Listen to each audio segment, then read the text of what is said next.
This is Audible.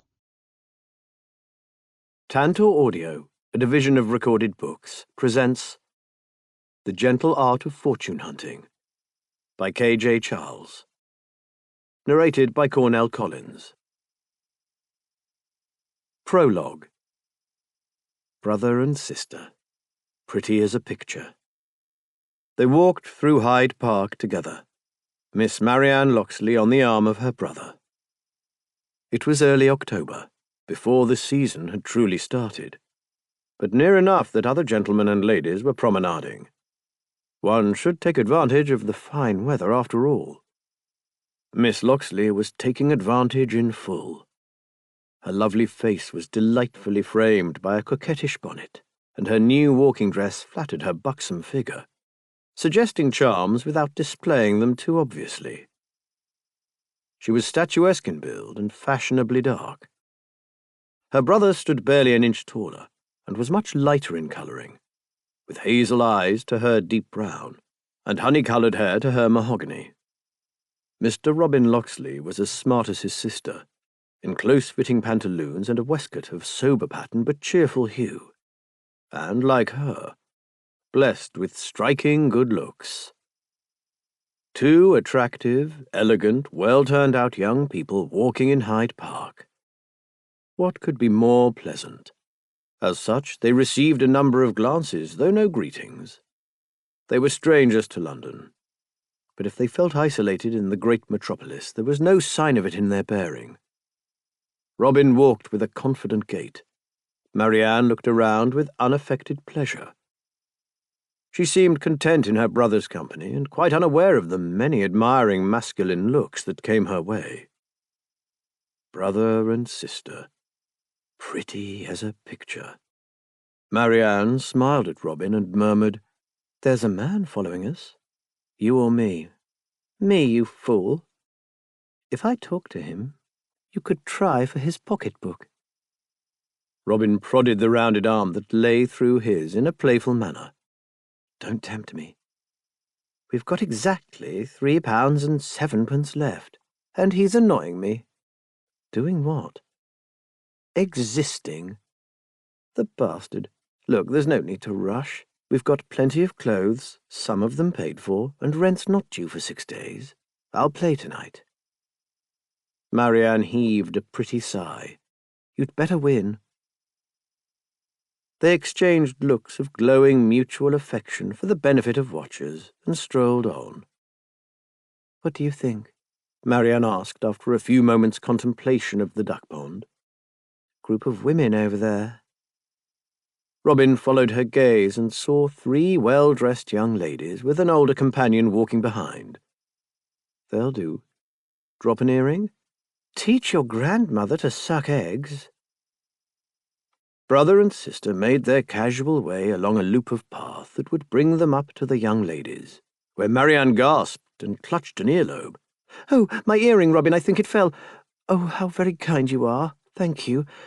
I was so afraid I had lost it. It was Robin's birthday gift to me. My brother, Robin Locksley, and I'm Marianne. Delighted to meet you. No, we're quite new in London." Robin stood back smiling as Marianne struck up the acquaintance, bowing to their guardian companion and looking on the young ladies with a respectful admiration that was sufficiently modest as to be flattering yet give no offence. They'd been preparing the ground for 2 days already, and would be doing it again and again for the next weeks, in the haberdashers and bookshops and tailors, at theatres and at Tattersall's, assemblies and coffee-houses. By the time the season began, plenty of people would recognize the well-mannered Locksleys, friendly but not encroaching, up from the country, modest but so charming. They would have dinner invitations. They would find their way into parties. They would slide into the notice of the lower upper 10,000 without anyone quite knowing how they'd got there. And then the hunt would begin. Chapter 1. Sir John Hartlebury surveyed the ballroom with a jaundiced eye and wondered how soon he could leave. "There," Miss Edwina Blaine said through a fixed smile. "There he is with Alice now. By the negus, look, Hart!" He looked. Despite their vantage point at the top of the steps, which was severely incommoding the flow of people in and out, it took him several seconds to locate his sister's stepdaughter. After all, she wasn't very notable. Miss Alice Fenwick had not been blessed with nature's charms. She was short, undistinguished in build, and plain in looks, with a mass of freckles and mousy brown hair, and there was nothing in her birth to make up for it. Her father, a provincial brewer, had lost his first wife in childbirth and persuaded Edwina Hartlebury, just 23 but firmly on the shelf, to replace her. The marriage had not borne fruit, but they had been surprisingly happy for 5 years, until the brewer's untimely death. Edwina had loved Alice from the start and regarded her as her own daughter. Unfortunately, the world didn't share that view. The Hartleburys could trace their lineage back to the 14th century, but plain Alice Fenwick had no claim on that distinguished heritage. The joint lack of birth and beauty was enough to disqualify her from the notice of high society, which confirmed Hart's view that high society was witless. Alice was a delight, a studious and strikingly intelligent girl, shy in company but amusing in private, sharp-witted but never unkind. She was a loving companion to Edwina, and she was also, thanks to her father's will, a substantial heiress, with £20,000 to come to her on marriage under no restrictions at all. Society might change its mind about her if that fact was widely known, but the family had agreed to keep quiet about Alice's wealth for her first season. Granted, the portion was her best chance for a good match. It was also all too likely to bring her a bad one. That kind of money without strings was bound to attract fortune hunters, and both Hart and Edwina were all too aware of the dangers of being swept off one's feet by a handsome face. The siblings had agreed that Alice needed a little town bronze, which was to say a little knowledge of humanity's infinite capacity to disappoint, before it became common talk that the plain girl came with a very attractive dowry. And here was their chance to learn if their strategy had been right, because Alice was being squired by a handsome man. Hart folded his arms and watched. The suitor was very handsome, if not in a classical way. He was of no more than medium stature, and boasted neither an athletic Corinthian build, nor a graceful and willowy form. Rather, he was solid and compact in a way that brought the word yeoman to mind. He was in his early 20s, with honey-brown hair, an open, honest face, and a well-shaped mouth, full-lipped and promising pleasures. He looked like the kind of country youth they wrote ballads about, whether proclaiming his steadfastness as a faithful lover, or his enjoyment of a roll in the hay. Alice might count herself fortunate in such a suitor if his character and finances were as appealing as his exterior. Hart put a lot of mental emphasis on that if. "Who is he?" "A Locksley of Nottinghamshire," Edwina said. "Do you know the name?" "It seems familiar, but I can't place it." "That's what everyone says. They aren't anyone in particular, they're quite clear about that. No presumption at all, pleasantly modest and pretty-mannered. I find them both delightful." They? Yes. Hart looked away from the pretty-mannered pretty man with Alice. "Where's their sister?" "Dancing, I expect. Look, there she is with Giles Verney." Hart scanned the ballroom floor, found his best friend, noted his partner, and was forced to say, "Good God, isn't she?" Mr. Locksley was handsome, but Miss Locksley was extraordinary. Hart had a fair aesthetic appreciation of female beauty, and she was easily in the top 5 he'd seen in his life. Dark hair, dark eyes. Perhaps an overly sun-kissed complexion when milk-white skin was held up as a virtue. But that was countrywomen for you, and by God it suited her. Her gown wasn't immodest by any standards, but still made the watcher aware of the lush curves it covered. She didn't wear lavish jewels or plumes. She didn't need them. She was quite simply lovely. Giles Verney spun her round on the dance floor. She said something to him, they both laughed, and Hart revised his opinion to top 3, maybe 2. Good God, he said. Spanish blood? Their grandmother, I think. Hart looked back at Alice and her squire. They're an exceedingly handsome pair. Miss Locksley is the belle of the season, even if they are nobody. I hear Tatchbrook is taken with her. How unfortunate. He's a marquis, Edwina pointed out unnecessarily. He's a self-regarding, vindictive, pompous fool, and if she is encouraging him, I think worse of her. Do we know anything at all about these people? They've been in London since autumn, I think. Several months. Invited everywhere. Florence Jocelyn and Miss Locksley have become great friends, I believe, and Mr. Locksley seems to be on terms with everyone. Almax? Edwina had not attempted to claim those dizzy social heights for Alice. I really don't know. If Tatchbrook is interested, one must assume they're acceptable. That doesn't follow. He's a fool. Hart contemplated the lovely Miss Locksley in his friend's arms. Then the not quite as lovely, but still damned appealing brother bowing over Alice's hand. Alice had gone a murky red. She didn't have the gift of charming blushes, and she'd never had a desirable piece of man-flesh casting lures before. Locksley was too handsome for her. That wasn't a flattering thought to have of his niece, or one he'd ever express in his sister's hearing.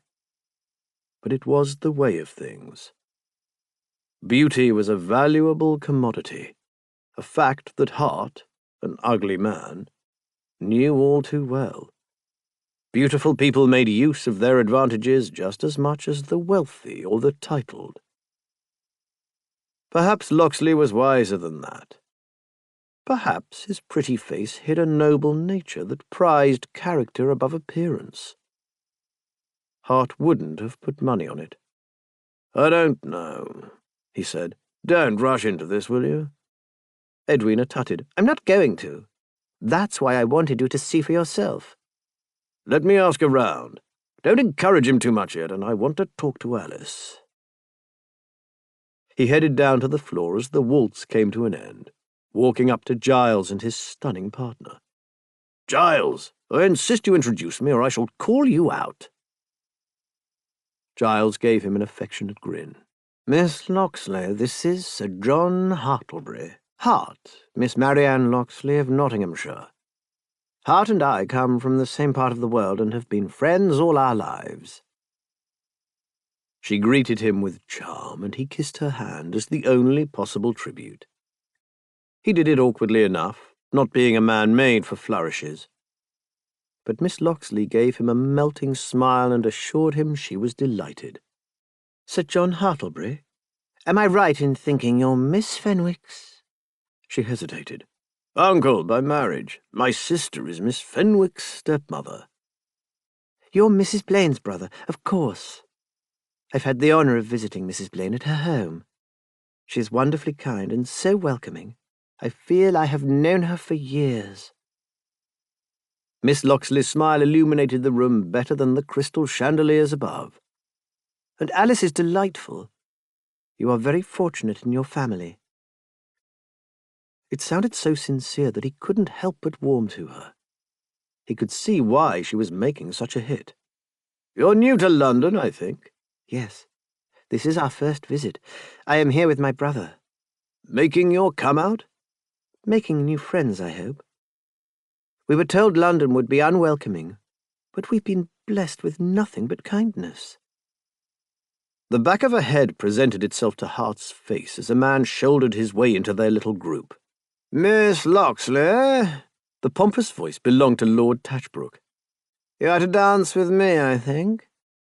He gave Giles a look down his nose and cut Hart entirely and extended his arm. Miss Locksley bade Hart and Giles a smiling farewell and went off with her aristocratic suitor. Giles stared after the disappearing pair. Hart snorted. "His manners don't improve. Probably doesn't want her to talk to other men in case she realizes what a prating fool he is. Walk with me?" It was too cold to go outside, despite the heat in here, so they snagged a couple of glasses of champagne and headed for the library. This had been plentifully set up with card tables, since their hostess, Lady Beaumont, was a notorious gambler. Lord Tatchbrook must be keen. Hart doubted he would normally have attended one of her events. It was crowded and sufficiently noisy that they could lean against the mantelpiece and chat in low voices. "Have you met the lady before?" Hart asked. "Miss Locksley, a few times over the last weeks." "Know anything of her?" "What sort of thing?" "Background, parents, brothers, antecedents, means of support?" "Ah," Giles said. "Are you thinking about Alice?" Hart grimaced. "Is young Locksley's pursuit common talk?" "Hardly that. Alice isn't particularly interesting, to the gossips, I mean. And Locksley isn't notable except for his sister. He seems to be paying her a great deal of attention, though. Is there something in the offing?" "My sister believes so." "And you're here to be the watchful uncle?" Giles's eyes brimmed with mirth. "Marvellous. Will we see you acting the heavy moralist? I cannot wait." Hart glared. Giles smirked. Hart returned a quelling scowl, and Giles pulled a grotesque face in reply. The sort of expression one might find on a schoolboy rather than a sensible Foreign Office man. A passing dowager looked at him with shocked hauteur. Giles said, "I do beg your pardon," with a deep bow, and they both hid shamefaced grins behind their champagne as she moved on. Face-pulling aside, Giles was quite right that Hart would look absurd playing the moralist. He wasn't a rakehell or anything like that.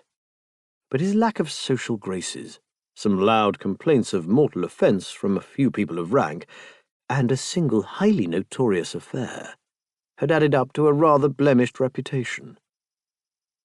It was, for the most part, undeserved. He spent the majority of his time blamelessly at home in Aston Clinton, managing his lands and running the brewery Fenwick had left to Edwina. But his second life as a provincial brewer did nothing to improve his standing in London society, and on the rare occasions he attended social events, he didn't help himself by his refusal to dance or flirt with young ladies. Society mothers found his misanthropic nature offensive, since he had a baronetcy and a reasonable income. The young ladies themselves seemed generally relieved by his lack of interest. Hart didn't care. His friends were mostly businessmen and cits who knew the value of money and did something to earn it. He preferred gaming hells to social clubs. He had no interest in putting himself up on the marriage mart. No need to beget an heir, since the baronetcy could descend to his sister's son. And no family who took it upon themselves to interfere. In fact, at the age of 32, Hart was very satisfied by his industrious country life, and increasingly uninterested in the goings-on of the upper 10,000. But Edwina had demanded he assess the young man who was interested in Alice, and that cast him in the role of guardian, for which he had little inclination and no actual authority. "Who are these people?" he demanded. "The Locksleys, just people, Hart, not encroaching or offensive, modest and very pretty-mannered." "So everyone keeps telling me. What do they have other than manners?" "Charm," Giles said. "Something you could do with cultivating. Locksley's a decent fellow from what I can see. Plays, but not too high, never quarrels, knows how to hold his drink." "That sounds like faint praise." "Does it? Perhaps. I couldn't claim to know him." "You don't like him?" Hart spoke with the certainty of a lifetime's friendship. Giles gave him a look. "You're too severe, Hart. I don't dislike him, I just— well, if you will have it, there's something a little I don't know. Calculating is too harsh. as if he's watching the room rather than being in it. Acting a part? You say that with such disapproval. Most of us act a part in society, you know, for everyone's benefit. It's polite to make the effort. Hart snorted. Giles went on. Anyway, I wouldn't even go that far. He's probably self-conscious, and one can't blame the fellow. They're provincials who came on holiday to London, and now Miss Locksley is being courted by a marquis. I'd watch my words, too, in his position. In fact, considering all that, I'd say he's remarkably unaffected. You have talked yourself round to the very opposite of your first statement. It's amazing how a little empathy can change one's mind about someone, Giles retorted. Again, you should try it. The only conclusion I can offer is that I don't know him. But I have met Miss Locksley several times, and she's wonderfully open, delightful, unaffected. She has such a frank enjoyment of everything. So unlike the tedious cynicism of all the world-weary folk in this room. Am I to take that remark personally? Hart inquired. Yes. Whereas, unlike you, Miss Locksley is full of joy. Thoughtful, amusing, but not frivolous. She lifts one's heart. Hart lifted his brow instead. Giles gave him an embarrassed smile. Am I raving? You are, yes. She has that effect. I could only secure one dance with her tonight. There's a host of admirers, Tatchbrook at their head. Are you in the running? Don't be absurd. Giles was a third son, admittedly of an archbishop, of excellent family and holding a good post at the Foreign Office, but still a mere salaried man. Miss Locksley might be a wonder among women, but Hart would still put £10 that she'd plump for wealth and title, given the choice. She wasn't fresh from the schoolroom and could clearly have her pick of men. She had doubtless come to London to secure a prize. Good luck to her. Hart just hoped Giles's enthusiasm wasn't too serious. Has she a portion? He asked. I've no idea. Do they have any estate back in Nottinghamshire? I really don't know. Why don't you ask the brother? Giles nodded to the door. Hart turned and saw that young Locksley had come into the gaming room. He took a moment to assess the man closer up. He might be perhaps 25, a little older than he'd looked from a distance, a year or two his sister's senior. There was no fault to be found with his tailoring or his cravat, or his demeanour as he accepted a seat at the whist table, waved there by a man named Kinnard, who was a hail fellow well met with anyone who'd play with him. Locksley's eyes were hazel. Hart had rather expected them to be blue, like his own, and found himself oddly put out by that. He leaned back against the wall to watch. Locksley smiled and chatted to the people around him, and his expression remained relaxed and pleasant as he took up his cards. But Hart thought his eyes sharpened slightly. They played a few hands. Hart watched, ignoring Giles's efforts to make conversation, until his friend muttered a rude remark and went off to find someone more entertaining. He watched the young man's face and the casual set of his shoulders. He watched the ebb and flow of the game. He watched Locksley's hands. Well-used ones, not as smooth and pale as a gentleman's hands were supposed to be, a little older-looking than his face. And then he pushed himself upright and sloped out of the room. He wanted to think. When he returned to the ballroom, Alice was sitting by the wall. He went to sit with her. "Enjoying the evening?" "Not really." "Nor am I," he assured her. "I loathe this sort of thing. I can't decide if everyone is noticing me and I hate it, or nobody is noticing me and I hate it." Hart threw back his head and laughed. "You've my entire sympathy." "Well, thank you." She made a face. "It's not terrible. I have danced twice." "I hope the gentleman was suitably appreciative." "He was very pleasant." Hart couldn't tell if Alice was blushing. Her colour was high anyway, given the oppressive heat of the crowded room. "A gentleman up from the country. I've made friends with his sister." "The beautiful Miss Locksley? I've met her." "She is beautiful, isn't she? Outstanding. And she's lovely, too, Alice said earnestly. In character, I mean. We met in the park and started chatting. They hardly knew anyone in London either, and we get on delightfully. So many people aren't interested unless one is pretty or wealthy or well-born, and many of the belles are simply too busy to be kind. Marianne is always kind, and the best-looking woman of the season, which just goes to show. Hart nodded. There was quite a lot underpinning that speech, none of which made him happy. And the brother is a gentleman? Oh, yes, he has escorted us, Marianne and me, several times now. I know she is older than me, but she doesn't assume I'm a silly girl because of it. And Mr. Locksley is very respectful and pleasant. That is flattering attention. Alice scuffed her shoe on the floor, the little movement making her seem terribly young. I know he's just being polite, but he does seem interested in what I say. It's quite unusual to have someone interested in what I say. Hart felt a stab of guilt. I'm interested. Well, you aren't really, Alice pointed out without reproach. We have different concerns in life, and I wasn't complaining, it's just... Well, do you know when someone is truly listening to you properly, not just exchanging remarks? And it feels like you're talking to a friend, even if you haven't known the person long at all. That's good. It is, Alice said.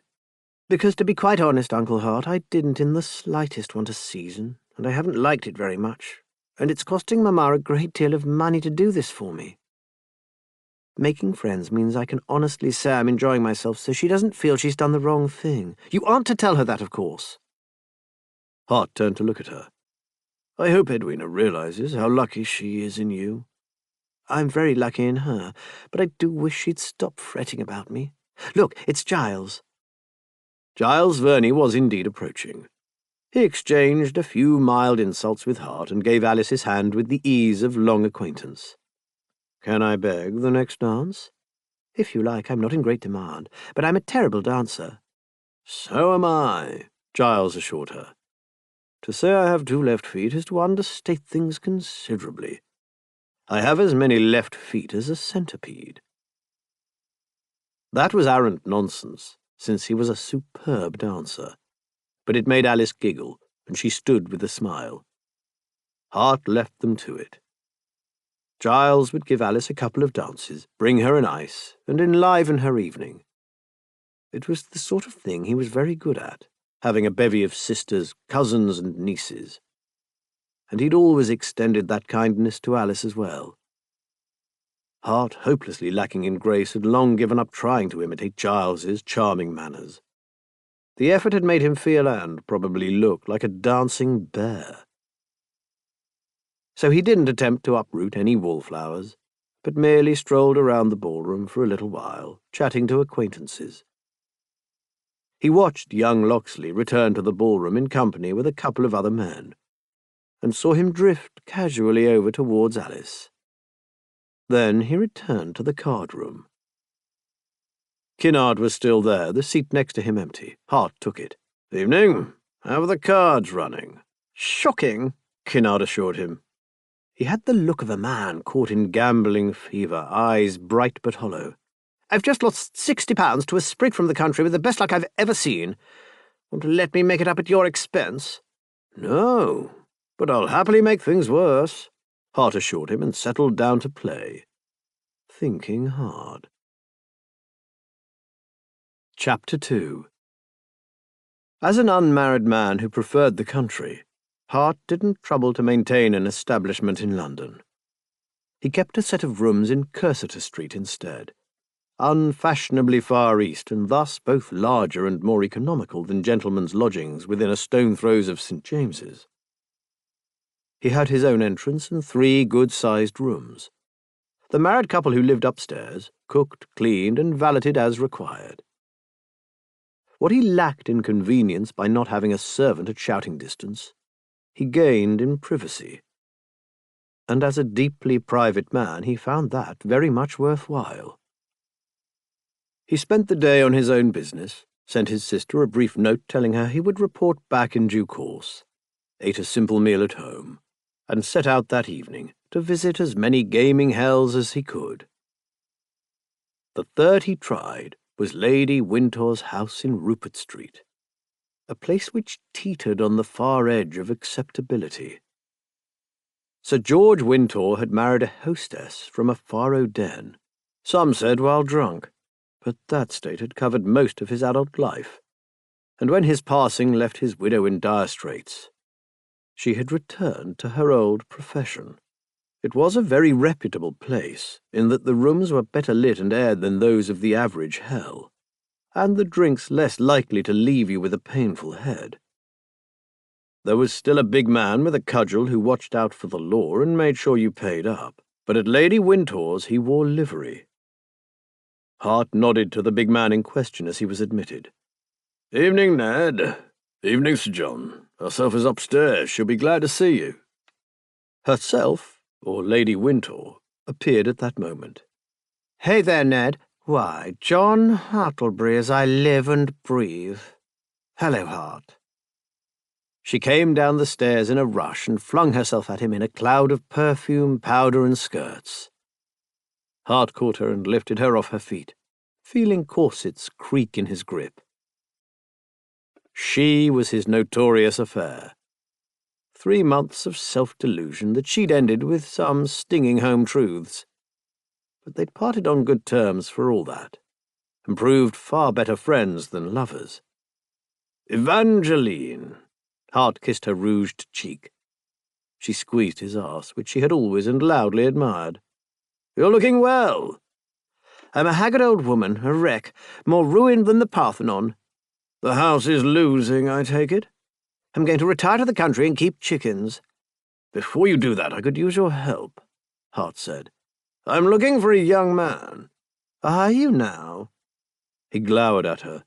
"Yellow-brown hair, handsome face, goes by the name of Locksley." Evangeline raised a plucked brow. "Him? He's upstairs." That was a stroke of luck. He'd been resigned to trying a dozen places. "Do you know anything about him?" She jerked her head and escorted him into a side room to speak in private. "What are you after?" "I want to know more about him." Her expression conveyed without words that information was to be exchanged, not merely given.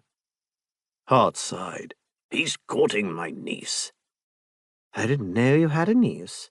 "My sister's stepdaughter." "Did I know you had a sister?" "They live in Aylesbury. She's here for the season, making her come out." She nodded. "And why shouldn't he court her?" "Perhaps he should. That's what I want to find out." Evangeline narrowed her eyes. "Has she got money?" "She'll have a portion on her marriage." "And you've come round the gaming houses to find out about him?" Hart grimaced. Evangeline nodded as though he'd spoken. "You've got a feeling about him, haven't you? I know what you mean." "You think there's something wrong?" "He's very pleasant," she said. "Very modest, polite, never takes offence or crows about his winnings. He's been here 4 times and came out to the good all of them.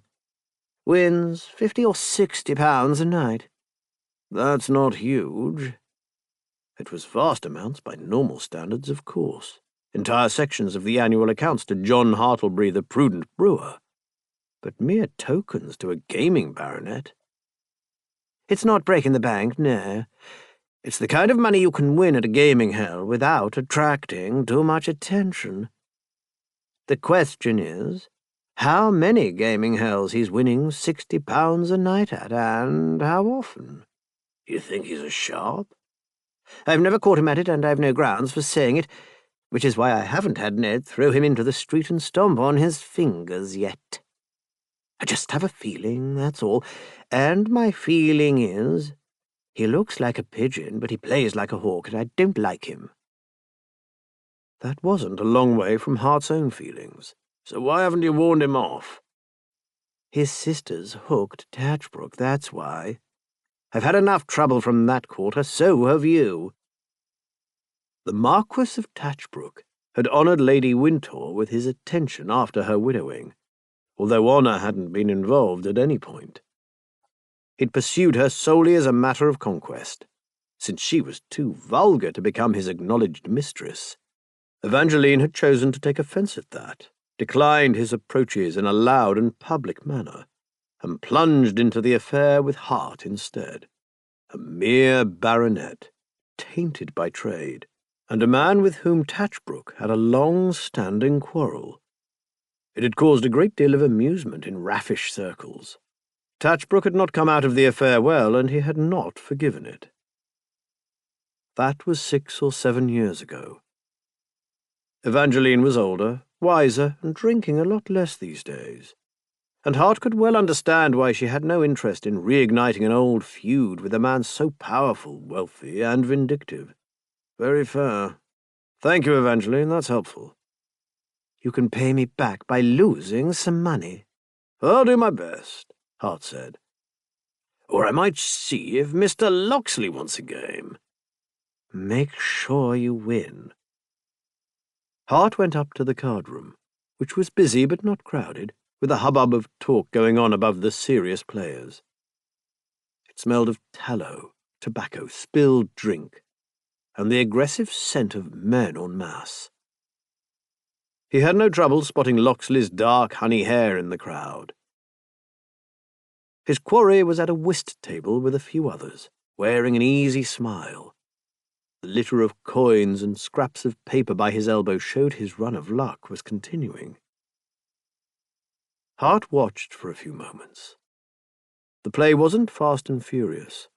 Locksley wagered sensibly, and took his time as if he were thinking about his choices. He gave every impression of being a sensible gamester, just as he had when Hart had watched him before. Except for the eyes. Locksley looked up then, as if he'd felt the observation. His gaze met Hart's with a direct look of recognition. A practised smile curved his full lips, and he stood with a word of apology to the other players. Sir John Hartlebury, I think. I am he. My name is Locksley. I have the honour of being acquainted with your sister and with Miss Fenwick. Hart bowed. My sister has mentioned you, I think. I was introduced to Miss Locksley at Lady Beaumont's ball. Are you playing? He indicated the table. We have just finished a game. Which you've won again, grunted Talent, one of the other players. You want to watch this one, Hartlebury? He'll have the coat off your back. Perhaps you'll give me a hand or two, Hart suggested. Locksley hesitated. I live with my sister, who is at a soirée, and we have a pact to be home by midnight. I dare say that is a dreadful admission in masculine company. He smiled. It was a wide, charming smile lit with rueful laughter at his own expense. And Hart couldn't help thinking, damn. You sound henpecked, Talent said brutally. Locksley's smile didn't falter one whit. I am domestic. There is only Marianne and myself, and responsibility comes before pleasure. That said, I have half an hour before I need to leave Sir John, so if you'd care to play— They took a table in the corner. Whist, Hart suggested. He played that only adequately, but no matter, he didn't plan to put any significant money on the table. They set very low stakes. Hart handed Locksley the pack, watched him shuffle and deal, watched his capable, fluent hands. You're from Nottingham, I believe. Nottinghamshire, a village some way from the city. Do you know the area? Not at all. Then I shan't bore you with specifics. It is a charming place, quiet and safe, with kind neighbours and a slow rhythm of life. Very different to London, though we have found a great deal of kindness here too. Hart picked up his cards. Your sister said this was your first visit to town. It is. We have been planning the trip for some time, and it's been a remarkable experience. To see such monuments as St. Paul's and the Tower. He expanded on glories of London like a human guidebook while they played out the hand. He came across as earnest, honest, perhaps not very dashing, but a sturdy and reliable young man. He played like one, too, considering his cards carefully, not taking a risk when one might have won him the hand. A slow and steady winner? Or a man making a particular effort to present himself as good husband material? Do you play much in your village? Hart asked abruptly. Locksley's gaze flicked up. The smile followed a second later and didn't touch his eyes. Hart was beginning to dislike that smile. Not like this, I assure you. We have a little group where we play for entertainment. The local squire, the landlord of our inn, the parson. Another smile. Who, I may add, has often warned me of the evils of gaming to excess, but he will like to hear of my adventures in London all the same. That seems very cosy. It's a small society, but a friendly one. It sounded delightful. Just right for a woman like Alice, whose friendships were deep rather than wide. Hart didn't believe a word of it. It was too pat, too much an unasked-for explanation of why a man who was so keen to show himself as steady and domestic spent so much time in gaming dens. But despite the provincial bliss, you felt the urge for a change of scene, he suggested. Don't we all feel that now and again? Locksley returned, dealing the next hand. Mrs. Blaine said you divide your time between town and country. I run her brewery, Hart said bluntly. Alice's father left everything to my sister, and now I am in charge of the business. Which was to hint heavily that Alice had no money of her own. Then you are an excellent brother and uncle to work for your family's benefit, Locksley returned. I'm paid a salary. In fact, he took a cut of the profits, which could be described as dividends rather than something as lowly as a salary. But he wanted to see what bland platitude Locksley would come up with. He wasn't disappointed. The labourer is worthy of his hire. I believe a man does well to have an occupation. What's yours? We have a very little land. Nothing grand. The area is beautiful. A country soul, Hart said, spinning a card onto the table. Do you intend to live out your life in this rustic haven? Locksley's face showed nothing but the smile. That was always my expectation. I have wondered recently, well, we shall see what fate brings. Such as a wife? Perhaps, if I am so fortunate. Or a husband for my sister. That would change things. She's very lovely. She is. You seem a devoted pair. Locksley looked up from his hand. I dare say domesticity is mocked in sophisticated company, but in truth I don't care. It has been the two of us for a long time. Marianne deserves everything London has to give her, and she will have it if I have anything to say to the matter. His hazel eyes were different when he said that. Alive, but not smiling in the least. Hart watched him as he looked down at his cards again and thought, so that's what you look like when you're telling the truth. He nudged a bit further.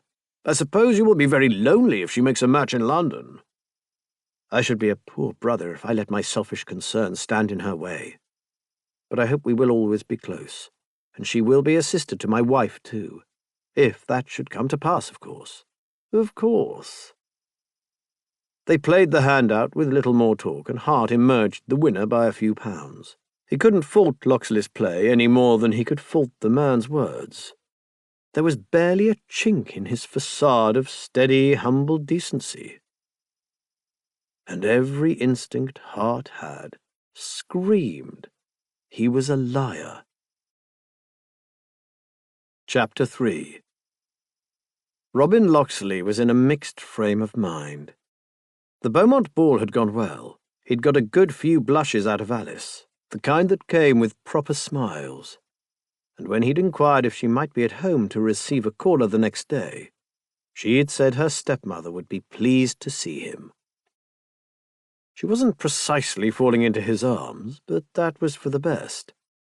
If she had a habit of flinging herself at any man who showed interest, all but the most negligent parent would raise doubts about a swift marriage. Robin had initially hoped that Alice's family would be negligent, or that Mrs. Blaine would want to push out the cuckoo in her nest. But nothing could be further from the case. The older woman obviously adored her stepdaughter, who called her Mamma. They were a happy and a loving pair. It gave Robin a feeling in his stomach that he preferred not to have. Still, if an affectionate home made Alice less vulnerable to a lover's blandishments, it offered Robin a different advantage. Mrs. Blaine would not want to deny her anything that made her happy. He just needed to persuade them both that that included himself as a husband. In fairness, he had every intention of making her happy. She was not a pretty girl, but he didn't care about that. And she was pleasant company, very amusing when she got over her shyness. They'd rub along well, and he'd make her a good husband by the world's standards. He had no intention of squandering her money. He'd live happily on the interest of 20,000, well invested. He'd respect her, present a face of affection and mutual kindness to the world. Make her a matron to be envied by prettier misses, and plough her if she wanted, albeit while thinking about other people. That surely made him better than most husbands he'd heard of. Robin might be a fortune hunter, but he'd treat his prize well once he'd won her. And he would win her. He had a handsome face and taking ways, plus Marianne to attest what a good, kind brother he was, and standing ready to embrace the lonely orphan Alice as her sister. What girl could resist? The only fly in the ointment was Hartlebury. Robin had an uncomfortable feeling about him. He'd seemed aggressive when they'd played at Lady Windhore's Hell, and Robin couldn't quite put that down to his notorious brusqueness. He'd been pushing, Robin was sure, and he'd watched too closely. Doubtless some of the awkwardness had sprung from Robin's own thoughts. He'd felt extremely self-conscious at being found by the man in a hell. Gambling was a common recreation for all classes, and there was no reason he shouldn't play. But it was undeniably a poor match for his parade of domestic virtue. What else was he to do? They needed the money. Marianne was spending it like water on bonnets and dresses, while insisting they build up a substantial reserve in case the fortunes they hunted got away. She didn't intend to flee the city with nothing but the clothes they stood up in. Not again. Robin had all the incidental expenses of a gentleman to meet, including making sure he could cover his occasional losses. Those were inevitable, no matter how good he was with the cards. And if he ever failed to pay a debt of honour, they'd be sunk. No, he had no choice but to play. And Hartlebury was a gamester too. He would be a hypocrite to hold another man's play against him. That probably wouldn't stop him. Hypocrisy was the defining feature of the upper classes in Robin's view. But who knew?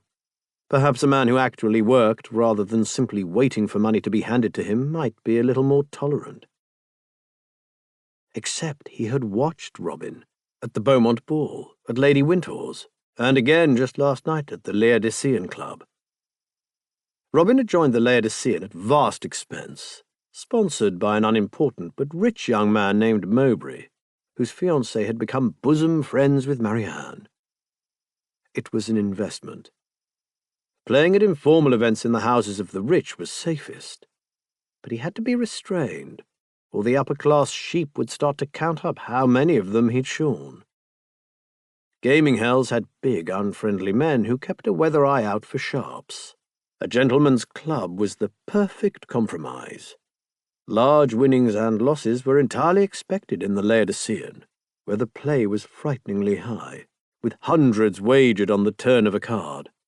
Robin had had to learn not to count it as money, only a means of keeping score, because throwing away those sums terrified him. He'd had to excuse himself from the table his first time in a deep hell, because his stomach had rebelled, and he'd feared disgracing himself in public. He was hardened now, or in too deep to turn back, one of the two. He was ready to play anywhere he could find a game, and take whatever money he could wring out of the wealthy. But he hadn't been ready for Hartlebury's looming presence in the corner of his eye. Hart, the man's friends called him. It was bizarre he had friends at all, the intimidating bastard.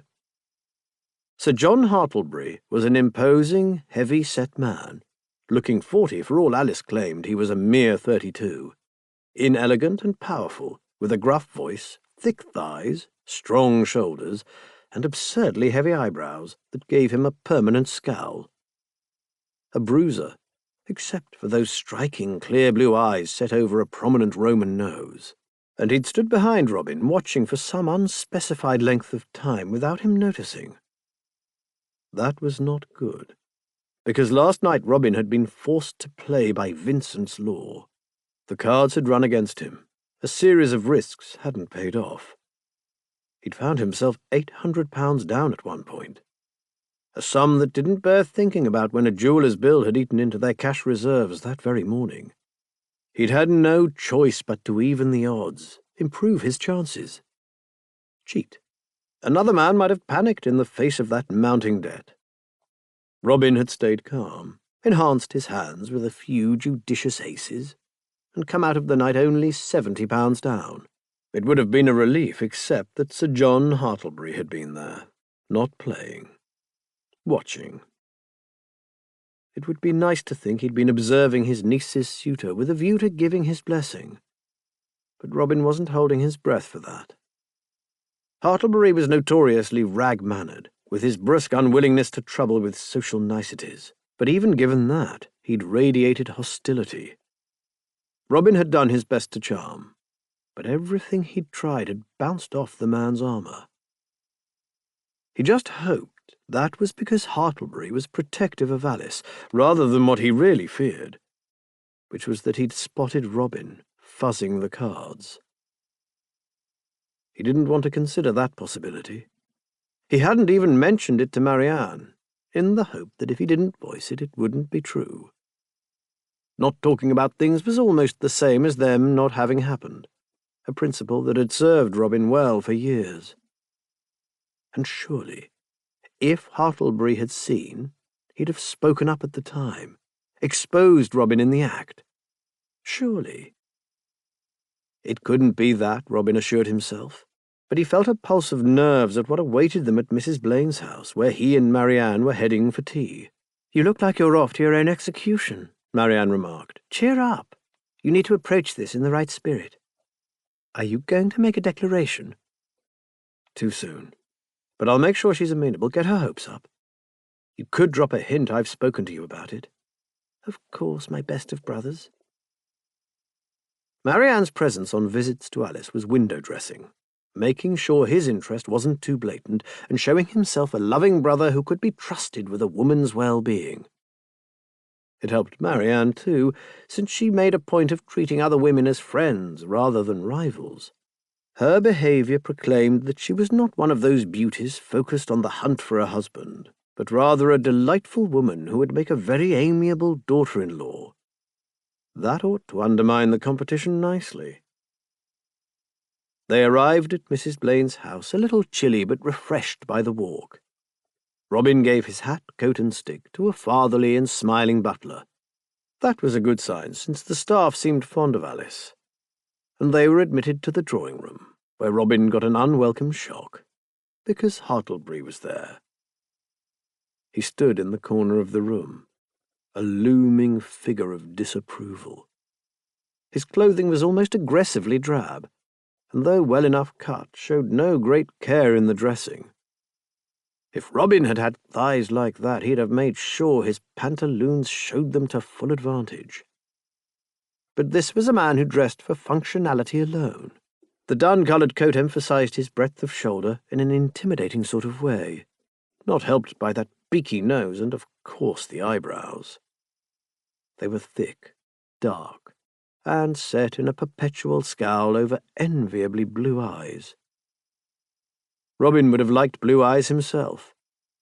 He'd also have liked Hartlebury not to be here. "Ah, Mr. Locksley, Miss Locksley, my brother, Sir John Hartlebury," Mrs. Blaine said. "Have you met?" Robin said they had, and produced a sincere and charming smile as he bowed. Hartlebury simply nodded in response. Tea proceeded rather awkwardly, given his grim and silent presence. Robin tried asking about the man's business, hoping to draw him out, and received monosyllabic replies. He switched his attentions to Mrs. Blaine, who seemed rather conscious of her ungracious brother. Marianne did her best, always smiling, speaking to Hartlebury without a hint of flirtation, and suggesting various ideas for excursions to Alice. "And would your brother accompany you as escort?" Hartlebury asked, finally breaking his silence when Marianne proposed a shopping trip to Clark and Debenham on Wigmore Street. "If Alice wishes it," Marianne replied calmly. "Robin is the best of brothers, always ready to give up his own pleasures to squire me around." "I thought you had plenty of squires." That could have been a poorly phrased compliment. Robin was pretty sure it wasn't. Marianne inclined her head as modestly as if it were blatant flattery. "We've been fortunate to make a wide acquaintance in our short time here, but I prefer my brother's company to any other. We were orphaned quite young, and it has always been the two of us. That is very important to me." "Aren't you looking to change your state?" Hartlebury's blue eyes flicked to Robin. "Either of you?" Marianne smiled. "To marry, I don't feel any great urgency." "Not at your age?" "Hart!" Mrs. Blaine almost shrieked. "Good heavens!"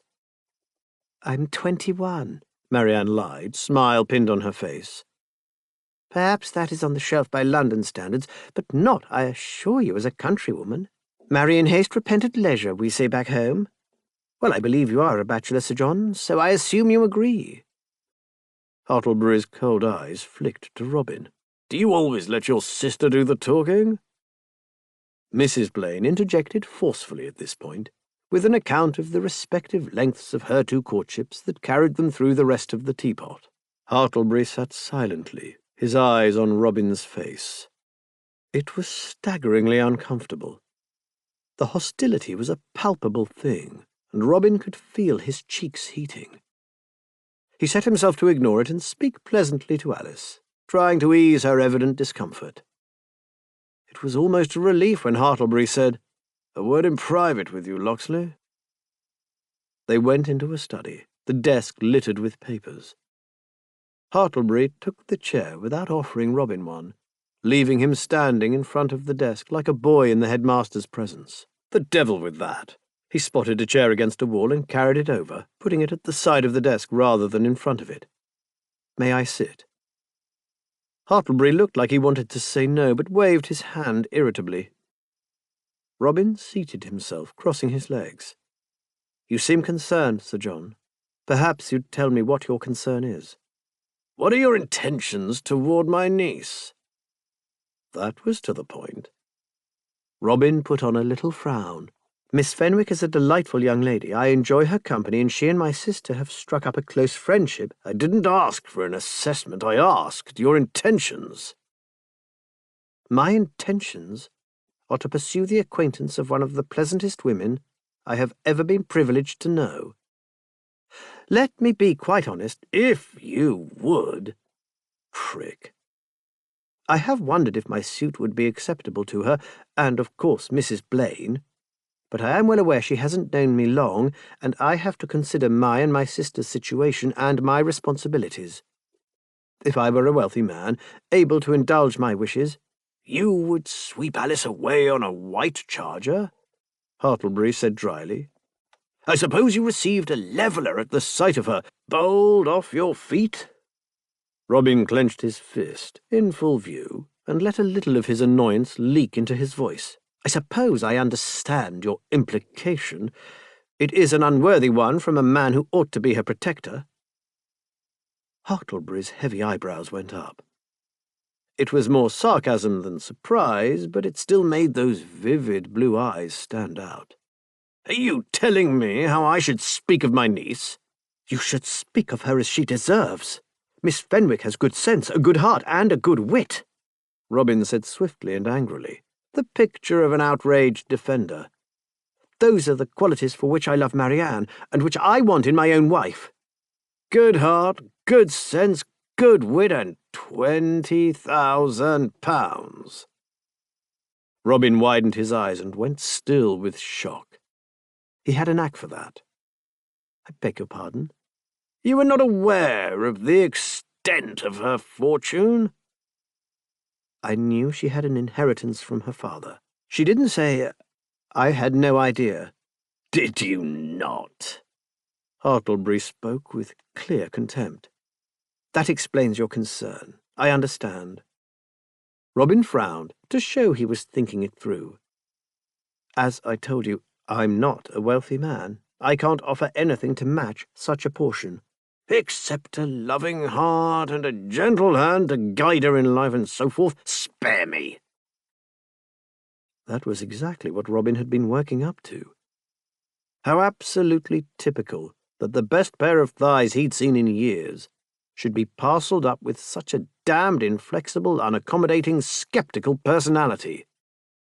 Sir, I resent your tone. I may not be rich, but I have done nothing to deserve your implications. You have arrived from nowhere, Nottinghamshire, nowhere, and wheedled yourselves into the ton very successfully. Your sister is encouraging the attentions of Lord Touchbrook, a pompous fool whose only recommendation is his title. You have set yourself at my niece, whose qualities I know a great deal better than you. You cheat at cards. Robin stood explosively, shoving the chair away. What? How dare you? Very easily. I saw you do it. You did not because I did not. You will take those words back. You may insult me if you wish, but you may not make implications about my sister, and you will not accuse me of dishonouring my name. Take it back. Or what? That was a good question. He was substantially the bigger and looked like a boxer, and Robin had no intention of starting a fight that he was bound to lose. Hartlebury was also rich, well-born and well-connected. He'd doubtless be believed if he chose to spread the story that Robin was a leg, especially since it was true.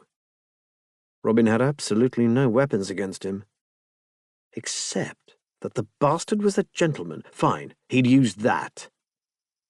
He set his teeth, the picture of a man trying to keep his patience. This is unjust. You rely on the fact that I have no desire to argue with the relative of a lady I admire and respect. You use your power and station to insult me with impunity. Well, I may be a mere countryman of limited means, sir, but I will not be bullied by you, and I would scorn to mete out abuse to anyone with whom my station had a similar disparity. He'd got the grammar of that mixed up somewhere, but it sounded well enough. Perhaps you think honest birth, a modest home, and a true heart are not sufficient for the niece you have sneered at. Perhaps you hope this dowry from her father will come to your family if she doesn't marry. That brought the blood into Hartlebury's face in a very satisfactory way, also a dangerous look to his eyes. Robin pressed on. But you could at least conduct yourself with more decency and dignity than to invent scurrilous and damaging accusations about a man who has never done you harm. And if you speak one more disrespectful word about my sister, sir, by God I will give you the thrashing you deserve, and I only wish I had the right to offer the same protection to Miss Fenwick. He let his voice rise on that part, since he'd heard a rustle of movement in the hall. Mrs. Blaine was Alice Fenwick's guardian, and Hartlebury had, legally speaking, no authority over her. He might denounce Robin, but he couldn't forbid the match. If Robin drove a wedge between him and the women, he might outflank him. Enough speechifying, Hartlebury snapped. I know what I saw, and I know what you are. You know nothing. You have invented an untruth because you believe I am a fortune hunter. I don't know how I can persuade you that I am nothing of the kind. I can only tell you that Miss Fenwick's wealth may be common knowledge in London, but I am not from here and nobody mentioned it to me. And I'll tell you something else. Is it possible to stop you? You should be on stage with this gift for the dramatic monologue. Utter prick. Robin spoke very clearly, so his voice carried. You believe I am a fortune hunter because you cannot see any other reason a man might wish to marry your niece. You don't think she's worthy of love. That says a great deal more about your character than mine. You little turd, Hartlebury said savagely, and rose with real fury in his eyes. Robin scooted behind the chair and backed rapidly to the door. That's the last insult I will tolerate from you. You must be quite mad, sir. Good day.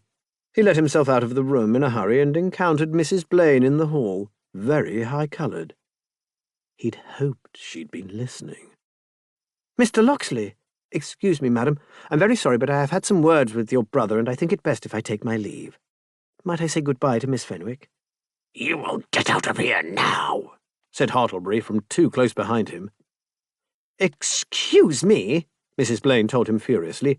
It is my house, and I decide who stays or goes. I want a word with you, John Hartlebury. The girls are in the sitting room, Mr. Locksley. I think it would be best if perhaps we'll go at once. I am deeply grateful for your hospitality. Robin executed a graceful bow and cleared out in a hurry. Alice and Marianne were sitting together in the drawing-room. Alice's eyes were wide with alarm as he came in. What on earth has happened, Mr. Locksley? Have you had an argument with my uncle? He had one with me. Robin put on a shaky smile that said, I'm trying to keep countenance for your sake.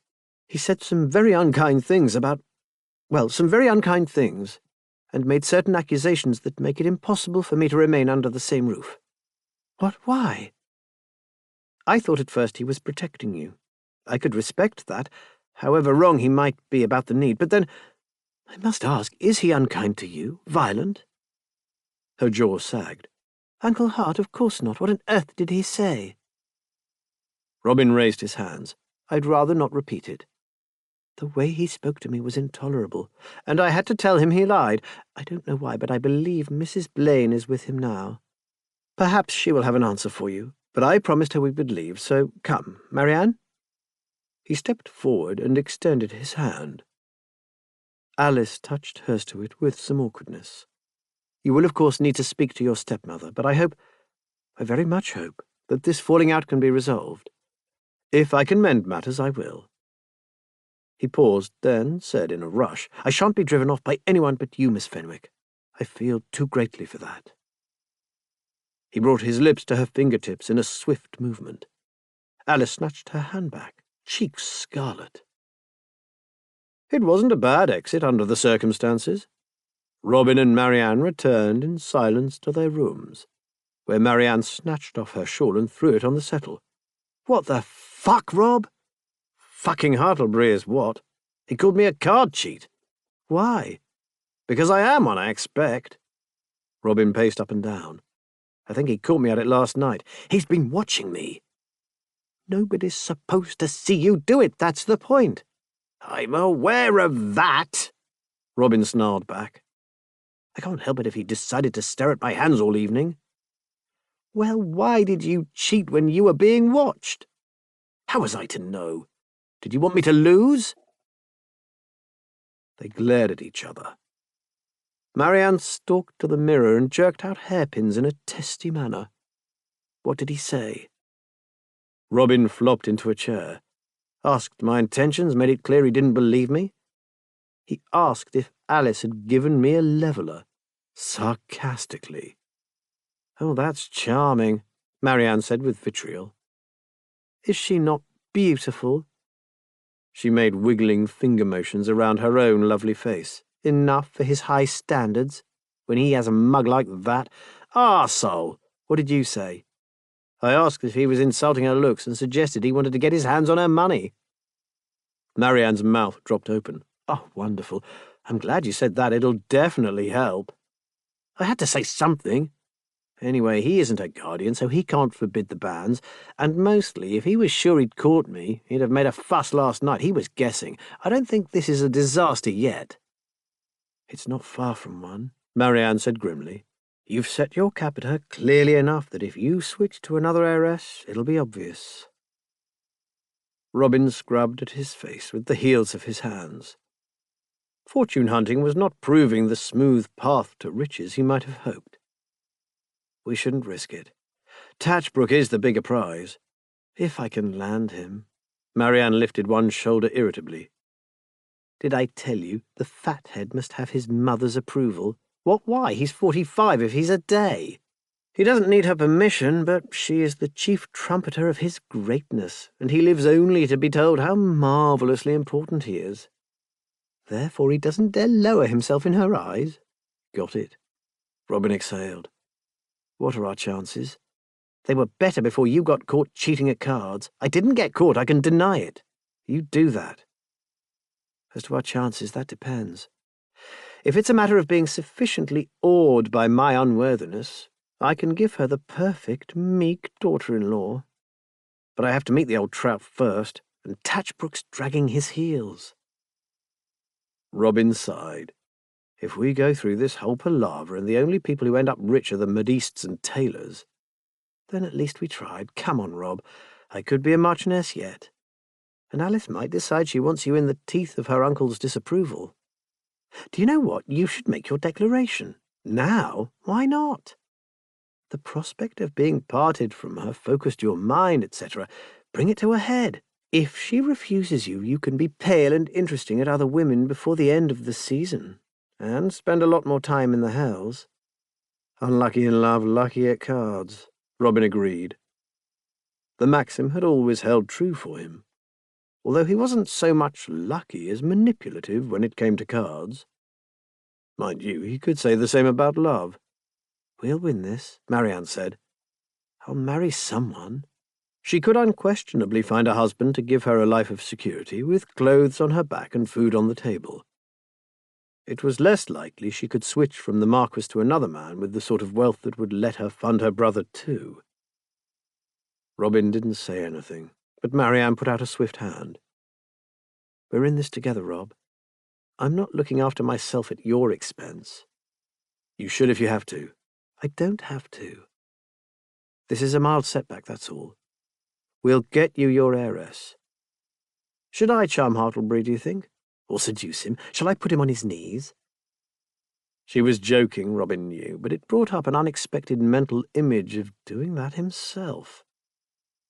He took a second to picture Hartlebury begging for his touch. All that scowling temper and physical power reduced to pleading. It was a satisfying thought.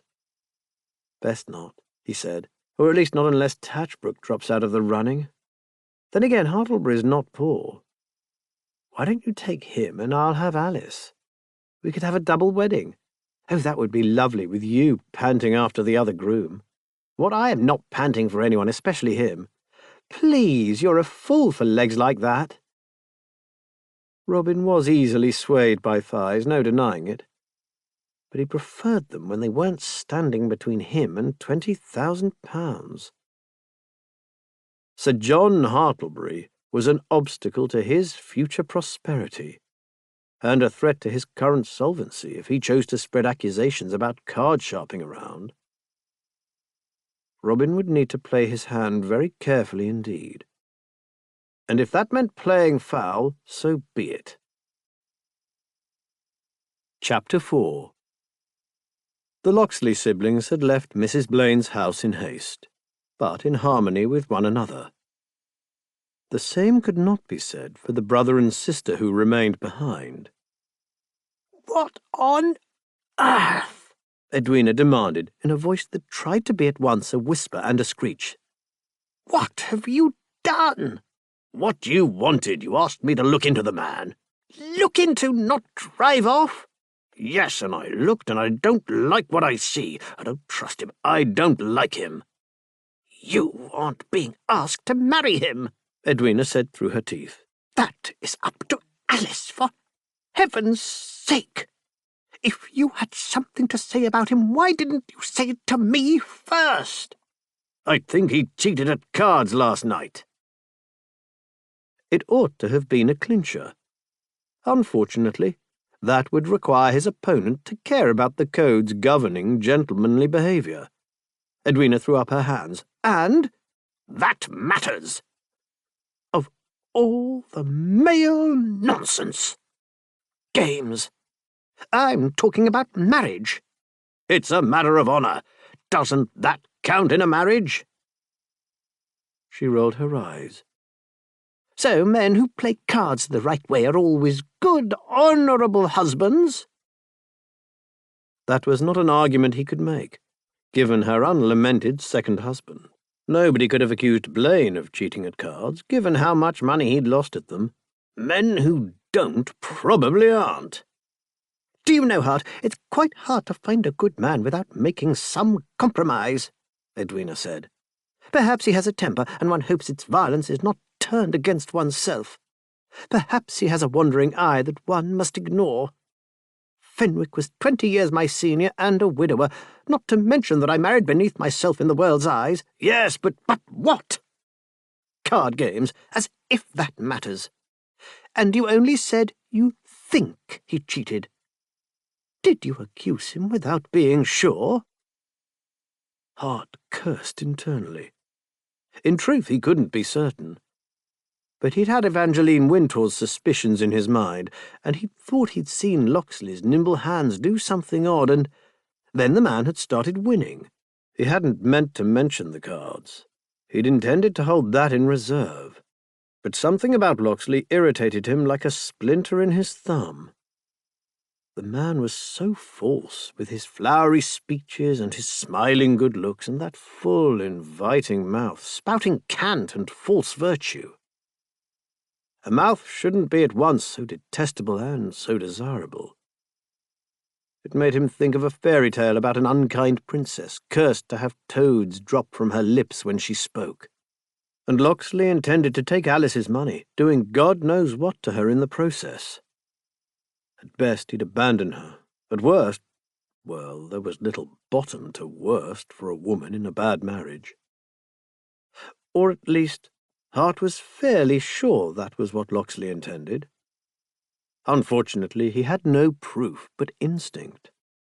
And Edwina had her arms folded and a martial light in her eye. "Do you believe he loves Alice?" he tried. "I believe that he likes and respects her and thinks she would make him a good wife." "Is that so implausible?" "Yes," Hart said, saw her swell and added hastily, "For him, not Alice. Of course anyone might love her." "So why did he say you didn't believe she was worthy of love?" "He twisted my words," Hart protested. "I don't think someone like him would love her." "Why not?" He didn't want to spell it out. Of course a glossy young Adonis like Locksley wouldn't court plain Alice for her delightful character, even if he wasn't a prating liar. That was not the way of the world. But he didn't feel like embarking on that conversation, and he had plenty of other objections to raise. "He's false all the way through. Can you not see? Smooth-tongued and calculating and manipulative. He's a fortune hunter, I'm sure of it." "What fortune do you think he's hunting?" Edwina demanded. "We kept her portion secret." "But the world knows her father was a successful man. Anyone might guess he left her something. Will you believe me if I can prove he knew about her money?" "Is it unreasonable to ask about a girl's portion?" "If he found it out before he made her acquaintance." "How will you possibly prove that? You've decided you don't like him and you're looking for reasons to justify it. If you have anything concrete to say of Mr. Locksley, tell me. But if you've just taken against him because he's handsome, that's not fair." Hart felt himself redden. He did mistrust beautiful people, as a general rule. He hadn't realized that was obvious to others. "I don't have anything concrete," he said, jaw set so hard it hurt. "But I do not believe he's honest. Everything about him is wrong. And I love Alice a great deal too much to see her made miserable by a fraud." "I want her to be happy, too." The self-control was audible in Edwina's voice. "I want her to enjoy herself, to experience a London season and meet new people and realize there is more to life than her books. And I don't want you to spoil it by frightening off every new friend she might make." "He isn't a friend if he's after her money, and anyway she doesn't like new people. She's much happier doing algebra with Dr. Trelawney at home." Angry colour flared in Edwina's cheeks. "That is exactly the problem. She will never pay attention to the wider world if I don't make her. It's not that I want her thinking of marriage now. It's that if she buries herself in her studies to the exclusion of all else, she won't be fit to find a husband by the time she does want to. You ought to understand that, Hart. Alice needs to acquire polish. She needs to learn to be comfortable in society and how to talk to people. She can't simply sit with her studies and then expect to find a good husband, which does not simply happen, you know. She will have to meet new people and show herself to advantage, not just depend on her fortune to bring the right man along. Goodness me, do you want her to be as awkward as you?" That was a low blow. Hart was well aware he'd never acquired the social poise Edwina described. He'd never gone to university, attended rural festivities to prepare him for London ones, or even had a dancing master. He hadn't learned to make elegant conversation, or to look as if he belonged in the society to which his birth entitled him. Probably he would never have been a graceful man, since he lacked any natural gifts in that direction, but he could undeniably have been a more polished, confident one. "I'm doing perfectly well," he said rather defensively. "You are a man, a Hartlebury, and a baronet. You will always command some respect for those things, no matter how gracelessly you conduct yourself." "Alice is none of them, so she needs to make the most of what she is. I'm not a fool, Hart. I know she isn't greatly enjoying this, but she is my daughter, and I have to think of her future. I could not bear to have her ask me in later years why I didn't guide her better. I'd rather she sat through a few parties now and was relieved to go home than that she should ever believe I didn't consider her well-being. She suffered too much of that." Her voice shook. Hart passed her a handkerchief. "I do understand." "I want her to be happy," Edwina said, muffled. "And she truly likes Miss Locksley. She had started enjoying London. Why did you have to spoil it?" That felt unjustly accurate. "If I'm wrong about Locksley, I'll apologize," he made himself say. "If I'm right, it isn't I who will have spoiled anything." "And if you've insulted him so grossly he doesn't return, and Miss Locksley takes offence, and she marries Tatchbrook, and all that starts up again—" "Let's not borrow trouble. And don't you find that odd, Edwina? Two siblings, unknowns, both setting themselves at wealthy possible spouses." "It's what people do!" Edwina almost shouted. "That is the entire purpose of the marriage mart. To exchange wealth for beauty. Why shouldn't Miss Locksley set her sights at a marquis if one is willing to marry her? Why should Alice not use her riches to find a husband when she's ready for one? My goodness, Hart, do you think Blaine married me for my looks?" Even when young, Edwina had been far too much a Hartlebury to be called beautiful, with the family's heavy build and strong features. Hart said, "There is a difference between a practical marriage and a fortune hunter." "What difference?" He opened his mouth and realized that was, in fact, a very good question. "What the other party has to offer," he tried. "Beauty is a commodity. The Mrs. Gunning had nothing but beauty, and one married an earl, and the other married 2 dukes. "All right, then, frankness about one's position." "The Locksleys have made it very clear they have very humble means." "They dress damn well on it." "Don't swear." "I dare say they saved for this opportunity. Why should they not?" And why should Locksley not gamble to fund it, Hart supposed? What about the future? Would a man who only wanted her money make a kind husband? Edwina shook her head almost pityingly. "Do you believe love matches are safer? I made a business arrangement with Fenwick, and I was very happy. Whereas when I married Blaine, I thought I loved him, and I believed he cared for me. You would not have called him a fortune hunter when we married, would you?" His sister's second husband had come from a good family. It had been his only worthwhile feature. Granted, any man might mistreat a wife. Or perhaps a poor man might be more appreciative of a rich wife and try to please her, Edwina countered. Or maybe not. Perhaps you're quite right, and Locksley is a cruel man who sees easy prey, and perhaps his sister is part of his cruel lie when she takes long walks with Alice, and they laugh like children or go to the theatre together. I don't know. But I don't want to tell Alice that a gentleman who respects her and a lady who is her friend are deceiving her if I don't know it for a fact. Prove it, and I'll listen." Hart shoved both hands through his hair. He'd felt entirely justified in his defence of Alice before, and he was sure, almost sure, he was right about Locksley. But as ever, the backwash of losing his temper took ground from under his feet. He had overstepped, and he knew it. "All right. But give me a little more time, and don't let Alice accept him if things come to that. If he is honest, he'll understand her family's caution. Alice is her own mistress, as you well know. She doesn't require my consent." "But she listens to you because you are her mother," Hart said. "Give me time, please. I wouldn't forgive myself if she was trapped by a cousin, nor would you."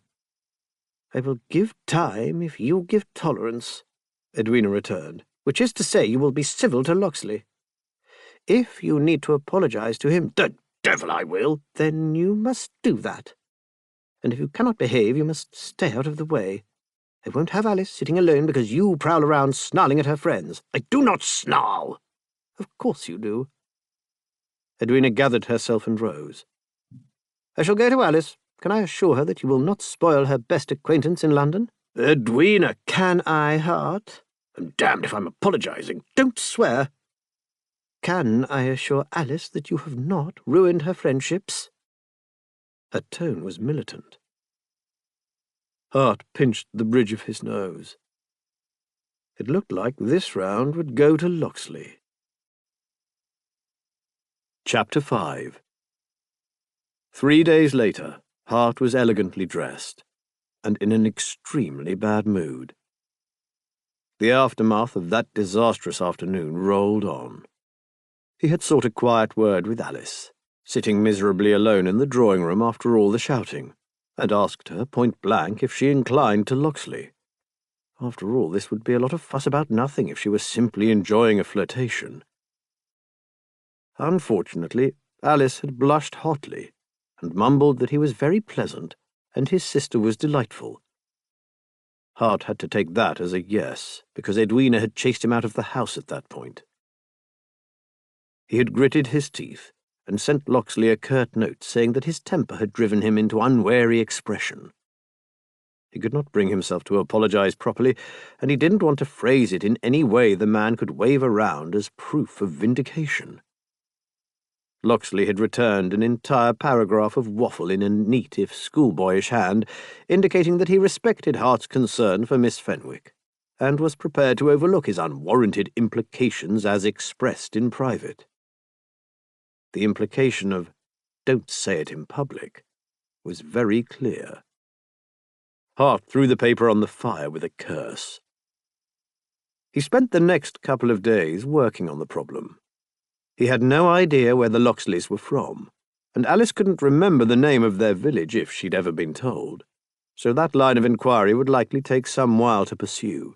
He started it anyway, asked Evangeline Wintour to keep a very close eye on the man at her tables, and wrote to his lawyer and his brewery manager in Aston Clinton to discover if anyone had been asking questions. Maybe he was wrong. It had to be faced. Maybe the Locksleys were just what they seemed. Charming, remarkably attractive people who wanted to make good marriages. If they were of adequate birth, one could hardly hold limited means against them, still less ambition to improve their circumstances. That didn't make him like Lox's practised smile any better. A clever, ambitious man could do as he pleased with an impressionable girl, and he was determined Locksley would not have that chance. And therefore, when the fellow invited Alice to make one of a party at Astley's amphitheatre, Hart had said he'd escort her. Hence his bad mood, and his attention to his dress. He didn't generally make an effort with his appearance. There was little point. But Locksley had made him feel conscious of his carelessly tied cravat and crumpled coat. So he had summoned Spenlow, the man of the house who valeted for him in London, had a close shave, ensured his clothes were freshly pressed and his shirt-points starched, and put more effort into his cravat than he could recall doing in years. He still looked like a scowling brute at the end of it, but at least a smart one. The performance began at 6:30. He joined Alice and Edwina for a small collation at 5 o'clock to keep the wolf from the door, and took Alice to Westminster Bridge in a carriage. She was glowing with excitement, eyes bright. Hart hoped to hell that wasn't about seeing Locksley. "Looking forward to tonight?" "Oh, yes," she beamed at him. "Everyone says it's a marvellous performance. There are equestrian exercises, and a Lapland scene, and magical tricks, and a harlequinade, and a minuet danced by horses." "Good God!" "How do you think they teach horses to minuet? Because I find it awfully difficult, and I have a dancing master, and only 2 legs." "It could be worse," Hart offered. "It could be a Scotch reel." That set Alice off laughing, and they arrived at Astley's in good spirits and great charity with one another. The party was made up of Giles Verney, escorting Miss Jennifer Verney, his niece, Mr. and Mrs. Locksley, the feather-headed Miss Florence Jocelyn, and Miss Jocelyn's fiancé, a pointless young man named Mowbray. Miss Locksley welcomed Alice with great warmth. Hart bowed civilly, including to Locksley, who bowed back face neutral. The box held 8, in 2 rows of 4. The 4 ladies sat together at the front. Hart, who had no interest in dancing horses, sat at the end of the back row with Giles. "What are you doing here?" he asked without preamble. "Escorting Jenny, of course. I have squired her to several events this season, as you'd know if you ever took Alice anywhere." "I'm here now," Hart protested. "I'm glad to see it. If you're looking to come out more often, I will cheerfully give you a list of my movements in the hope of your company. These things are a great deal less trying with someone to talk to." That was a lure. Giles, as Hart knew well, had no need of support on these occasions. He was trying to draw Hart out into society, for his own sake as well as Alice's. If only his gregarious friend would grasp that Hart found social drawing out only slightly less unpleasant than the same process applied to teeth. The equestrian exercises took place to much cheering and applause. They were followed by 2 musical pieces, which lost Hart's attention entirely, though Alice and Jennifer seemed delighted by them. The rest of the party shifted around a little. Miss Jocelyn rose to talk to her fiancé, and Giles hastily excused himself and took her place next to Miss Locksley. She turned with a smile that painters would have wept to see, and Giles leaned in, speaking to her in a low voice. Miss Jocelyn and Mowbray then disappeared to obtain drinks, or possibly privacy, which left Locksley and Hart together in the back row. Hart stretched out his legs as best he could and leaned back, unwilling to betray his awkwardness. He didn't look at Locksley, and Locksley didn't, so far as he could tell, look at him. They sat for some time in silence, as the idiocies in the amphitheatre continued. Not speaking to him, not acknowledging him, simply seemed to make Hart more aware of him. He was vividly conscious of Locksley's presence, the compact form, the thighs encased in tight kerseymere cloth which were all he could see out of the corner of his eye, the soft sound of his breathing despite the noise and chatter around him. He became irrationally aware of his own breath, which seemed to be in time with Locksley's, and tried to change the pattern by breathing slower, then felt short of air and had to restrain himself from gasping. This was absurd, but he couldn't stop noticing Locksley, and he was sure, absolutely sure, the man knew it. The musical interlude ended, and another began, this time a pastoral comedy dance announced as Who Stole the Sheep? Hart gave an involuntary grunt of distress.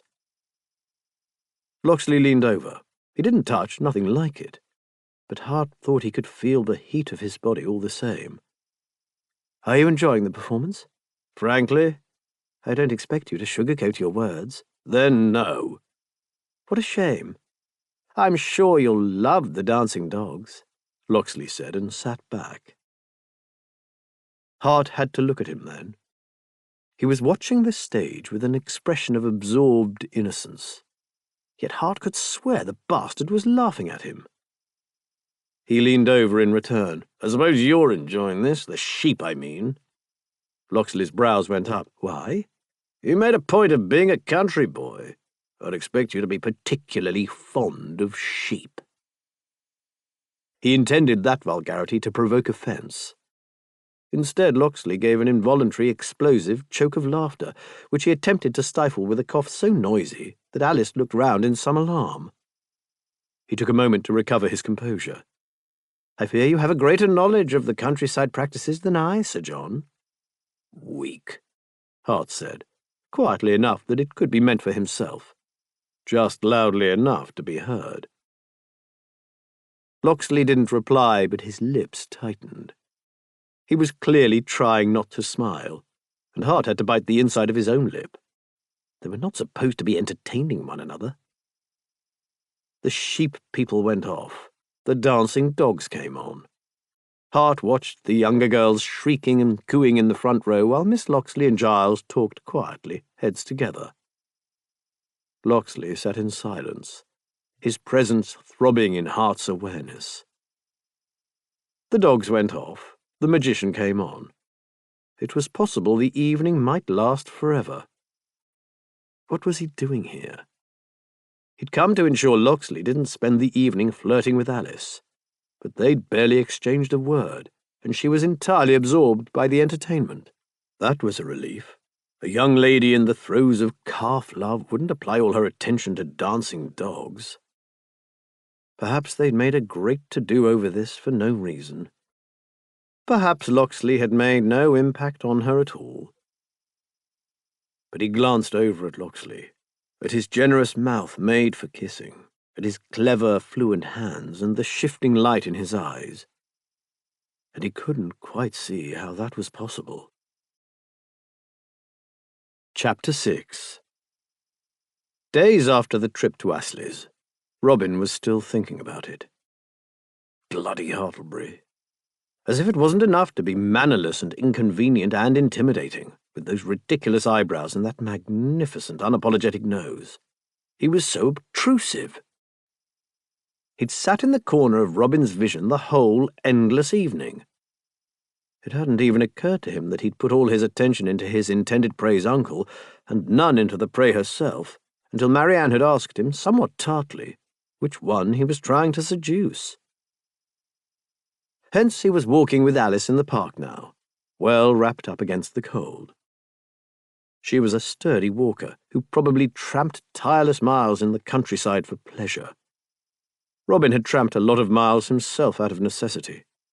It was why he intended to become sufficiently rich to take carriages for the rest of his life. "I'm glad you enjoyed Astley's," he said. "Oh, it was marvellous. Thank you so much. Did Marianne have a good time?" "Very much so." "She seems to be good friends with Giles, Mr. Verney. You know, he is Uncle Hart's best friend, and the families are very close, so I have known him all my life." Robin filed that away as a warning for Marianne. He had not failed to notice her black head next to Verney's fair one, deep in laughing conversation all evening. It was ill-judged when she should be concentrating on a marquis. Verney seemed adequate from the little attention Robin had paid to him, but they had bigger fish to fry. "I wondered if you would care to see Grimaldi's pantomime," he offered. "Oh, I am to go with Jennifer Verney tonight. I'm sorry. It was very kind of you to invite me.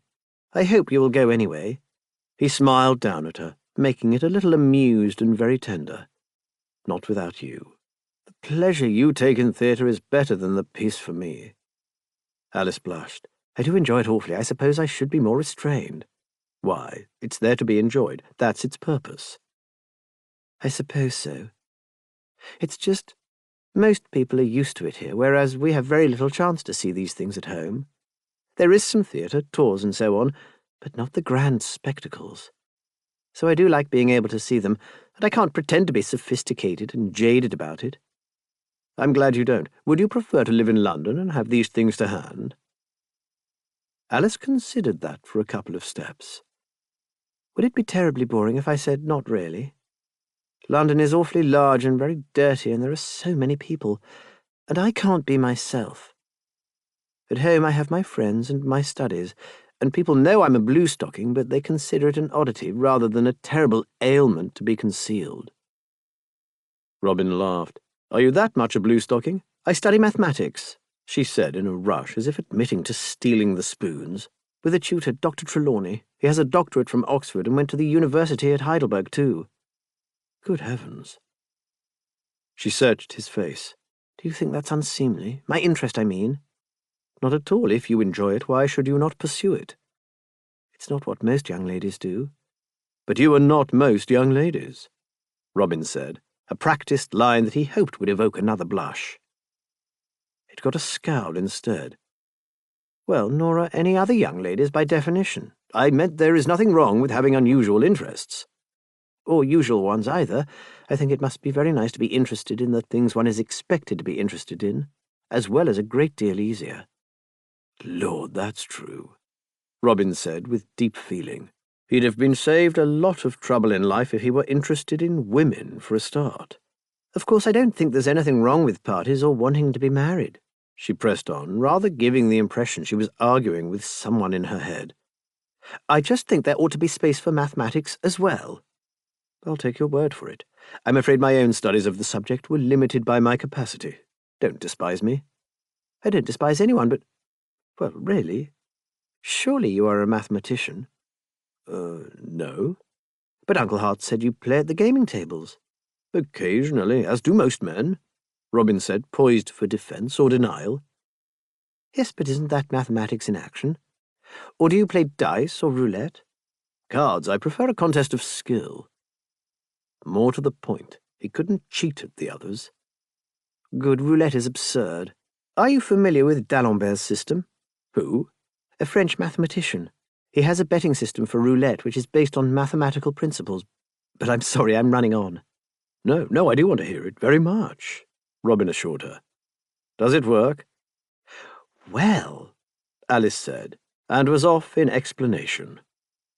It sounded, as far as he could gather, like a martingale system for betting, in which one increased stakes after losing and decreased them after winning, though with some refinements. I've seen people play martingale, he said. Most of them swear by it, but quite a few of them lose. Of course they do. Over the long run it might even out, but to follow his system properly would require infinite funds, which most people do not have. I certainly don't. And it makes no sense at all in terms of probability, because the fall of the ball or the dice is not affected by what came before. Robin blinked. You might have to explain that. Say you roll a die 6 times, and the first 5 times it comes up 1. Do you think it's more likely to come up a 6 on the next throw? It's probably Greek. I'd ask for new dice. She gave him a look. All right. Say it has been rolled 10 times, and everything except a 6 has come up. Would you wager on it being a 6 on the next roll? Robin thought about it. 10 times? Probably a 6 is due. But it isn't due. The die has no memory of what was rolled before any more than a pack of cards remembers the last deal. Perhaps a 6 hasn't been rolled in 10 tries, or even 100, but the odds of a 6 remain what they always were, 1 in 6. After 100, or 1,000. I grant you, if a die didn't roll a 6 in 1,000 rolls, it might be, what did you say? Greeked. Greeked, she repeated with relish. Assuming a fair die, though, it's just a long string of chances. But surely. They walked and talked for the next hour, Alice as animated as he'd ever seen her, eyes bright, not resting until she had persuaded him of D'Alembert's fallacy, and then delving into the mathematics of other games of chance. Robin had good card sense, and a long practical acquaintance with what he might expect in a game. He would not have expected an 18-year-old girl to dismiss his experience so confidently. But he found himself forced to listen as she chided him for superstition. But it doesn't feel right, he protested at one point. Surely if the cards have been running badly for me, my luck does not exist.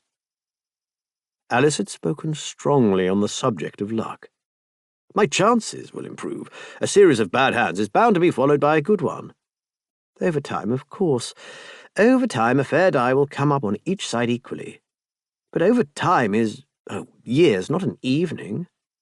Runs of cards or dice are inevitable, but a winning or losing streak is an illusion. Then I've won a lot of money on things that don't exist. I expect you have. I'm not saying you can't roll a 6 10 times in a row. I'm saying that when you do, it's simply a series of individual 1 in 6 chances. But 10 sixes isn't a 1 in 6 chance, is it? Robin said, attempting to work that in his head. It can't be. No, of course not.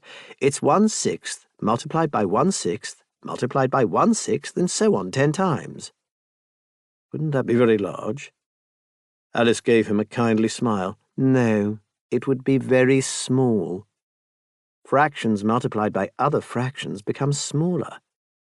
So it would be a very small chance indeed, but what you have to remember is that any specific outcome is just as unlikely. Suppose you rolled a die 10 times and it came up 3, 1, 4, 1, 5, 9, 2, 6, 5, 3.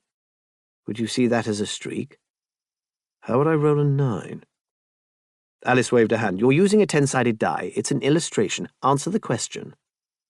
I have never seen such a thing. And, of course, it isn't a streak, it's random numbers. Actually, it's pi. It's what? Pi, Archimedes' constant. The ratio of a circle's circumference to its diameter. Surely you studied geometry at school. She looked genuinely puzzled, as if Robin ought to know who Archimedes was or why he was constant. I didn't always pay my tutor his due attention, I fear, he lied smoothly. What have circles to do with dice? Nothing. All I meant to say is, as a matter of probability, it is exactly as likely or as unlikely that you should roll 3, 1, 4, 1, 5, 9, 2, 6, 5, 3 in that order, as it is that you should roll 10 sixes. Each combination is as unique and surprising and impossible to predict as the other. Robin attempted to grasp her point. So Archimedes' constant is as rare as 10 sixes. And so is any 10 numbers in a specific order. Whatever combination of results you get is unique and absurdly improbable once you consider all the other possibilities. It's just that people don't notice if they aren't showy.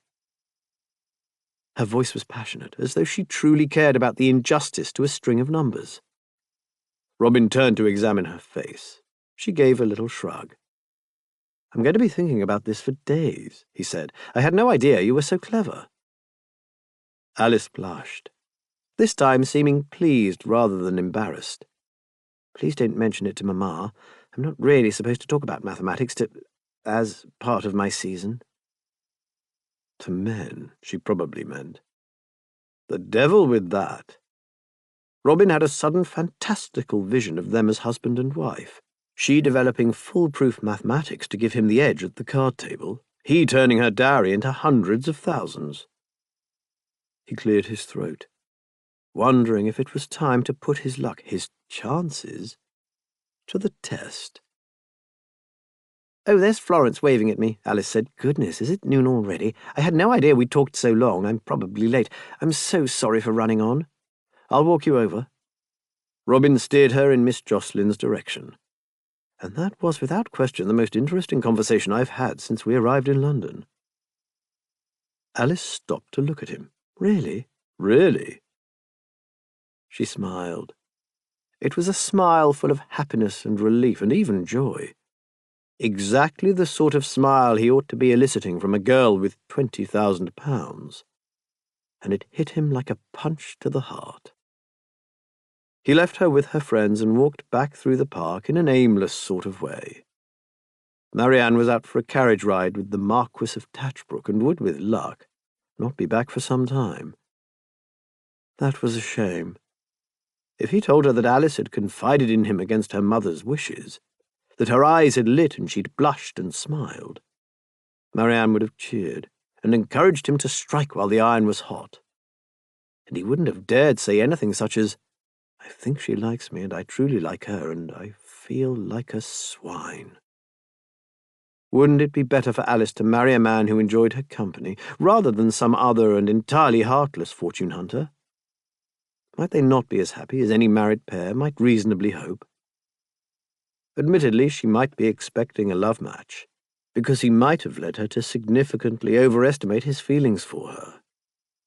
But if he had some feelings, affection and respect and every intention of maintaining amicable relations, was that really so bad? There were worse men than himself. The upper 10,000 sold women into marriages with cruel, greedy, brutal men every day for social or financial advantage, and that was acceptable because they had birth and upbringing. Robin was sure Alice would rather have a good friend. He told himself that over again, glowering at the grey water of the round pond and the red brick of Kensington Palace, until his hands were so cold he had to go home. But he still didn't feel any better. Chapter 7. They were to attend Mrs. Verney's soiree that evening. She was Giles Verney's brother's wife, and though the invitation had come from her, Robin had little doubt who had asked for it. He'd seen the way Verney looked at Marianne. "Why are we going?" he asked her as they dressed. Marianne wore a very simple gown that showed off her magnificent figure, with a plain string of pearls that had cost Robin an entire evening's winnings, and her hair dressed au naturel. She looked stunning, more than she did in the most elaborate toilettes. Robin suspected it was because she was happier. "Why would we not? Mrs. Verney is wonderfully respectable." Marianne held a pearl drop to her ear, considering. "This or the little string of seed pearls?" "The drop, it looks much more artless." Marianne smiled into the mirror. "You've no idea how hard I work to be artless." "Is Tatchbrook going?" "I hope not." Robin was mid-cravat, and, not having a stack of fresh linens to hand, he couldn't afford to get this wrong. He lowered his chin carefully to press the creases into place, squinted in the mirror, decided he was satisfied, and said, "Really?" "Christ, Rob, do you want to listen to him?" "Neither do I." "You'll have to listen to him if you marry him." "If I marry him, I'll be paid to listen to him." The light had gone from her face. "Meanwhile, I shall take every opportunity I have not to." "And you don't want to look like you're living in his pocket," Robin said, in lieu of asking if she was going to listen to Giles Verney instead. "No, indeed. In fact, I intend to be busy for several days. Absence might concentrate Tatchbrook's mind." "Might he not take offence?" "If he takes offence, I won't get him anyway." Marianne inserted the earbob's wire. "He needs to court me, chase me, win me. He won't be satisfied else." She was sitting with her back to him as she spoke, but he could see her face in the mirror. Her eyes met his in the glass. A long, silent look. Then she went on to the other earring. "Is Alice coming?" "No, she's going to Grimald's pantomime." "You should have taken her to that." "I walked with her in the park for 2 hours, talking," Robin said. "She told me about her interests." He felt as though Alice's mathematics might be private somehow. "We got on wonderfully." "Excellent. Are you going to propose soon?" Robin searched for a reply, but there was only one, really. They'd left too many angry people and unpaid debts behind them. They'd invested too much money and effort into their targets here. They were in too deep to stop. "I'll do it tomorrow." "I wish you would." Marianne tweaked a ringlet. "You will be good to her, won't you, Rob?" "Of course I will." "I like her. She's clever." "I've noticed." "And she's kind. She deserves a good husband." "Then why do you want to saddle her with me?" That came out of his mouth unplanned. Marianne's eyes widened. She rose swiftly and turned to take his hand. "What's that about? You won't hurt her, will you?" "I won't love her either. You know I don't feel that way." "You can love someone without tupping them.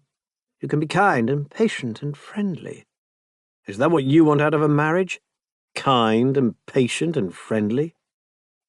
Marianne dropped his hand and stepped back. Her voice was several degrees chillier when she said, "What I want out of a marriage is the title of Marchioness and 18,000 a year. Kindness and patience won't come into it. Still less whatever romantic notions you may be harbouring, which, if I may say so, are absurd for a man of your tastes. How much kindness do you find on your knees in a dark alley?" "Maybe I'd like a little more kindness than that." "Maybe we all would." Marianne returned to her mirror. "The world isn't kind. Are you ready?" They barely spoke on the way to the party. Marianne was silent in the way that usually suggested simmering rage. Since her rage was aimed at, or at least near, Robin, he felt it best to keep his mouth shut. He'd spoiled her pleasure quite enough for one evening. As if things weren't sufficiently dismal, the first person he saw as he entered was Sir John Hartlebury. He couldn't help noticing the man. It wasn't his size. He was broadly built, but not particularly tall. Or even his severe appearance, with the eyebrows and the plain clothing. It was just his solid, bristling presence, like a mastiff in a room of bright birds. Hartlebury was part of a crowd that included Giles Verney and 2 men who were clearly his brothers, plus an older man in the purple plumage of an archbishop who resembled them all. They were talking with noise and animation, Hartlebury among them, laughing unguardedly. He seemed comfortable and at home, and the unaccustomed expression made him look completely different. Robin had never seen the man look relaxed before. "Stop staring," said Marianne under her breath, and swept forwards to greet Verney. Robin greeted people, exchanged frostily civil bows with Hartlebury, and made himself scarce. The least he could do for Marianne was to not start a fight. He probably wouldn't have played cards anyway, as potentially provocative. But there was no card table. Of course not. The Verneys were far too high sticklers for cards. With their patriarch the Archbishop and his bevy of well-married, well-behaved children and their impeccable respectability. You could choke on the gentility round here. Instead, the entertainment on offer was a chamber orchestra. Wonderful. Robin sat and listened to music for several hours, and was disappointed to learn that only 40 minutes had passed on the clock.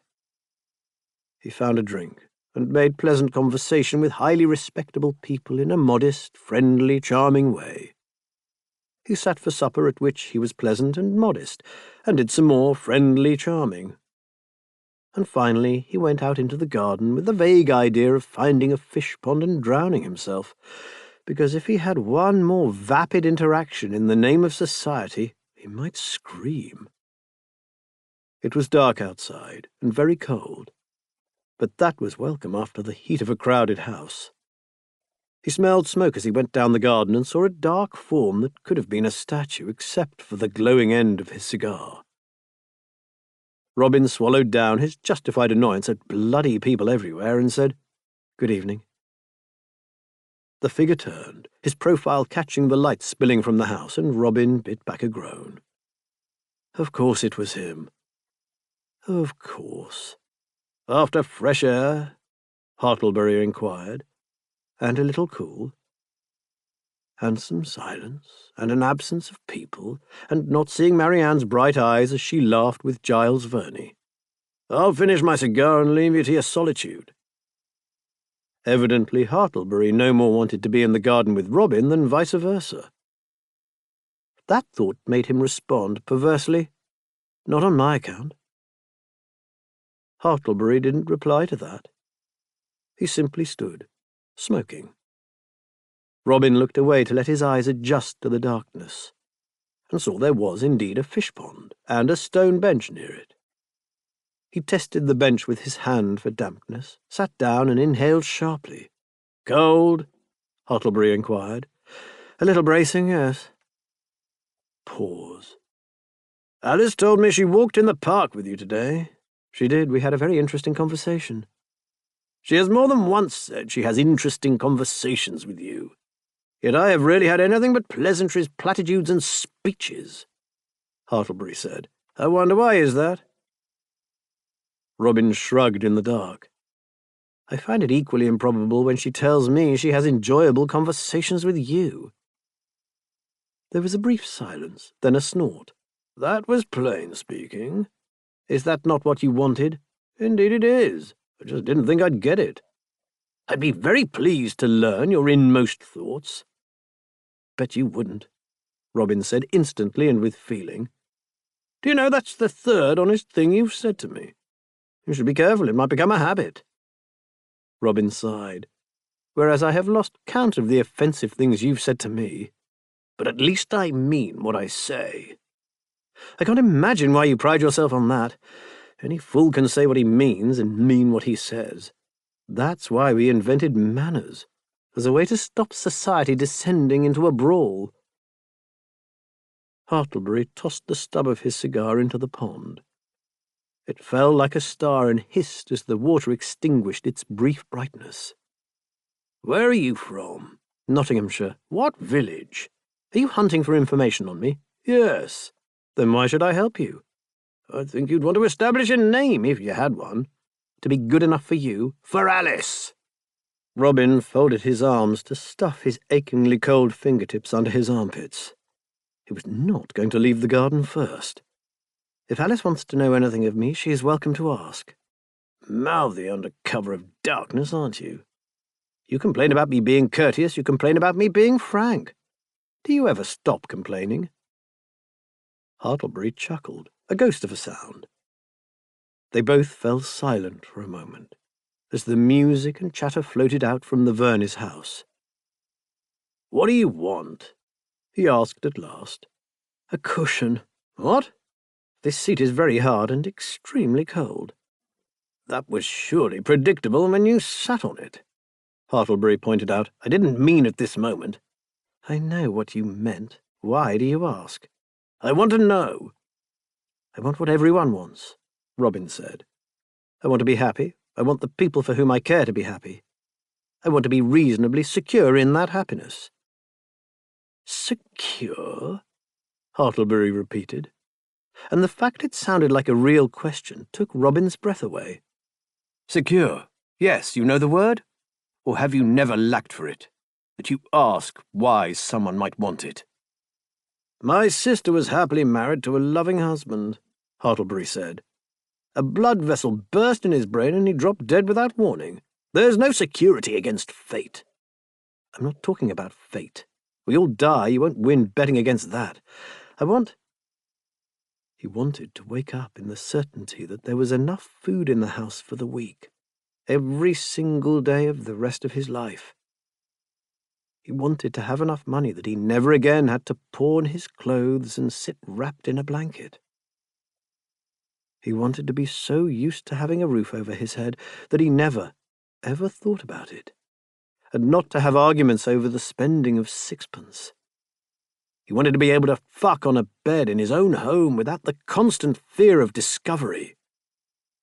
He wanted something better and brighter and, yes, kinder than damp knees in a dark alley with one ear cocked for the avenging law. Marriage wouldn't win him those last, or at least not with anyone he wanted to fuck. Everything else was achievable, if he could just get his hands on some real money. Gambling money slid through the fingers like water. You won it and staked it and spent it on the trappings you needed to keep playing with the people who had money for you to win, who could lose 500 or 1,000 pounds in a night, but only wanted to lose it to men like themselves, because it would be degrading for their money to go to someone poor. "I want the privilege of not worrying more than I have to," he said. "I'm sure you worry about Alice. Do you worry about anything else, ever? Do you fear for your sister's future, or wonder if you will be cold-shouldered from society for an ill-judged remark, Sir John?" There was quite a long pause. "Not really," Hartlebury said at last, quietly, even reflectively. "Not any more.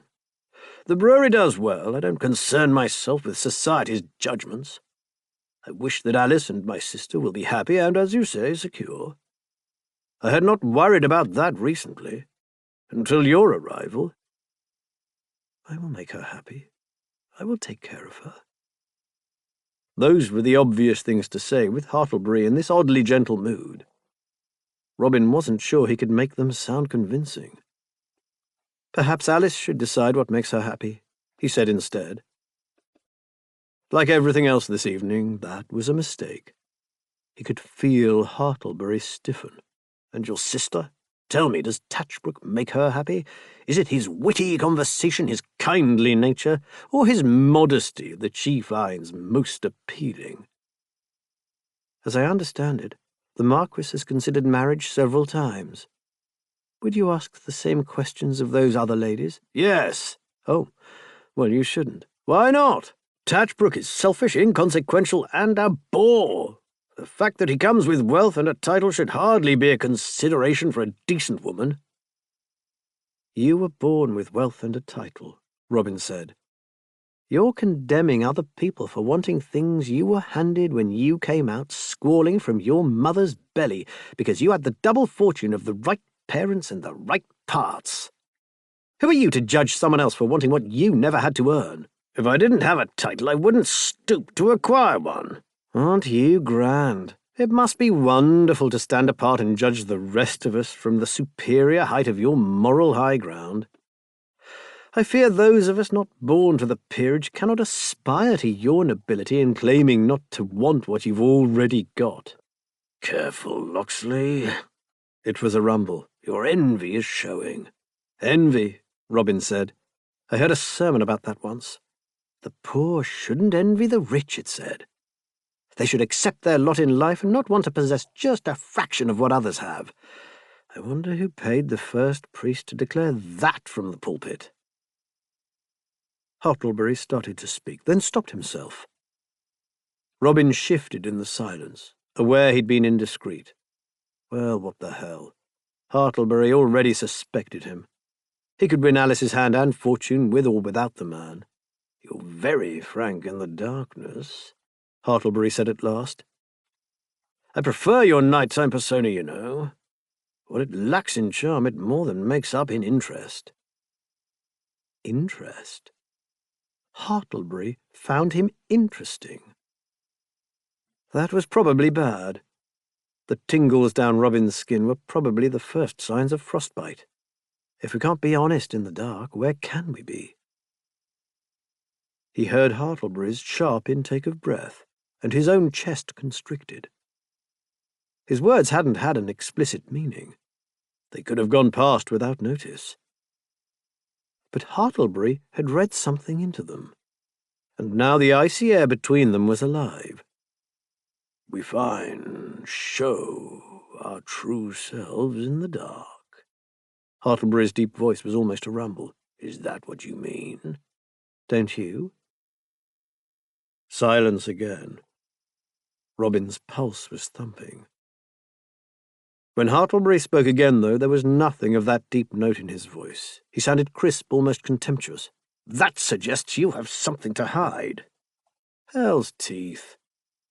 There is a difference between hiding and not putting one's entire self on display to the world at all times, Robin said with equal crispness. I doubt you do that either. And on that note, I'm going in.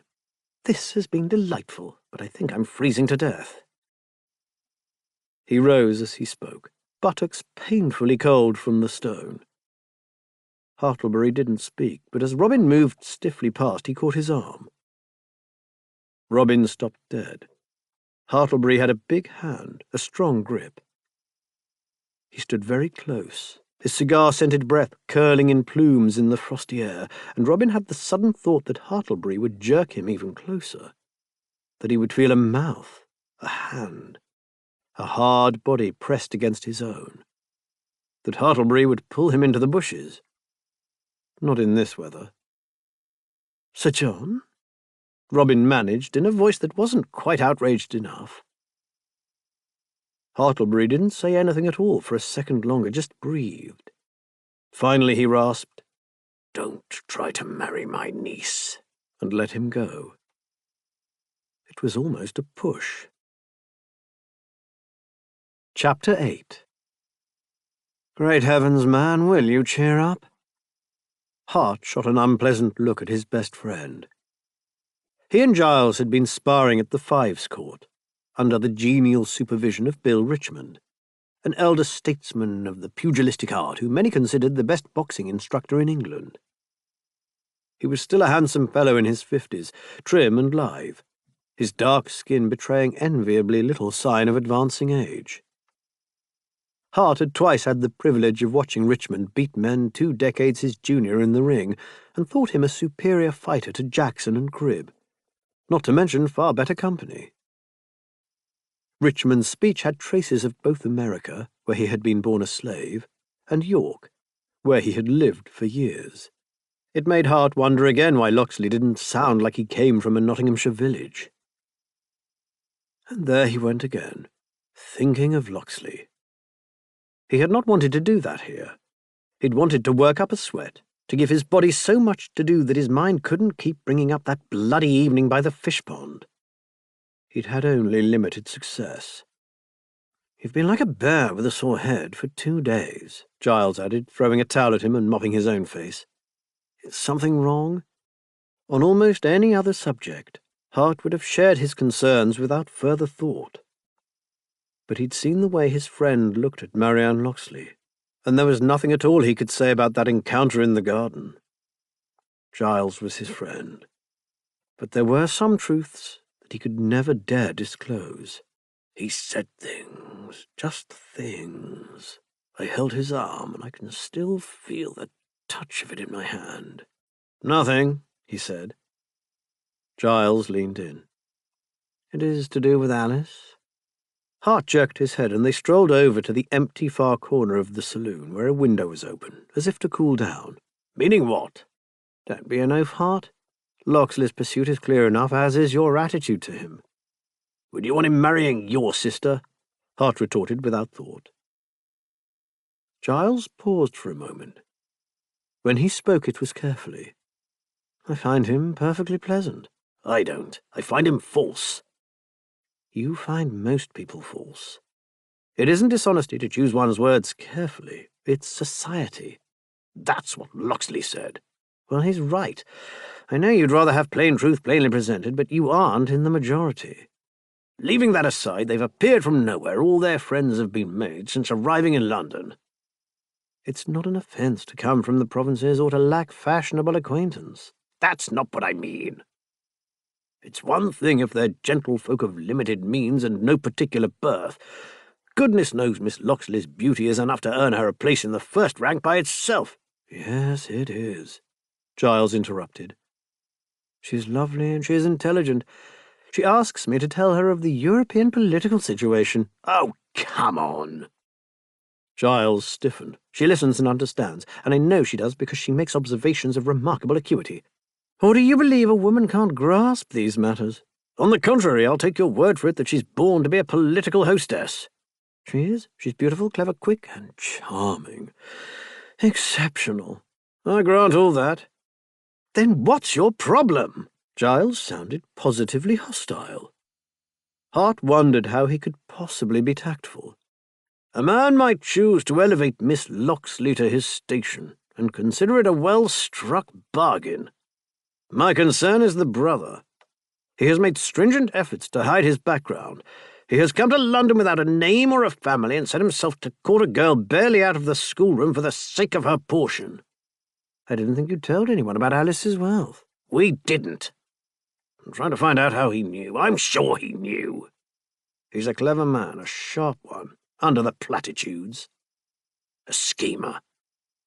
"I can't agree," Giles said. "If he is a schemer, so must she be, and I would stake my life she is not." This was beginning to sound worrying. "Nonsense," Hart said, rather than get into a fight over Miss Locksley's character. "Good women have had unworthy brothers since the beginning of time. Half the novels Edwina reads feature good women with unworthy brothers. Some people might take that personally." Giles gave a reluctant smile.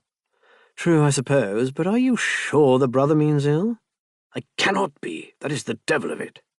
But we can't take the risk. Alice is too young. If she makes a mistake now, it will affect her whole life. I picture her used, left, her portion spent, and— No." "Have you spoken to her?" "To Edwina. I don't want to make Alice feel I'm against her." "Not to offend you, but Alice isn't a Hartlebury. Does it truly matter if a suitor is of no great distinction, if he treats her well?" "It wouldn't if I were sure he would, and if she made an informed choice. I don't believe deceit is a good start." Giles made a face. "No, curse it, I do see your worry, Hart, but you know Marianne Miss Locksley is devoted to him." First names. Hart had an increasingly bad feeling about this. All those good women with unworthy brothers probably love them too. "Who are you, and where is my friend Hart?" Giles demanded. "You know very well you are itching to call her a fortune-hunter and rain disapproval on her head." "I don't give a curse for her. Or to put it better, if you would, Miss Locksley is not my concern. That's up to her future husband. My only care is for Alice." "I suppose that's fair. Have you found out anything to support your suspicions?" "Not yet. I've written to the family lawyer in Aylesbury and my solicitor in Aston Clinton to see if there have been any inquiries about Alice's circumstances, and I've hired a man to track down the Locksleys in Nottinghamshire. I will catch the little swine if he has put a single foot wrong." "You seem to be taking this very personally, Hart." Giles hesitated. "I had not meant to press you on this, but Well, you aren't terribly good at speaking of these matters, and I think it has to be said. Is it... Do you care for Alice yourself? Of course I do. Giles made an irritated noise. Not like that, I meant... You have never been greatly interested in women, other women, and you aren't related to Alice, and now she's grown to womanhood. Good Lord, stop, said Hart, appalled. She's my niece in every way but blood. I have no interest in marrying her, stealing her fortune by keeping her unmarried, or anything else. All I want is not to watch a rascal ruin her life. I can't argue with that. Giles sighed. Never mind, it was only an idea, though I think you would do well with a woman to look after. The last thing Hart needed now was a discussion of his unmarried state. I have quite enough to look after, thank you. You thrive on taking care of others. Perhaps a woman in need of protection, of shelter. Hart cut him off with a grimace. That's the most revolting sentiment I have ever heard. Ought you not to consider your own marital prospects before advising me on mine? He wouldn't have said that last if he'd thought, but the words slipped out. Giles twitched as if stung. I wish I could. Alas, I have little to offer but my name and person. Which weren't enough for Miss Locksley, Hart inferred. Don't do yourself down. Your name and person are perfectly adequate. I'm sure any woman of reasonable standards would agree. Thank you, dear friend, Giles said, much moved. Come on, let's dress, unless you feel the urge to hit anything else. Have you plans for the evening? Nothing. You? The Tauntons are holding a salon. Lord Taunton was a crony of Tatchbrook, so Miss Locksley would doubtless be attending. Hart wished to hell he could offer some useful advice, but he could think of nothing Giles would want to hear. His friend would soon see behind her lovely face to the heartless, grasping soul Hart suspected lurked there, based mostly on his dislike of her brother. And if he didn't, her marriage to Tatchbrook should give him the hint. He went home feeling far better in body for the exercise, and a little calmer in mind. It had been a relief to express his suspicions to someone who listened, whose vision wasn't obscured by the hope that Locksley might after all be the man he pretended. Not that Hart's vision was much clearer after that moment by the fish-pond. He'd barely been able to control his voice as his smouldering awareness of Locksley had flared into scorching life. Christ! He could not have the man marry Alice. To have him so close, part of the family, within reach, smiling. He'd lain awake a whole night interrogating himself, his motives, whether his desires had clouded his judgment. He'd sworn to himself that if Locksley turned out to be a decent man after all, he would accept the marriage, choke his own urges back down to the secret place they belonged, and pray that nobody ever saw. He didn't think it likely. The little bastard was as crooked as they came.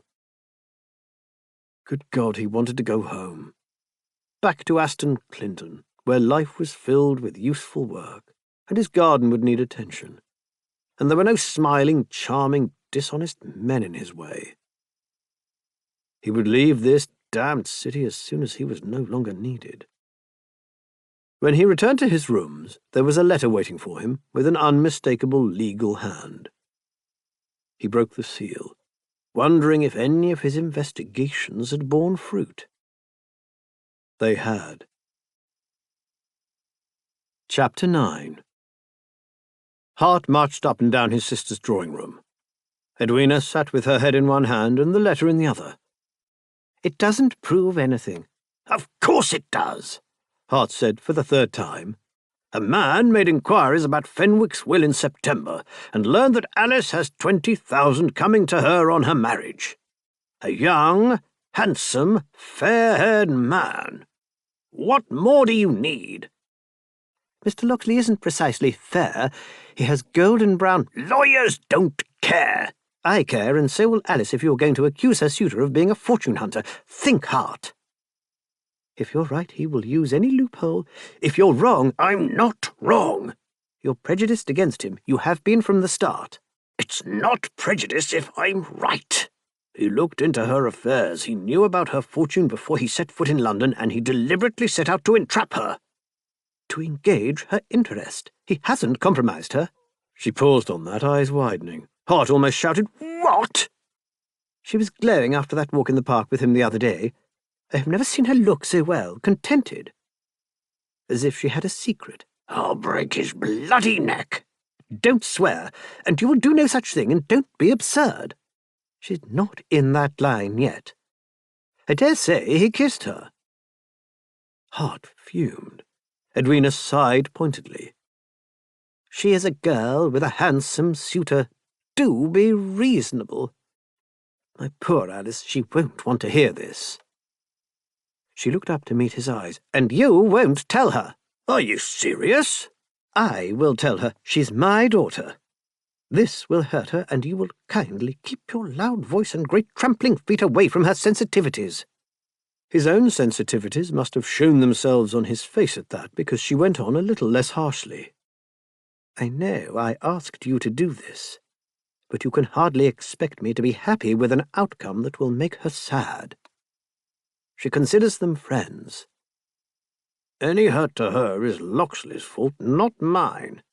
I doubt Alice will see it that way, and her feelings are the ones that matter. She has a party tonight. I'll tell her tomorrow, rather than spoil her evening. What if she doesn't believe you? Then it will be a very unpleasant conversation, and she will be all the more determined to have her way. Edwina said wearily. Please heaven she doesn't feel driven to elope. You don't imagine she will, do you? I hope I have brought her up better than that, but... Edwina smiled without any happiness at all. I married a handsome face when I was old enough to know better. And Alice is very young, and Locksley is very handsome. Hart rubbed the bridge of his nose. Edwina sighed.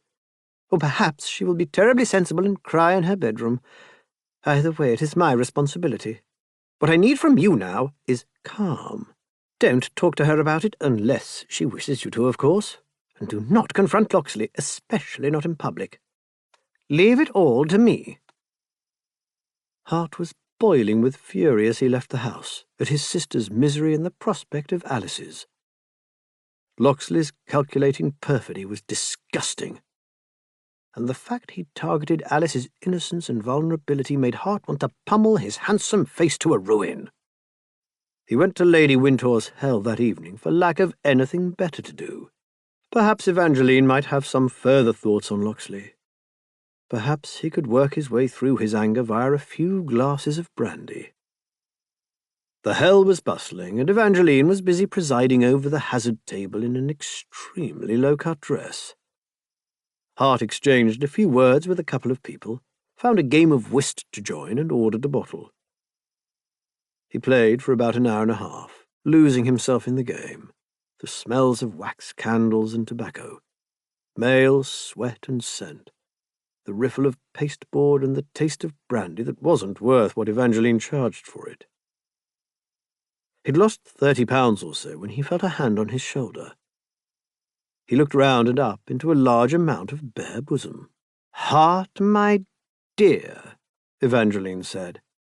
"How lovely to see you. We are blessed with our visitors tonight."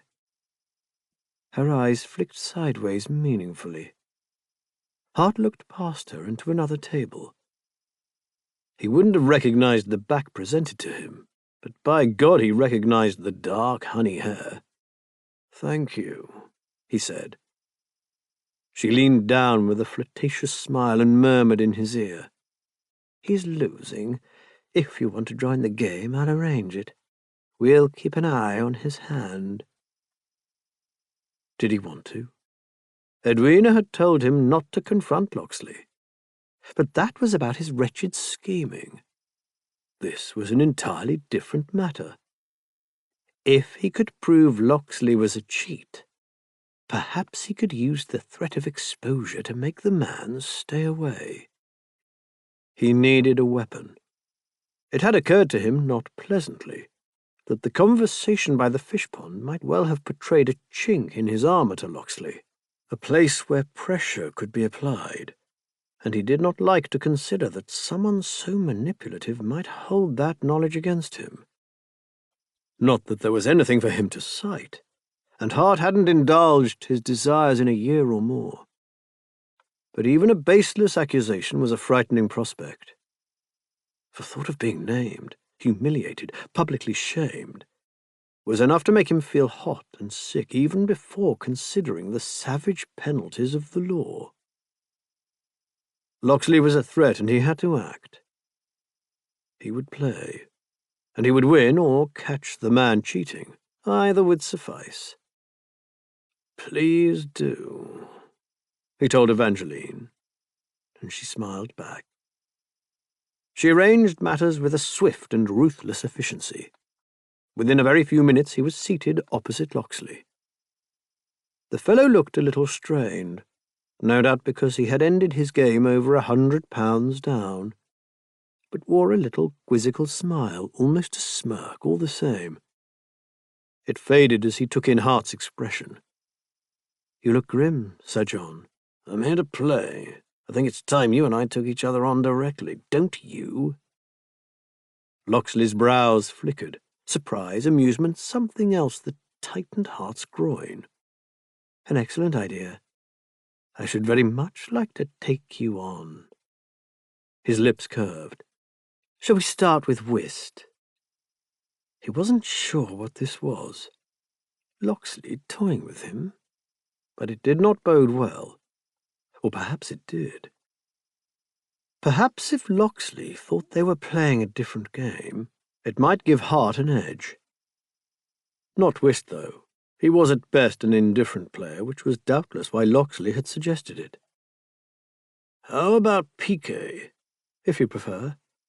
5 shillings a point, to begin." Piquet was a fiendishly complicated game, requiring a good memory and endless calculation of odds. They started slowly, taking the measure of one another as players. Locksley was obviously good, discarding with skill, playing with an appearance of smiling carelessness that Hart didn't trust for a second. He took his own time, considering discards longer than he needed, made a couple of defensive moves when he could have been bolder, and saw Locksley notice. They played out the first party cautiously. Hart won 3 hands, but not showily, never declaring more than a septium. He lost the party by a reasonable margin while still scoring over 100 points, which kept his losses minimal.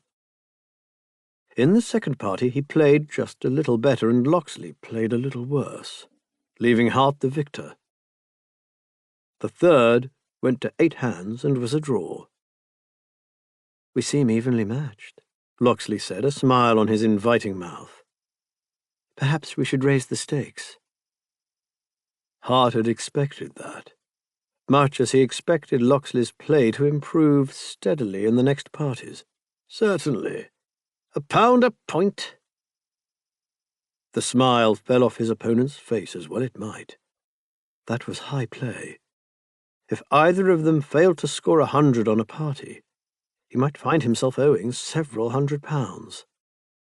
"That's going it," Locksley said lightly. "I thought you liked to take chances." Hart let his voice drop just a little. Locksley's eyes snapped to his. Wary, alert, alive. Hart clenched his hand under the table against the tension in the air. £1 a point, then.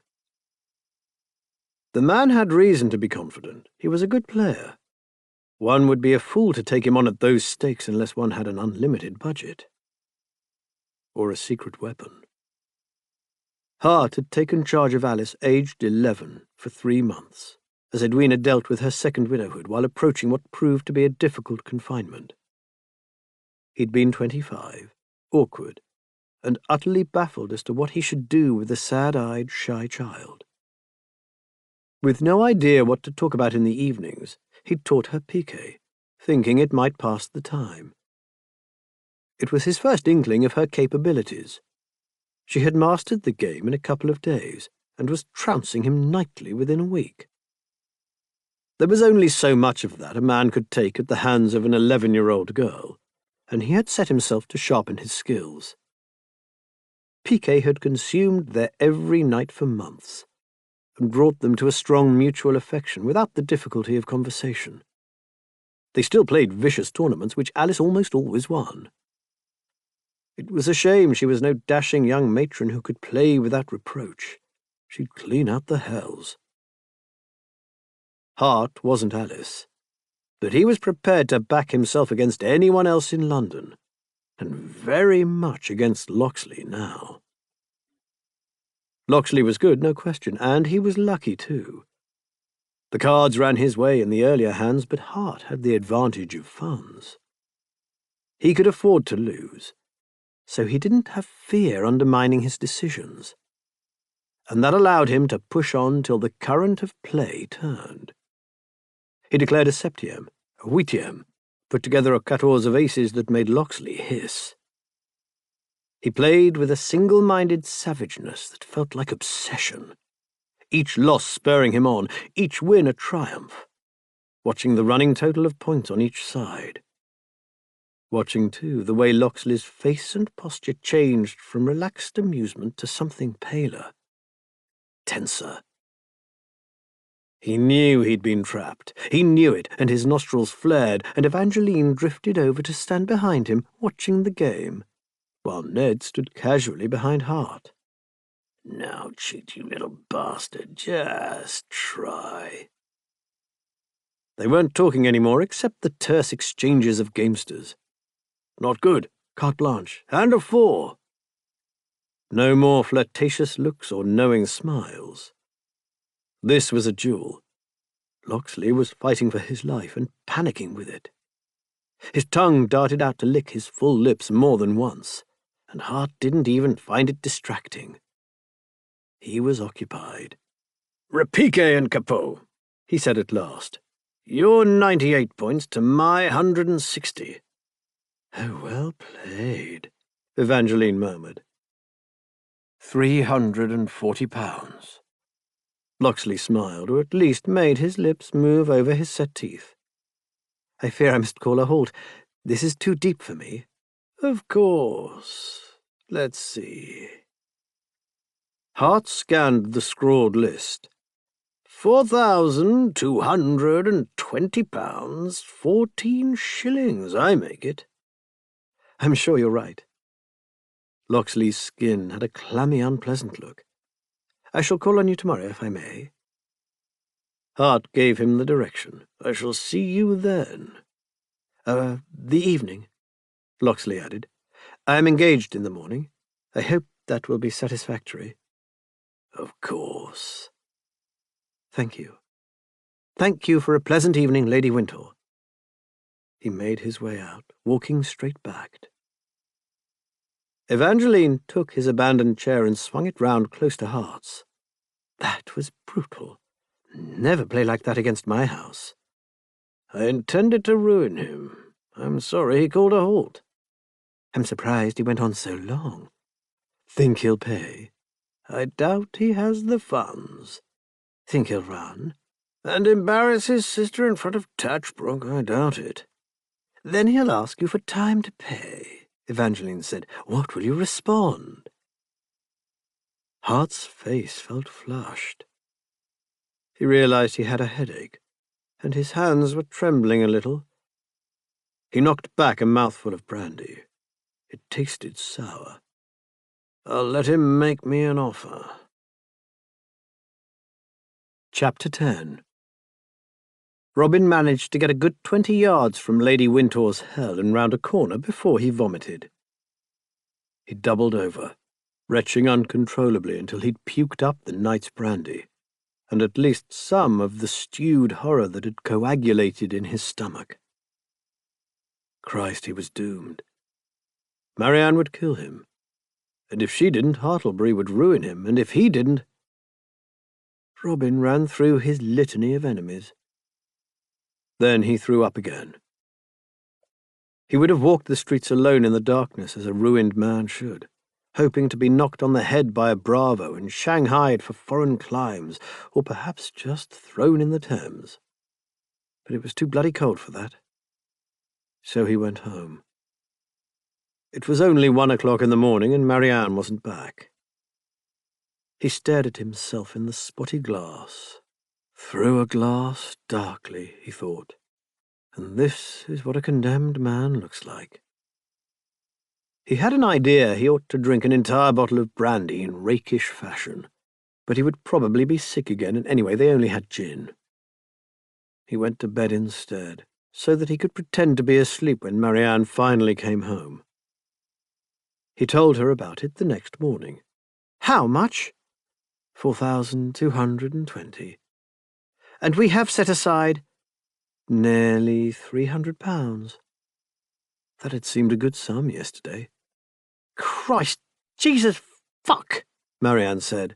And you lost it to Hartlebury? Was he cheating? No, he's just bloody good. Were you cheating? I couldn't. That bitch Lady Wintour and her brute stood over me to watch the game once I was in deep. Why didn't you just stop?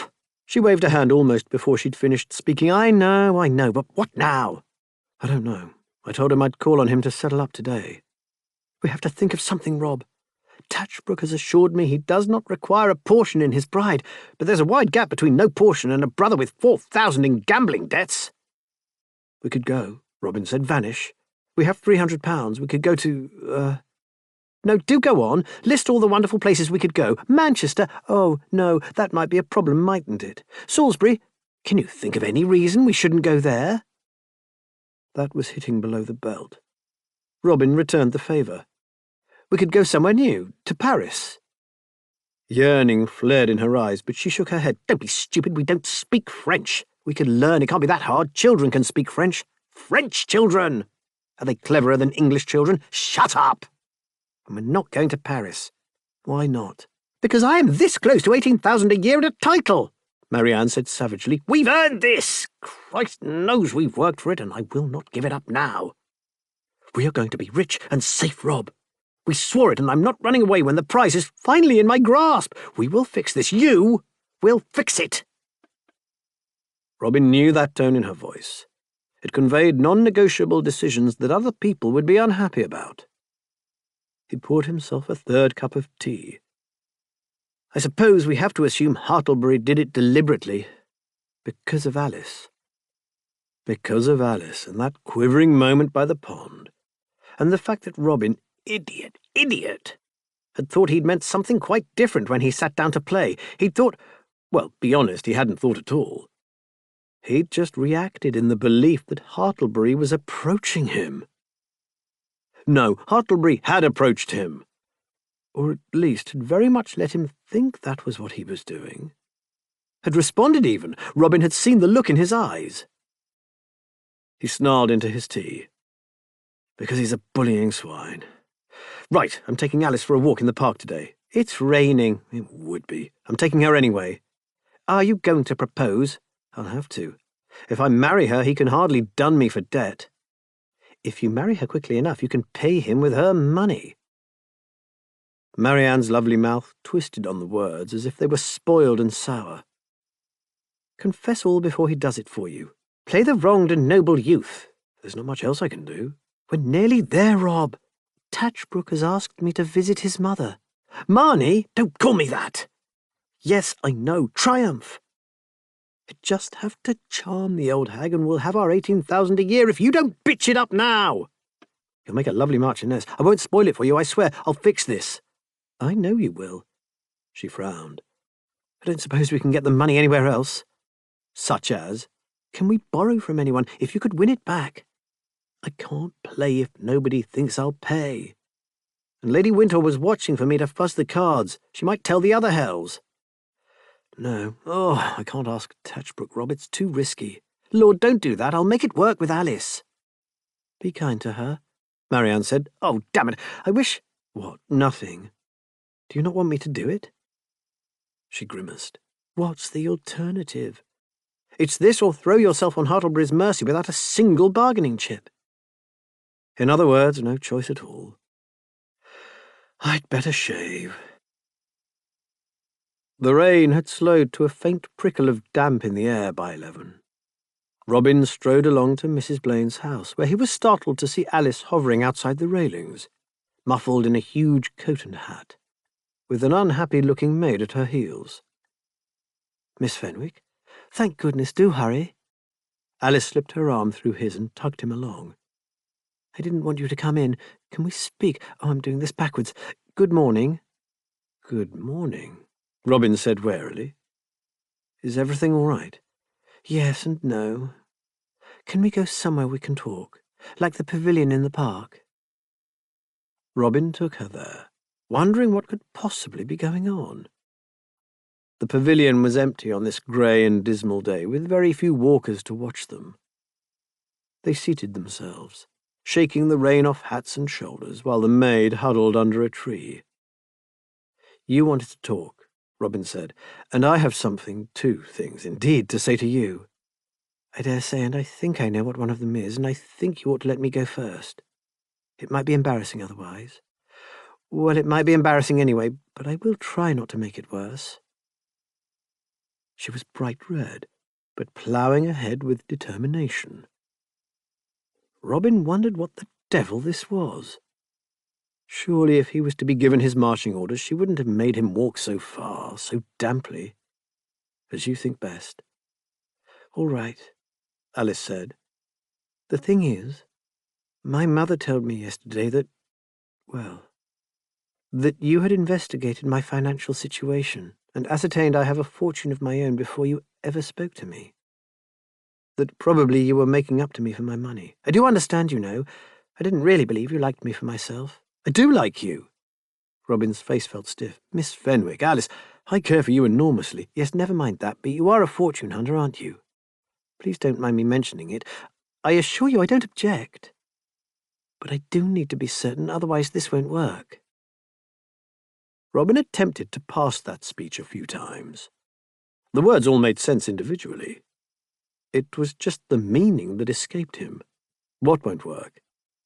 "Are you a fortune hunter?" Alice repeated with the sort of enunciation used by kind-hearted people to deaf uncles.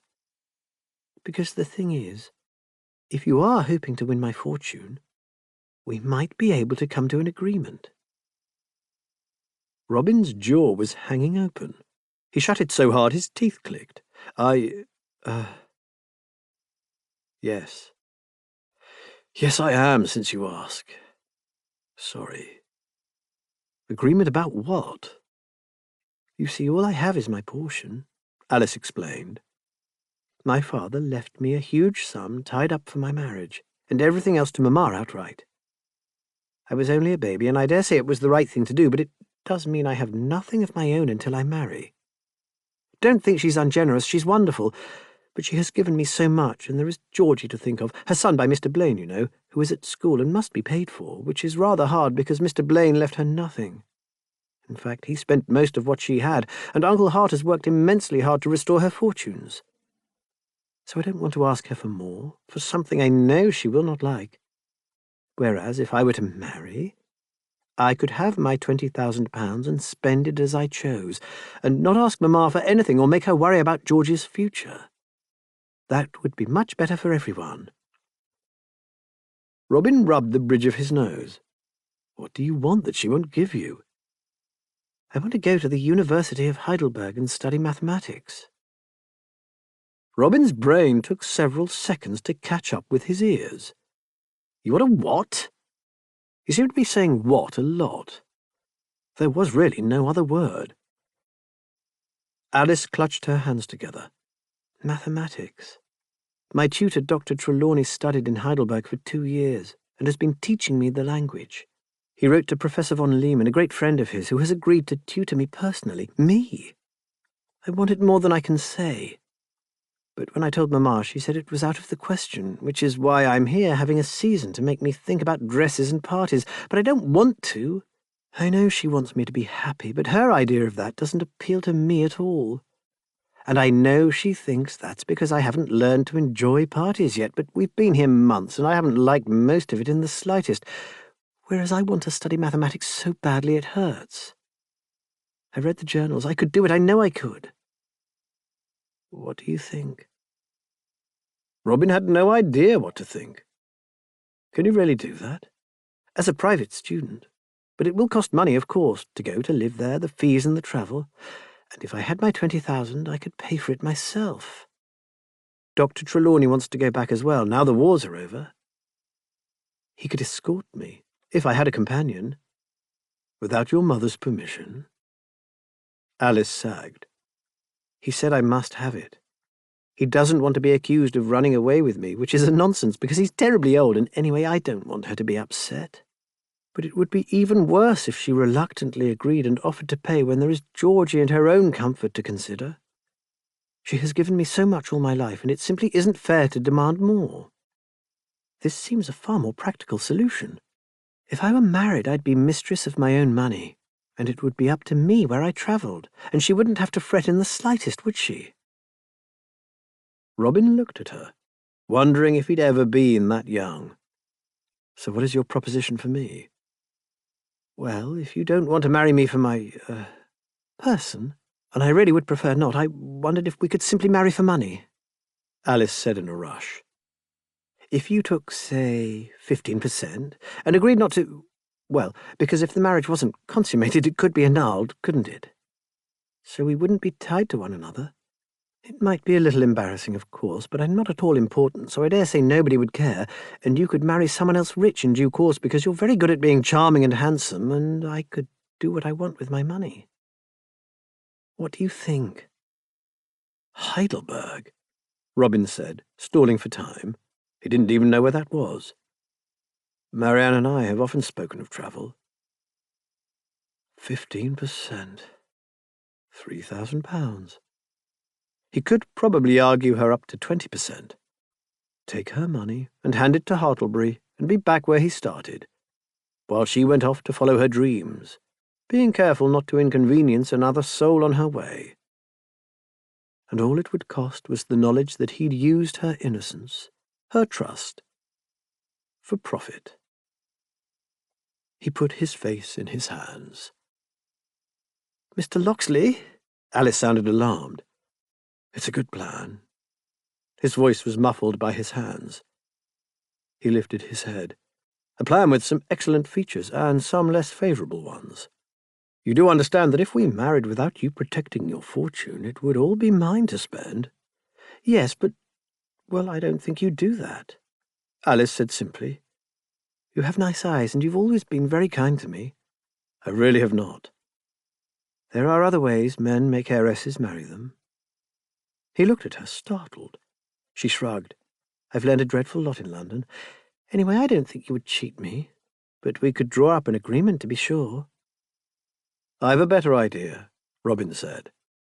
I think that first of all you should tell your mother that you have given her opinion serious consideration and tried your hand at the polite world as best you could, but that you are still determined on studying and want her support. I think you should let her decide how to spend her money, and not put yourself last before anyone has done that for you. If she refuses to consider the idea, you should point out that you can have your money by marrying, and see what that does to her opinion. And if she still doesn't change her mind, then I will marry you. But I really don't think she'll refuse if you talk to her properly. She loves you dearly, and it's not her fault she doesn't entirely understand, because she's quite an ordinary person. I mean that in the best way, whereas you are very special. Alice was beetroot. Robin gave her a rueful grin. And if you have to marry me, I'll do it for 500. I'd say nothing, but to be honest, I'm in rather a hole. Oh, that's not fair. 500, he said firmly. Not a penny more or the deal's off. But I truly don't believe you'll need to. And it would make her dreadfully sad if she couldn't attend your wedding, wouldn't it? You don't want to do that? That hit home, he could tell. He pressed on. Promise me you'll talk to her properly and give her a chance, yes? If she says no after that, I'll be your husband for long enough to get the money and no longer. So you can go into this discussion knowing you have a position to fall back on, all right? All right, I promise. You are nice, Alice said. I'm not, and don't ever ask another man to do this. The next one might not be so soft. This conversation between us, Alice assured him, quite private. That would be best all round. He gave it a moment's consideration. Actually, Do you know, if your mother was under the impression that you were seriously considering my suit, and didn't believe the calumnies heaped upon me, or thought I was redeemable or some such, she might become a little more receptive to the idea of sending you out of the country." "Oh!" Alice clapped her hand to her mouth, eyes sparkling. "That's wicked." "Tactical. Suppose you let that idea sink in for a few days until she's good and worried, and only then speak to her about your Heidelberg plan." She paused, then narrowed her eyes. "Do you get something out of that?" God, she was sharp. Robin considered lying, but what on earth was the point? "Your uncle took an exceedingly large sum of money off me at cards last night." "Uncle Hart, you didn't play piquet with him, did you?" "I see I should have been warned. But was it money you can pay?" "No." There was something rather liberating about telling the truth, not even slightly, which he knew, of course. "I don't think he likes me." "No," she admitted. "He found out that you asked the lawyers about my fortune. He's very protective." "So I have discovered." "Do you want me to speak to him?" "Good God, no. I just need a little leeway to avoid any consequences to, anyone else." "To Marianne. I have thought of that. She is so beautiful, and she quite deserves to be a marchioness." "She does, yes." "But do you think she'll be happy with Tatchbrook?" Alice said in a rush. "Because he isn't very nice at all. Really, he is not." Robin shut his eyes. Alice made a distressed noise. "I'm sorry, I shouldn't have said that. I hope she gets whatever she wants. She was always very kind to me." "No, she wasn't, and stop calling people kind. People aren't friendly to you because they're kind-hearted. It's because you're clever and funny and they like you. Marianne likes you." He was counting on that fact to save his skin when she found out he'd thrown away their best advantage. He decided not to think about that quite yet. "That reminds me. Are you going to develop a foolproof gaming system? One that means you won't lose money?" "I have. Don't play. If you can do any better than that, I want it first. 3 months before you publish your discovery, something like that. Then, if you haven't spent everything on education, you can lend me money and I'll travel around the spa towns of Europe breaking banks. We'll make a fortune." That piece of shocking nonsense drove the hint of moisture from Alice's eyes. She gave a startled yelp of laughter, and they expanded on the idea together. Alice giggling, Robin with a feeling of light-hearted freedom that he enjoyed while it lasted. He doubted it would long survive his next contact with reality. Unexpectedly, Marianne didn't throw a chamber pot at his head when he told her what he'd done. She sat still, eyes searching his face, and made him repeat a few times that he had turned down their sole chance to get the money. And then she shook her glossy hair like a horse shrugging off flies and said, "Well, what does that mean?" "It means, well, what would you like me to say?" "I couldn't do it, Marnie. She trusted us. She likes us. She wouldn't betray us if she had the chance." "Are you sure of that?" Marianne flashed back. "I am. Or at least, I didn't want to be the one who'd teach her to do it." "Fine. She's a good soul, and you did a good thing. You didn't take money from a girl who's never done any harm to a fly and who definitely deserves to have £20,000 because she was born. You're positively glowing with human decency. Is it warm and comforting?" "It felt better when I did it. And now? We're fucked. I'm glad you've noticed." Robin sighed. "We were probably fucked anyway, in fairness. We're still more fucked than we could have been." "Inarguable. She wished you well. Alice, I mean, she hopes you get what you want." Marianne's mouth turned down sharply at the corners, almost as if she might cry, though she never cried any more, then settled back into a hard line that made her look older. "How sweet. I want 18,000 a year and a title, and I don't want to lose my chance at them because you've made a pig's ear of this." "Alice was the wrong target," Robin said. "That's what it comes down to. Hartlebury's too protective. She's too young, and to be honest, I don't think I'd have stood a chance anyway because she's got better things to do. It was never going to come off. Sorry, Marnie. I've let you down all the way." "Then fix it!" Marianne said savagely. "Stall Hartlebury however you can for long enough that I can secure Tatchbrook's proposal. A month should do it. If he hasn't come up to scratch by then, I doubt he ever will. Get me a month, Rob." There was a martial light in her eyes. "Whatever it takes, grovel, tell him he's won, beg for time or to pay in instalments, use the savings and sell some clothes. If we do that and Tatchbrook doesn't come through, I thought you were a gambler. Pay to play." Robin wanted to suggest again that they just didn't. They had £300, enough to survive for a good while, plus whatever they could get for selling their accumulated wardrobes. They could flee to the continent and see the world as Marianne had dreamed.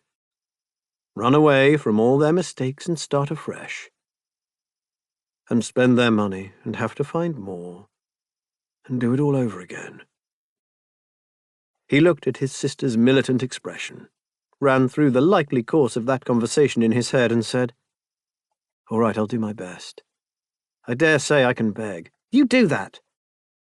Let's have supper before you go. You can't squirm on your belly on an empty stomach." "You're all heart." "I'm not the idiot who lost £4,000 and turned down another 3, she retorted. And Robin had no answer to that. Chapter 11. Hart sat in his study, reading a book, or at least holding one. He hadn't turned the page in a while, and would have had to check the frontispiece to find out what the title was. He didn't feel as triumphant as he should have. It was one thing to celebrate a victory, another to grind a man in the dirt. Locksley had faced catastrophe last night, and Hart had recognized the fear in his eyes. That terror as your world span out of control under someone else's direction, and you felt the foundations crumbling. Locksley deserved it, and he did not merit pity. He'd needed to be dealt with like any venomous pest, and it was absurd to feel guilty at putting that sick, terrified look on a man's face when he'd brought it entirely on himself. Hart glared at his book. It was aesthetic, that was all. Locksley was a handsome piece, appealing to the eye. But when he'd realized the scale of his losses, he'd looked stark and older. Hart probably wouldn't have thought twice if the contrast had been less striking. A man didn't deserve more consideration for good looks. Hart had struck a blow for ugly men like himself in teaching a pretty one his place. Edwina had written a note that morning saying Alice had taken the news about her suitor very calmly, like a good, sensible girl. This was followed by another note, 2 hours later and a great deal less placid in tone, to report with frantic punctuation that Alice had gone for a walk with Locksley, and had afterwards said only that she had much to consider, but felt he was maligned. He hadn't heard anything more, which might or might not be good. Anyway, it was not his concern. Alice was in safe hands. He had done his duty in exposing her fraudulent suitor, and would now put an end to the man's remaining pretensions before retreating to Aston Clinton and the life he liked. Perhaps he would forgive the debt. The thought had come to his mind a few times, now he considered it more carefully.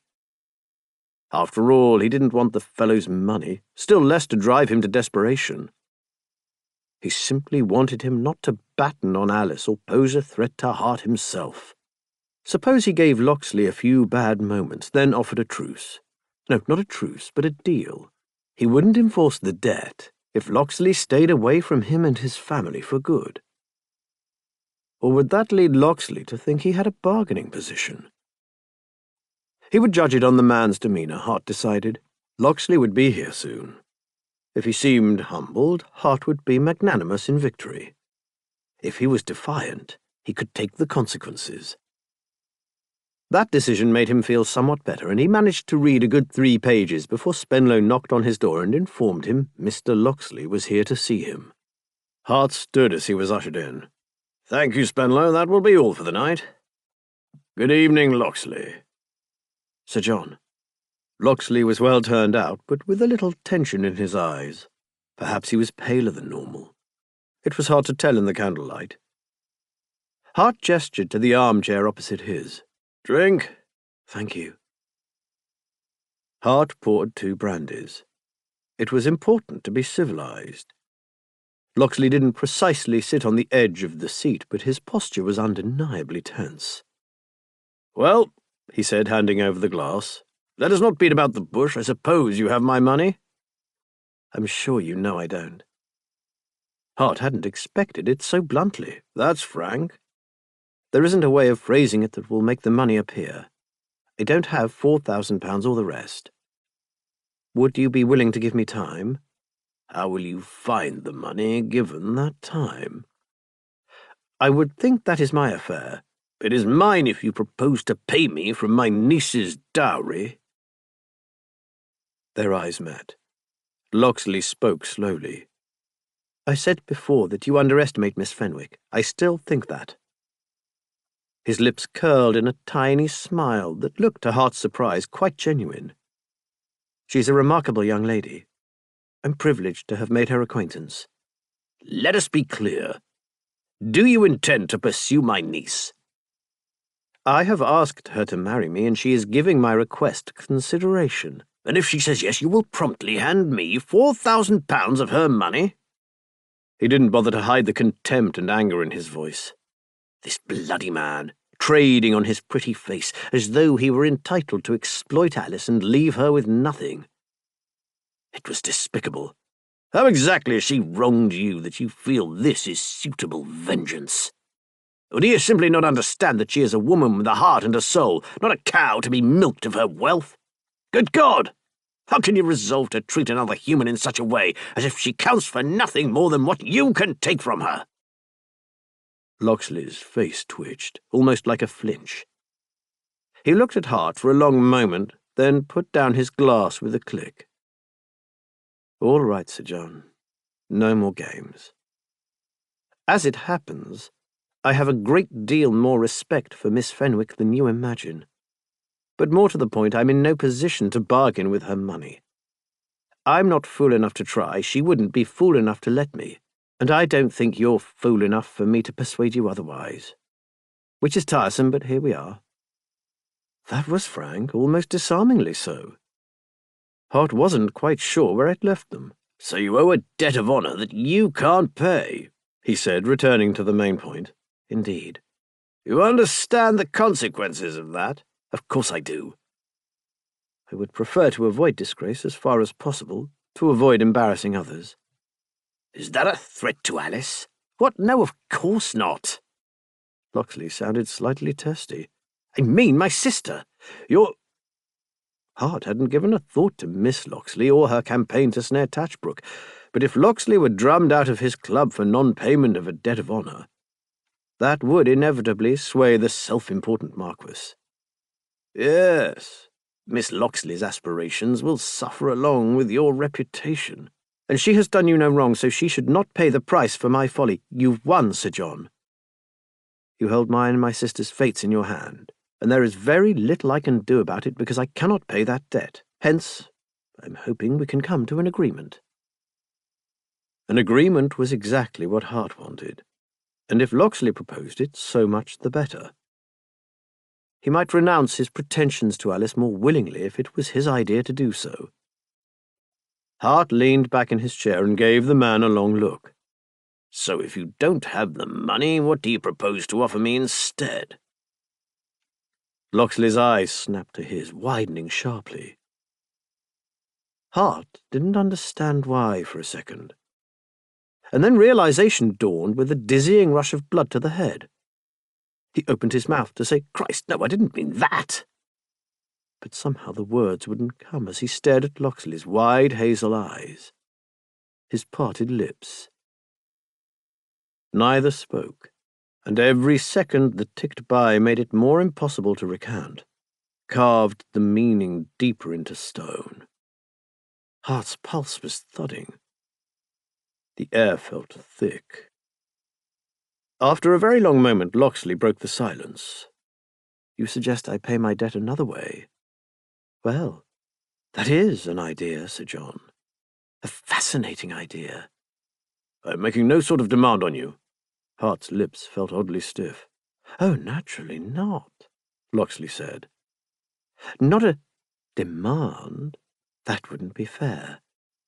Shall we say a gentleman's agreement? A matter of business entirely between you and me. His lips were curving. Hart couldn't stop looking at his mouth. He couldn't think for the blood roaring in his ears. Locksley cocked his head.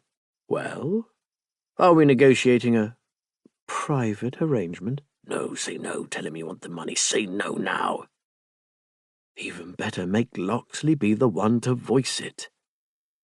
Let him make an offer that Hart could refuse with outrage, or of course accept if he'd misread the situation entirely, and Locksley had something entirely different in mind. He swallowed. What do you suggest?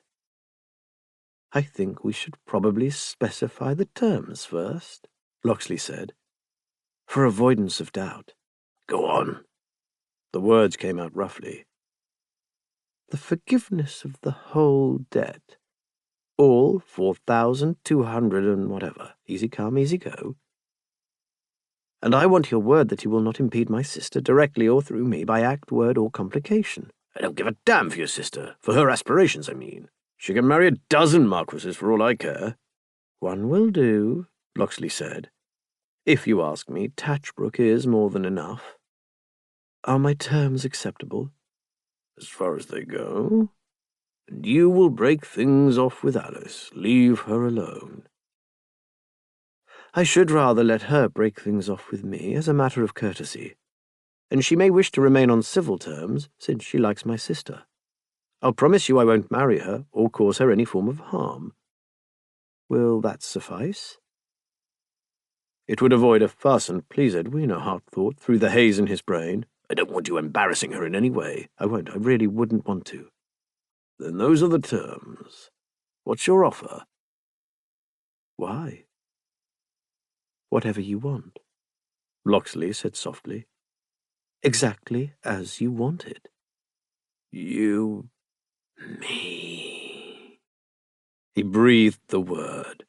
It tingled through Hart's skin. Myself. Entirely at your disposal for... Shall we say a month? Oh, Christ, he did mean it. Hart hadn't misread things. The flaring heat between them that he'd felt at the fish pond hadn't just been his imagination. He could actually, truly have this. It had been more than a year since his last furtive encounter, 4 since he'd been with a man whose name he knew. Loneliness and lust ignited together, like brandy thrown onto flame, and sucked all the air from his lungs. He was still a tradesman, though. You rate your charms highly. 1,000 a week? It is, isn't it? 1,000 a week. Locksley's eyes glittered in the candlelight. Might that make me the most expensive fuck in London? Hart nearly swallowed his tongue. He had to clear his throat before he could say, if not, you wouldn't be far off. But worth it. Anything you want. Whenever and wherever, and especially, however, at your pleasure. Starting now. Christ, this was unconscionable and outrageous, and his cockstand was pushing painfully against his breeches. He wanted it more than he'd ever wanted anything in his life. It had been so long, and Locksley was beautiful, and he'd desired him from the first moment he'd seen him. He ought not do this. Obviously he ought not. But it was Locksley's idea, and £4,000 was no negligible sum to forgive. And mostly words like wrong and stupid held a lot less power in this moment than anything and now. Still, there was something he could not ignore. You spoke of my pleasure, he managed. What about yours? Locksley raised a quizzical brow. Hart glared at him. I've no interest in a partner who finds me repulsive. Repulsive? Locksley echoed, sounding somewhat startled. Unappealing, then, or what you will. I don't want an unwilling man. Does that make it clearer? Entirely. You needn't worry about that. I want a proper answer, not fine words. Locksley's brows tilted to a frown. Did I offer any? His gaze flickered over Hart's face, then slid down his chest and lower. The kind of blatant assessment Hart had never been subjected to in his life. It had to be a performance, but it was a bloody good one. Are you really asking if I want those thighs of yours wrapped round me? I'm quite sure we settled that question last night, just before you took me for £4,000 like a hopeless flat. You could have taken me over the table instead and saved us both a lot of effort. Christ almighty. He truly sounded like he meant it. Hart wanted to believe him so much it ached. He gathered the shreds of his composure together. If that's the case, shouldn't you pay me? Locksley snorted with real amusement. I would, but for some reason I find myself financially embarrassed at the moment. Quite seriously, Sir John, I assure you I don't grudge this. I'll enjoy making sure you get your money's worth. You seem very certain of that. Of course I am, modesty aside. Locksley's lips curved. But naturally you don't care to buy a pig in a poke? Why don't I demonstrate? Hart couldn't find words. Locksley clicked his tongue. Come on, you pride yourself on being a plain-spoken man. Tell me what you want, and let's see if I can give it to you. He swallowed. Show me that you're willing. How? You choose. Locksley paused for a couple of seconds, head cocked in thought. Then he leaned back in the armchair. We're alone, yes? Won't be interrupted? Yes. Good. He settled himself, legs sprawled, and ran his hand, that clever card-sharp hand, over the front of his pantaloons, where there was a notable bulge. You want to know I'm willing? Willing to get on my knees and suck your prick, for example. Would you like me to do that at some point? Get on, Hart rasped. I talk, you listen. All right, where were we? Me swallowing you down. Maybe at some society event, a ball, perhaps. You might give me the nod. Not in the ballroom, of course, though, could you imagine? If I dropped to my knees there and then? Because I would, you know, given the choice. I'd let them all see your cock between my lips with pleasure. But things being as they are, you'd tell me to meet you upstairs. Me in my best clothes. Not paid for, but you know that, don't you? Sliding down in front of you. You'd already be hard, I think. Excuse me. He flicked the buttons that secured the front fall of his breeches. Hart watched, barely able to breathe, as he pushed cloth aside and bared the thick flesh of his stand, leaving it untouched, entirely visible to Hart's gaze. You wanted to see willing, he murmured. Is this willing enough? Because I'll be this willing as I suck you, with the music and chatter below us hiding the noises I make as you hold my chair and fuck my mouth, driving it in, bringing tears to my eyes. He wrapped his fingers round his erection, moving them up and down. And you can tell I'm fumbling for my own prick, tossing myself off as I suck you, and you say, stop. What? Why? Because you want me to go downstairs with your taste in my mouth and an unslaked prick of my own. So hard I can barely do my breeches up, and it hurts to move. You want to make me spend the rest of the evening thinking of nothing but the ache between my legs. Locksley's hand slid up and down his prick, caressing it faster. So when you tell me to come back here, you'll know I'm in a fever for release. And that way you can take your pleasure with me squirming and begging for it. Stop! Locksley snatched his hand away. The sense of power was overwhelming, sending a shock to Hart's groin. The moment stretched out. Locksley bared, shamelessly aroused, prick, glistening at the tip, red with friction. Hart, stiff in his armchair in every way. Come here. His voice didn't sound like his own. Locksley rose and walked over, standing before him, apparently unconcerned by his jutting erection. Turn round. He turned. Sit. On you? He didn't say it as a question, more confirming the order. Yes. Locksley sat, putting his considerable weight on Hart's lap. Hart's erection pressed against his buttocks. Hart put one arm round his waist, holding him still, and got his other hand to that jutting prick. Locksley inhaled. "Oh. Now go on." Hart began to stroke him, rejoicing in the sensation of firm flesh.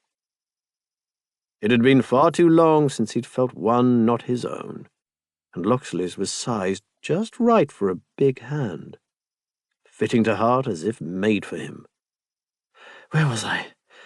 Here, of course, with my cock aching with need, and you tell me, over the desk. No niceties, I wouldn't expect that.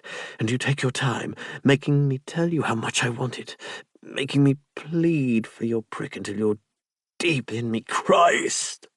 Keep talking. Hart's fingers were slick with moisture now, with Locksley aroused and leaking. He moved his hand faster. Oh, God! And I say, fuck me, please, and you ask me, what are you? And I tell you I'm your 1,000-a-week whore, and you drive into me till I cry out, and you do it again, and fuck! He convulsed on Hart's lap, thrusting into his hand, hips lifting, tensed stomach muscles straining against Hart's encircling arms. Hart tightened his grip and firmed his fingers until he felt a last dribble of hot wetness against them, and Locksley moaned and slumped back against his chest. Hart's blood was thumping, and he felt almost dizzy with the unreality of it. Locksley had talked more in that one fantastical encounter than the sum total of words Hart had had from every partner of his life. He'd had no idea anyone could be so exuberantly, vocally unashamed. He wanted more. 1,000-a-week whore? He said in Locksley's ear. The thought occurred to me. Locksley sounded rather breathless. I have a vivid imagination. He resettled himself on Hart's lap, a deliberate movement that made it impossible to ignore his own insistent need. Talking of which, what might you be imagining now? Wait, Hart said. The terms. My niece and your sister to both go about their respective businesses unmolested by action, word, or implication. The debt fulfilled after 1 month, or 4 weeks. A calendar month is fair, this day next month, and he had to clear his throat. You, at my disposal until then, entirely. This didn't feel so much like a primrose path to destruction as an open gate clearly signed calamity this way. But it was too late now. It might have been too late for a long time, and there was no point pretending he would refuse. We have a bargain. I'd offer to shake your hand, Locksley said, unless you'd prefer me to seal the agreement another way. Hart let go the softening prick he held. My hand is a little sticky. Let me help with that. Locksley leaned forward, taking the fingers in his mouth, tongue and lips sliding up and down, licking off his own spend. Hart felt his balls clench at the thought, while his fingers tingled at the ministrations. He wanted, and he could have it, whatever it was, for the asking. Those were the terms, and at 1,000 a week he was entitled to make full use of them. As if he had the first idea how. How do we proceed? He found himself asking. However you please. Talk to me. The more you tell me what you like, the better I can fulfill it. And if you don't care for it? Locksley gave a tiny shrug, as if that were irrelevant. Hart scowled fruitlessly, since he could see only the back of Locksley's head. Well? Do you want me to tell you that? Of course I do, if you like. I mean it, curse you. I don't wish to be constantly wondering if you're wishing you were elsewhere. Locksley twisted round to look at his face, then shrugged. All right, you have my word I will tell you if anything is not to my liking, though don't expect it, honestly. I have extremely Catholic tastes. That's with a small c. Not, the Pope. I'd object to that. Hart spluttered. Locksley resettled his seat on Hart's lap to ease the strain on his neck. It brought their faces so close they could have kissed, I can see you mean it, and your consideration is appreciated, but really, you needn't fear you're forcing anything on me. I like to fuck, and you must have noticed I wanted you.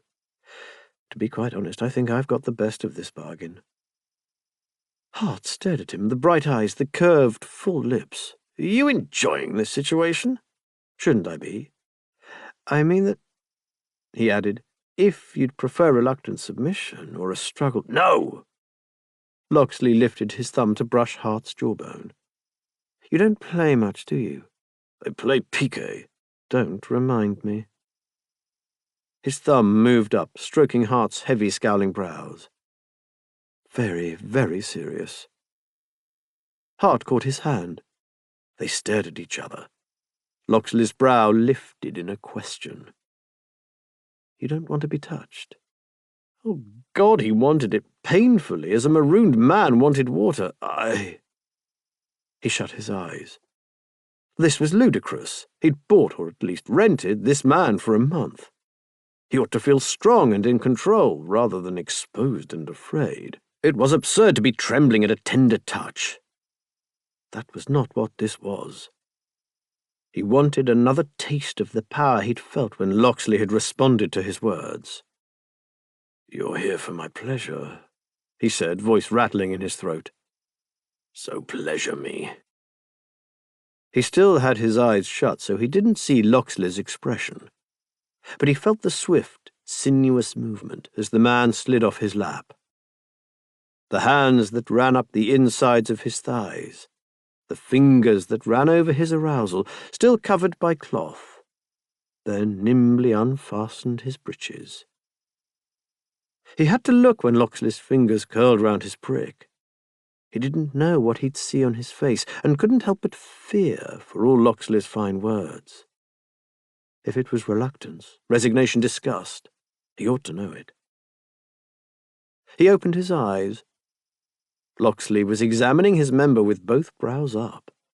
The hazel eyes flicked to his, and all Hart saw in them was a wicked, laughing glint that set off a bubble of lightness in his chest.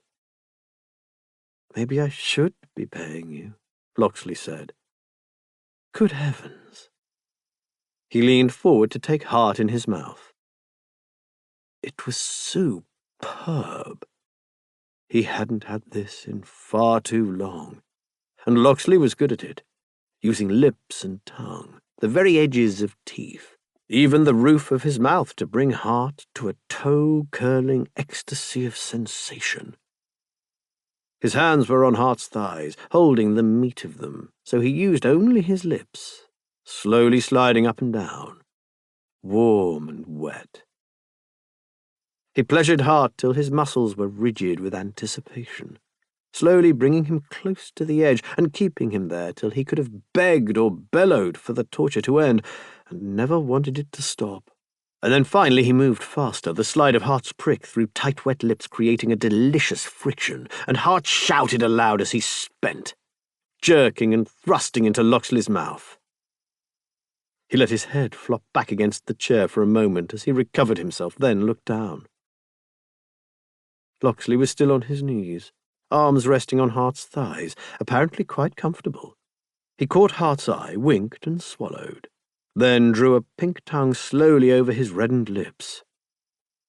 Christ. They stayed that way in silence for a few moments, only the crackle of the fire and the sound of breathing in the room.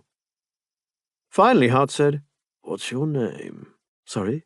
Your first name. I can hardly do this for a month without knowing your name. Oh, Robin. Well, Robin, Wait, what? Robin Locksley? That's me. The devil it is. You and your sister are Robin and Marianne Locksley of Nottingham? Locksley's mouth curved. You noticed. I'm surprised everyone hasn't. Are those your real names? Oh, what's in a name? What do I call you? Hart. Do you mind Sir John? Appropriately used, of course. Call me what you want. Hart was still reeling from the absurdity of it. He'd grown up on tales of Robin of Locksley, Maid Marian, and the Sheriff of Nottingham. Stealing from the rich and giving to the poor?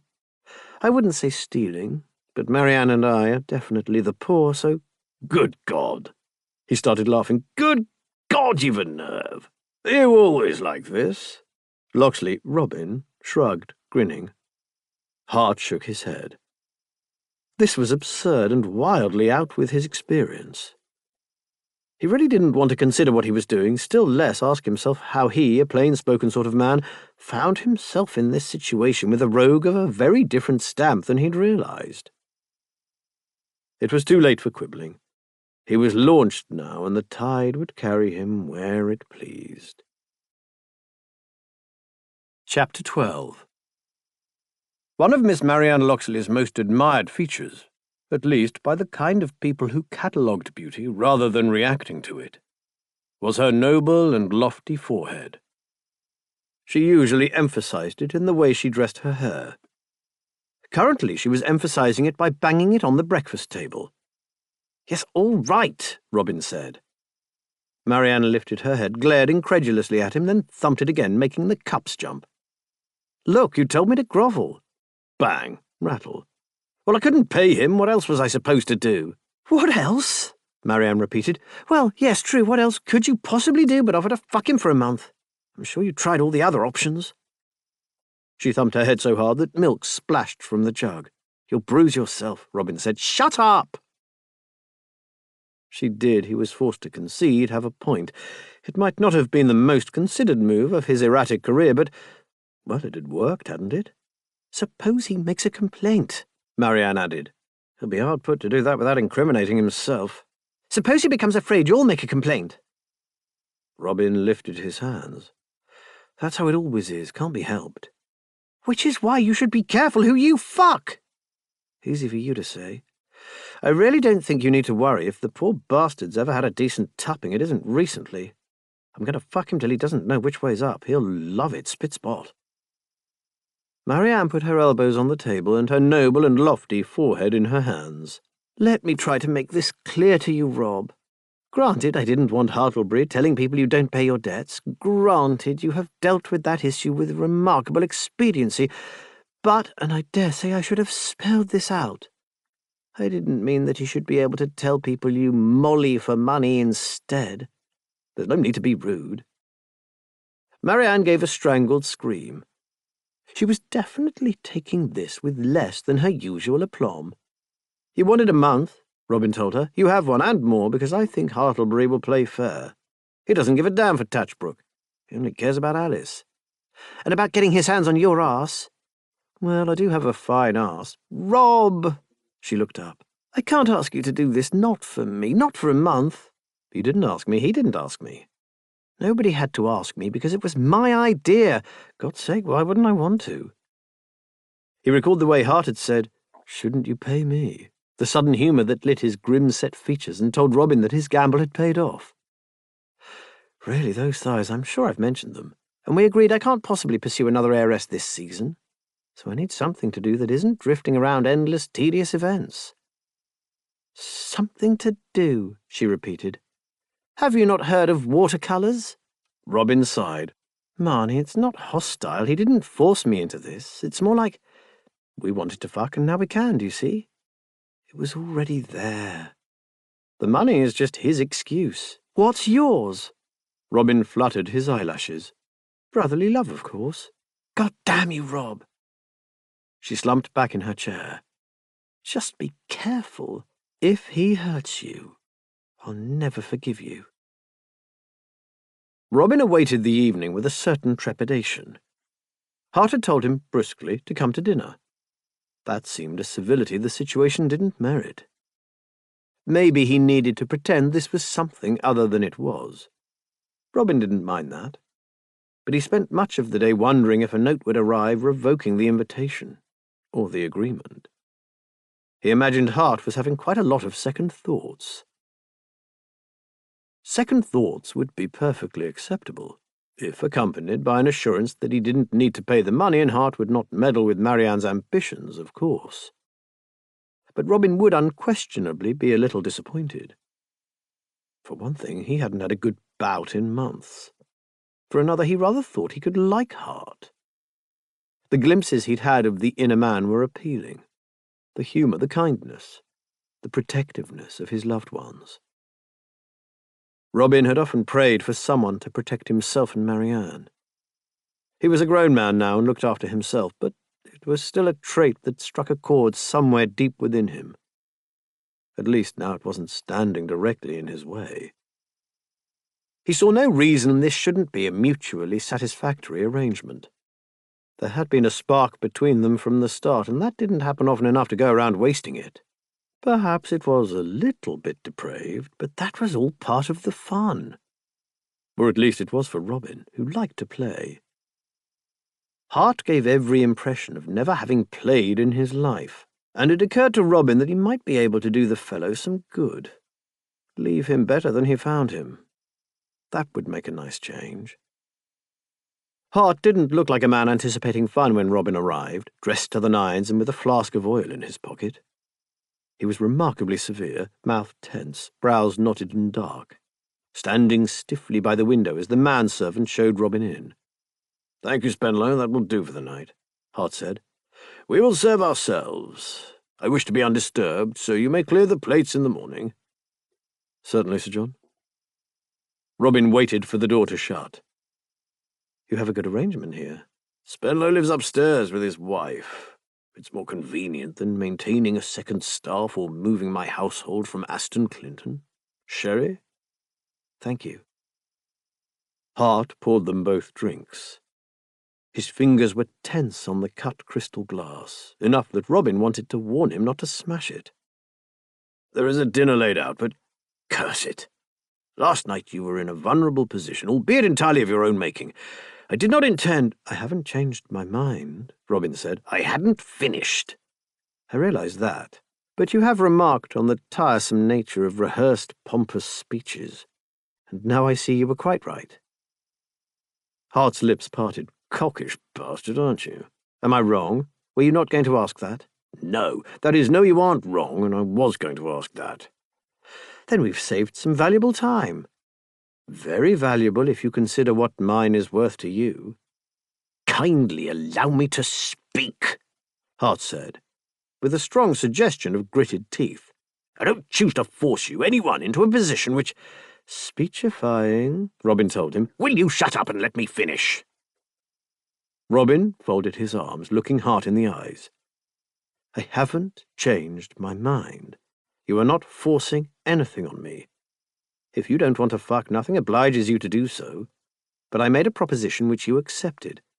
So kindly don't treat me like a helpless victim of your wiles.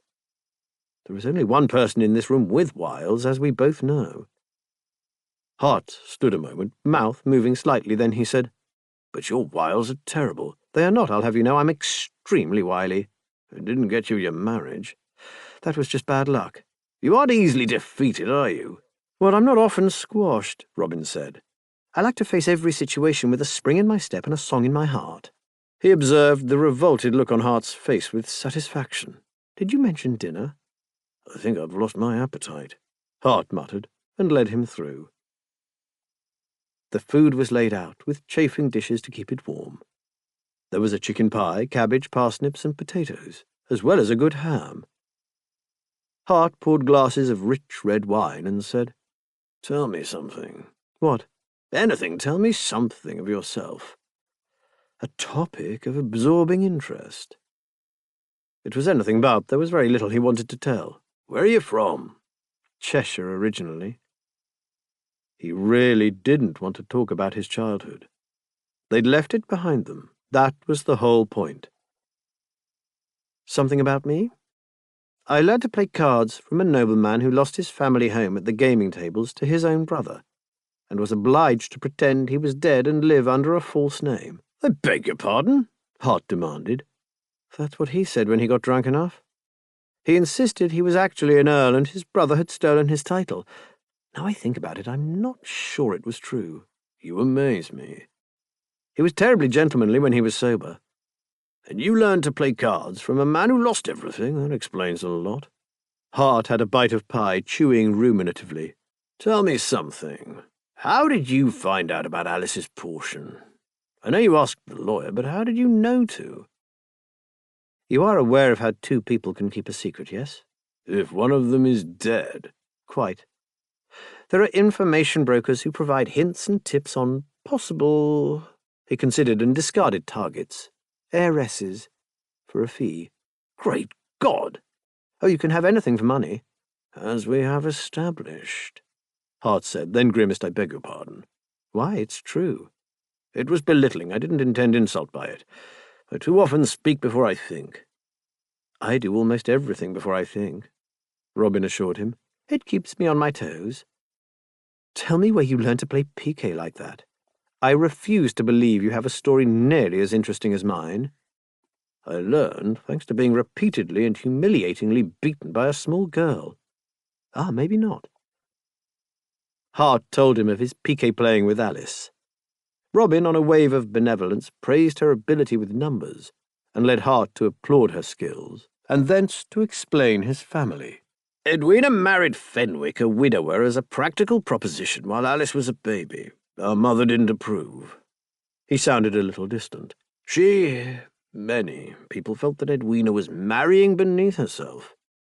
We're a very old family, and Fenwick was a tradesman, many years her senior, with a child. And yet their marriage was one of the happiest I have known. She seems an excellent mother to Alice. She is. And to George, her son, by her second husband, a delightful little rascal. He's at school. And you are breadwinner for the whole family? Not at all. The brewery is Edwina's. I merely manage it. If it's hers— Sorry. What? It's none of my business, Robin said. It just seems a little hard on Alice that her father's property should go to her stepmother, who I suppose will leave it to her son, and that she has nothing of her own until her marriage. I quite agree with you, Hart said, somewhat to his surprise. Fenwick's will was trusting to the point of foolishness, and could have been disastrous for Alice with a less kind or principled stepmother. But Edwina was entirely worthy of his faith. She is very concerned to ensure the well-being of both children, and we talk a great deal about what is fair and equitable. As it happens, she need not worry, since the baronetcy can descend through the female line, so George will be heir to my title and lands. She doesn't expect that, since she hopes I will marry one day, but it is no bad thing if George doesn't grow up taking too much for granted. Robin felt a stab of envy of Alice and the absent George, with adults who took it on themselves to love and look after them, and think about their well-being. He wondered if the step-siblings would grow up like Edwina and Hart, in what seemed a highly practical relationship of quiet affection and respect. Probably better that than like himself and Marianne, clinging desperately to one another because there was nobody else. He didn't want to think about families anymore. Do you enjoy the work of running the brewery? More than anything.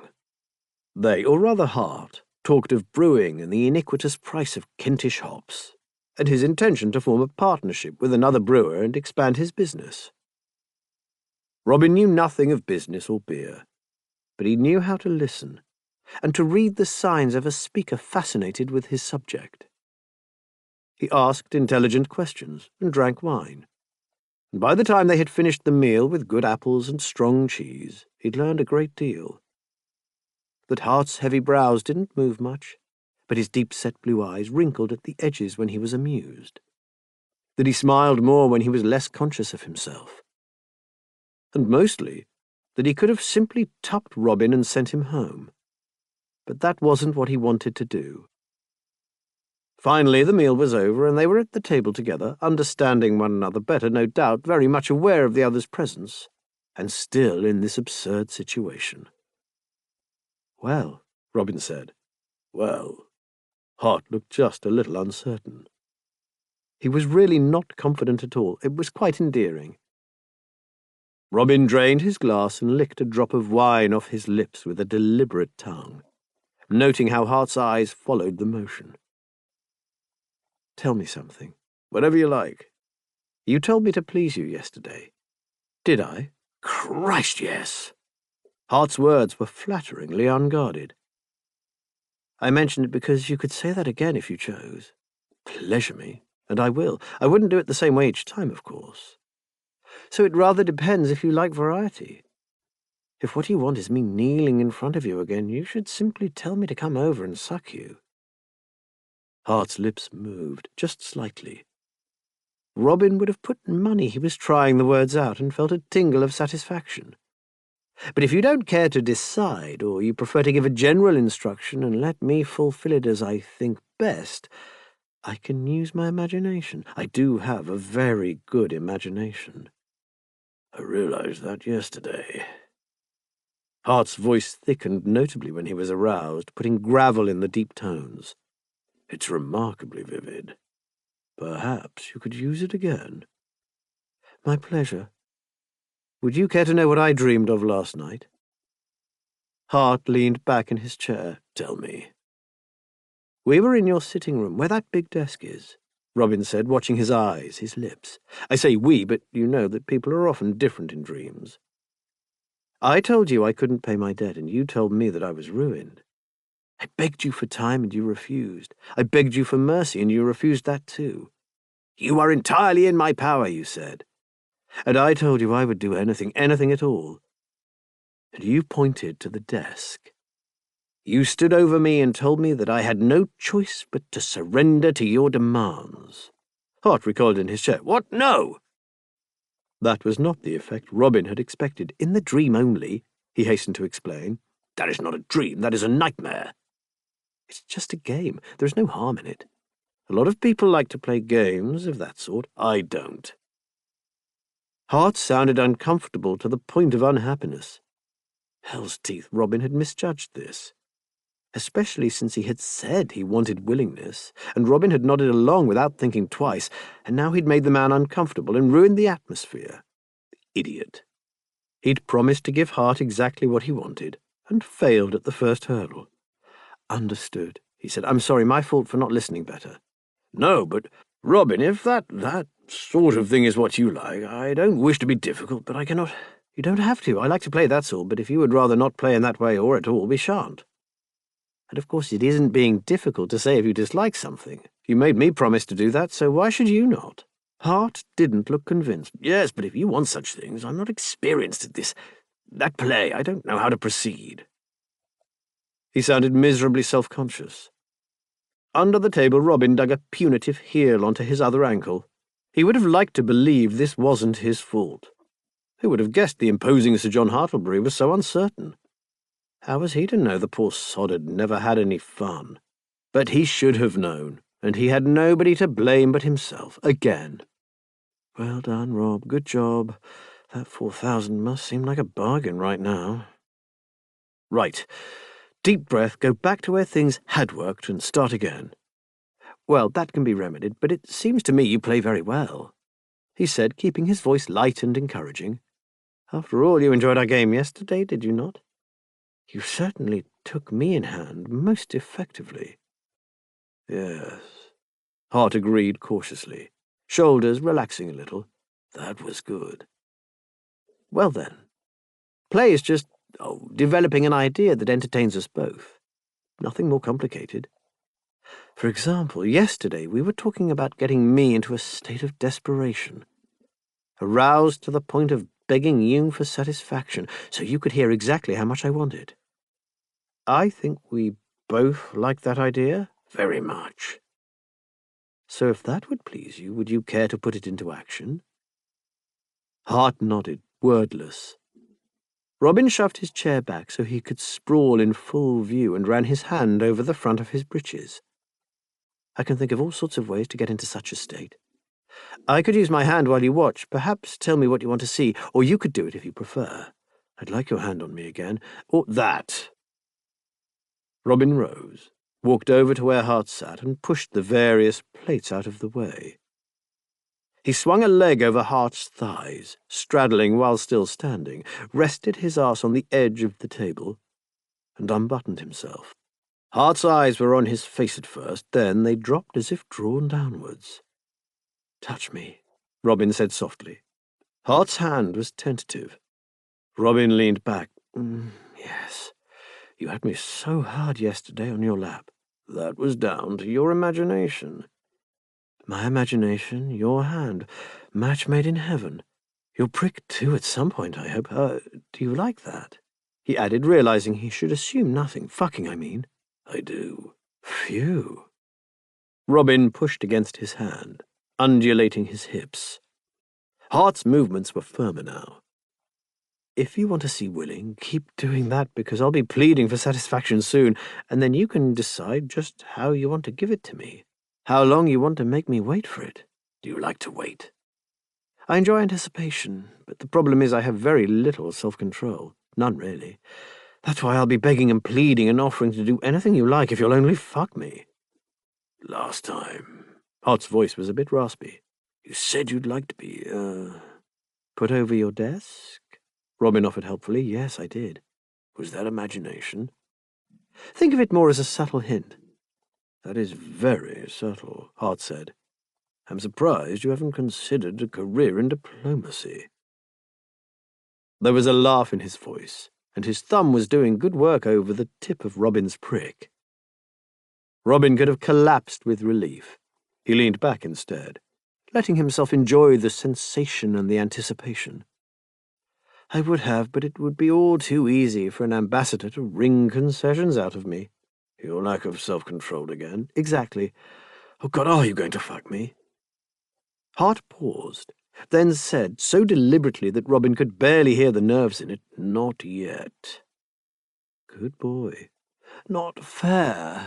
Robin moaned theatrically and thrust into his hand. Hart loosened his grip to the lightest touch, eliciting a real moan. Oh, not fair. I've thought of you having me for weeks. Then you can surely wait a few minutes more. He seemed to be getting the hang of this, and it wasn't long until Robin was whimpering with frustration that wasn't entirely play-acting. Please, please, Hart. What do I have to say to get over the table? I need it. Fuck! That was quite genuine, because Hart had abruptly let go. Robin made a strangled noise. Hart's eyes were dark. This might be better continued in other surroundings with stronger furniture. Lead the way. The desk in the sitting room was impressively sturdy. Robin perched provocatively on the edge and felt a wave of something like pride in a pupil as Hart leaned over him and clamped a hand between his legs. Sir John, Robin said with wide-eyed mock shock. I can see you were keen, but, you said yesterday I should ask. Indeed you should, for whatever you want. It strikes me that if you wish to have me use this desk properly, that perhaps I should see about you first. Robin suggested, since he seemed to be stuck there, on my knees, with an aching prick begging for satisfaction, just as we imagined. Hart's expression was glorious, a combination of bafflement, embarrassment, and something like wonder. Exactly so. Tell me, Robin said softly, please. I would like to hear you say it. Hart licked his lips and tightened his grip. I want you to suck me, pleasure me. I want you to do it while you are desperate for relief, just as you said.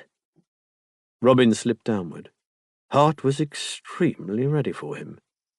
Robin mouthed his substantial prick and made sure he was noisy about it, moaning and grunting his enjoyable frustration against the flesh until Hart gasped. Up! I want... Robin had carefully not worn garments that required too much undignified wriggling to remove. He shoved his breeches and his drawers together down to his knees and turned. Oh. Hart's hand slid over his arse, caressing the curve and muscle of it, then down between his legs, cupping his cods. Robin whimpered. Do you like that? Touch me and find out. Hart put his other hand round Robin's waist. Fingers wrapped round his prick. Oh, God, this feels, so good. Robin rubbed against his hand. Hart pulled away for a moment to take hold of Robin's arse with both hands, at a firmness that sent a quiver of pleasure through him. The more so when Hart gently pulled the buttocks apart and slid his thumbs down the crease. Not an entire novice, then. You have a delightful backside. Thank you, I'm fond of it myself. I sit on it a great deal, but if you have better uses for it, you could put them into practice at any time you like. Hart snorted. That is another of your hints. Master of subtlety. Hart's hands were roaming, pressed against him. Oh, God.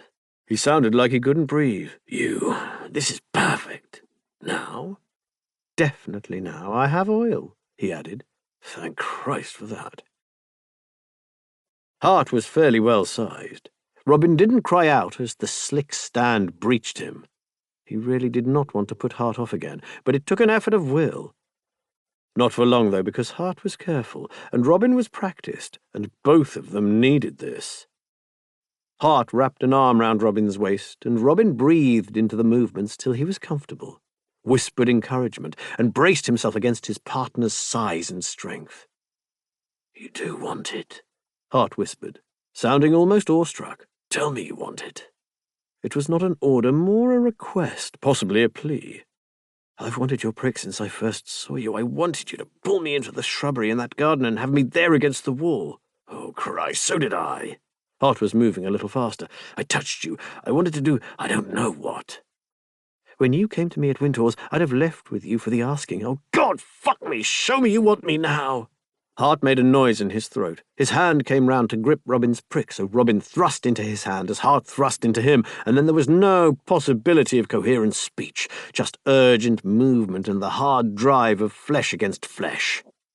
Hart came first, letting go all restraint, hammering Robin with a few almost brutal thrusts that flattened him against the desk, crying out as he did it. Robin hung on through that, gritting his teeth, as Hart's movement slowed. "Great God! Dear God! Robin!" He shifted back a little, pulled Robin with him, and closed his hand round Robin's prick again. "Can you spend with me still in you? Might be hard not to." Hart's hand moved, his hips pressed close, his other arm was wrapped round Robin's waist, holding him tight, and he bent forward to set his lips against Robin's neck, sending sensation shooting over his skin. "I want to feel you do it. Make me," Robin whispered, and Hart did, bringing him off with quick strokes and biting gently at Robin's neck as he cried out and spasmed over the desk. They stood together then, Robin's shoulders heaving. Hart had got his breath back, but it still sounded ragged. "That's probably going to ruin the surface," Robin observed after a moment. "What, this?" "What I just spent all over your desk. I don't suppose it's good for the wood. Or is it? They use beeswax in polish, and tea leaves to clean carpets, and piss in tanning leather, so perhaps—" "Ask a housemaid. No, please don't." He eased himself out of Robin's body and winced. "I'll get a cloth." He did more than that, bringing tepid water that had presumably not been left for that purpose, and 2 cloths so they could both clean themselves up. Robin pulled up his pantaloons, but didn't fasten them. "Was that good?" "Magnificent," Hart said. Did I hurt you?" "Of course not." Hart put a hand out as if to touch, then pulled it back. "I want you to say if I do. If I'm clumsy or excessively forceful." "I like forceful. It shows a flattering enthusiasm. Excessive is in the arse of the beholder." "In the—" Hart put a hand over his face. "You are astonishing." "I try." Hart nodded slowly. At what? Robin wasn't sure. "Do you need to return home?" "No, but I will if that's a hint. If not, we might retire somewhere more comfortable between bouts." Hart's eyes widened. "Between? Well, since I'm here." Robin fluttered his eyelashes. "I assumed your, obligation was met for the night." "Is that acceptable? Do you mind?" Did he mind? Robin examined his face. "Good Lord, you really are worrying about what I want, aren't you?" "Of course I am. I told you that." "Then let me tell you what that is. I want to top you spineless over the next month. I want to fulfill every desire you have, and all the ones you didn't know about. I want to be your fantasy, your incubus, the perfect fuck that you'll remember on your deathbed. That's what I want, and I suggest you let me get on with it." Hart's mouth hung open. The look in his eyes was delicious. Why? Because they were both lonely, and this could be fun. And he might leave someone better off for having met him, which would make a change. "Because it would please us both," he said in lieu of admitting that. "It sounds more like you pleasing me." "Yes, but I like to please. If it's good for you, it will be good for me." "That doesn't always hold true," Hart said carefully, "as a general rule." "Not if one's partner is only concerned with himself. But you don't strike me as a selfish or a careless man." "Oh." Hart's cheeks darkened visibly. It was a blush. Robin had made him blush. That was utterly delicious. Thank you." And in any case, I'd be quite ashamed of myself if I struck this bargain and didn't put any effort in," he went on. "If one is to do anything, one should do it properly. And I've always thought I'd make an excellent courtesan, so this is my opportunity to find out. Hart said, then passed a hand over his face. "I have no idea what to say." "Good idea, Robin, would do." Hart exhaled. "If you care to remain, to sit a while, there is a settle." So he wasn't going to be invited into the bedroom, or at least not yet. That was a perfectly reasonable boundary. He was here as a whore, even if Hart was treating him like a mistress. He smiled. The settle it is. Chapter 13. Robin Locksley was an incubus. Hart was sure of it. He was absurdly perfect, beautiful in the way Hart most liked, with his solid build, outrageously wanton. And now he'd stopped mouthing sugary platitudes. He was thoroughly enjoyable company, an excellent listener, with an irrepressible cheerfulness that didn't falter even when Hart misstepped with some unfortunate bluntness. He did that as early as the second day, after Robin, chest-heaving at the end of a lengthy bout, had complimented him on his stamina with that laughing light in his eyes. Hart had wanted to reply in the same vein, to talk of love-making with the uninhibited enjoyment and pleasure Robin displayed. But what had come out of his mouth was, "Gotta get my money's worth." He could have kicked himself, even as the words sounded, but it was too late, it always was. He started to apologize, and Robin had shushed him at once with the unanswerable words, "I don't know what you're apologizing about. I have the highest-priced arse in England. I'd take out advertisements if I could," and had gone on to make Hart call him 1,000-a-week whore as they fucked a second time, which was so obscene he'd barely been able to say it, and in the moment, ridiculously erotic. Your fantasy, your incubus, the perfect fuck that you'll remember on your deathbed. He was there to pay off the debt. Hart knew that, and he was careful not to let himself believe otherwise. But it was frighteningly easy to forget all the same. Robin was very good at enthusiasm that seemed unfeigned, and his physical responses didn't suggest a reluctant man, the very opposite. He was unquestionably taking pleasure from their liaison, which salved Hart's conscience to a probably excessive degree, and, by God, he was giving everything he had promised. If Hart had dared, he'd have kept Robin in his rooms the whole time, so as not to waste a single moment of this impossibly easy, magical situation. He didn't dare. It was risky enough that he was visiting nightly, even if Hart arranged the times Robin could come so he could open the door himself and not alert Spenlow. And in any case, he had to show his face to friends and family, and Robin had to appear at parties, supporting his glittering success of a sister. Parties which Alice attended. That was a little awkward, but she seemed inexplicably happy to meet and speak to Robin, even to dance, which Edwina permitted, given Hart's assurance he had taken care of the situation. It was undeniably better that nobody could mock Alice for failing to catch her man, or call Robin a dangerous flirt for dropping her. There was no scandal to be made out of two people on good terms. It also meant that Hart and Robin could attend the same event, a soirée, which did indeed lead to a ludicrously risky encounter in an upstairs room. Hart had stood, heart and blood pounding together, listening for footsteps as Robin pleasured him with frantic, gleeful haste, and had to bite his wrist as he spent to restrain himself from crying out. It was stupid and dangerous, and it felt like something he'd never known. Freedom, perhaps, from the nameless, joyless sating of desires he'd given up trying to stifle but hadn't known how to pursue. Freedom, if only in his own mind, from what he was supposed to think and feel, and the routine he'd established of work and gaming and his few friends.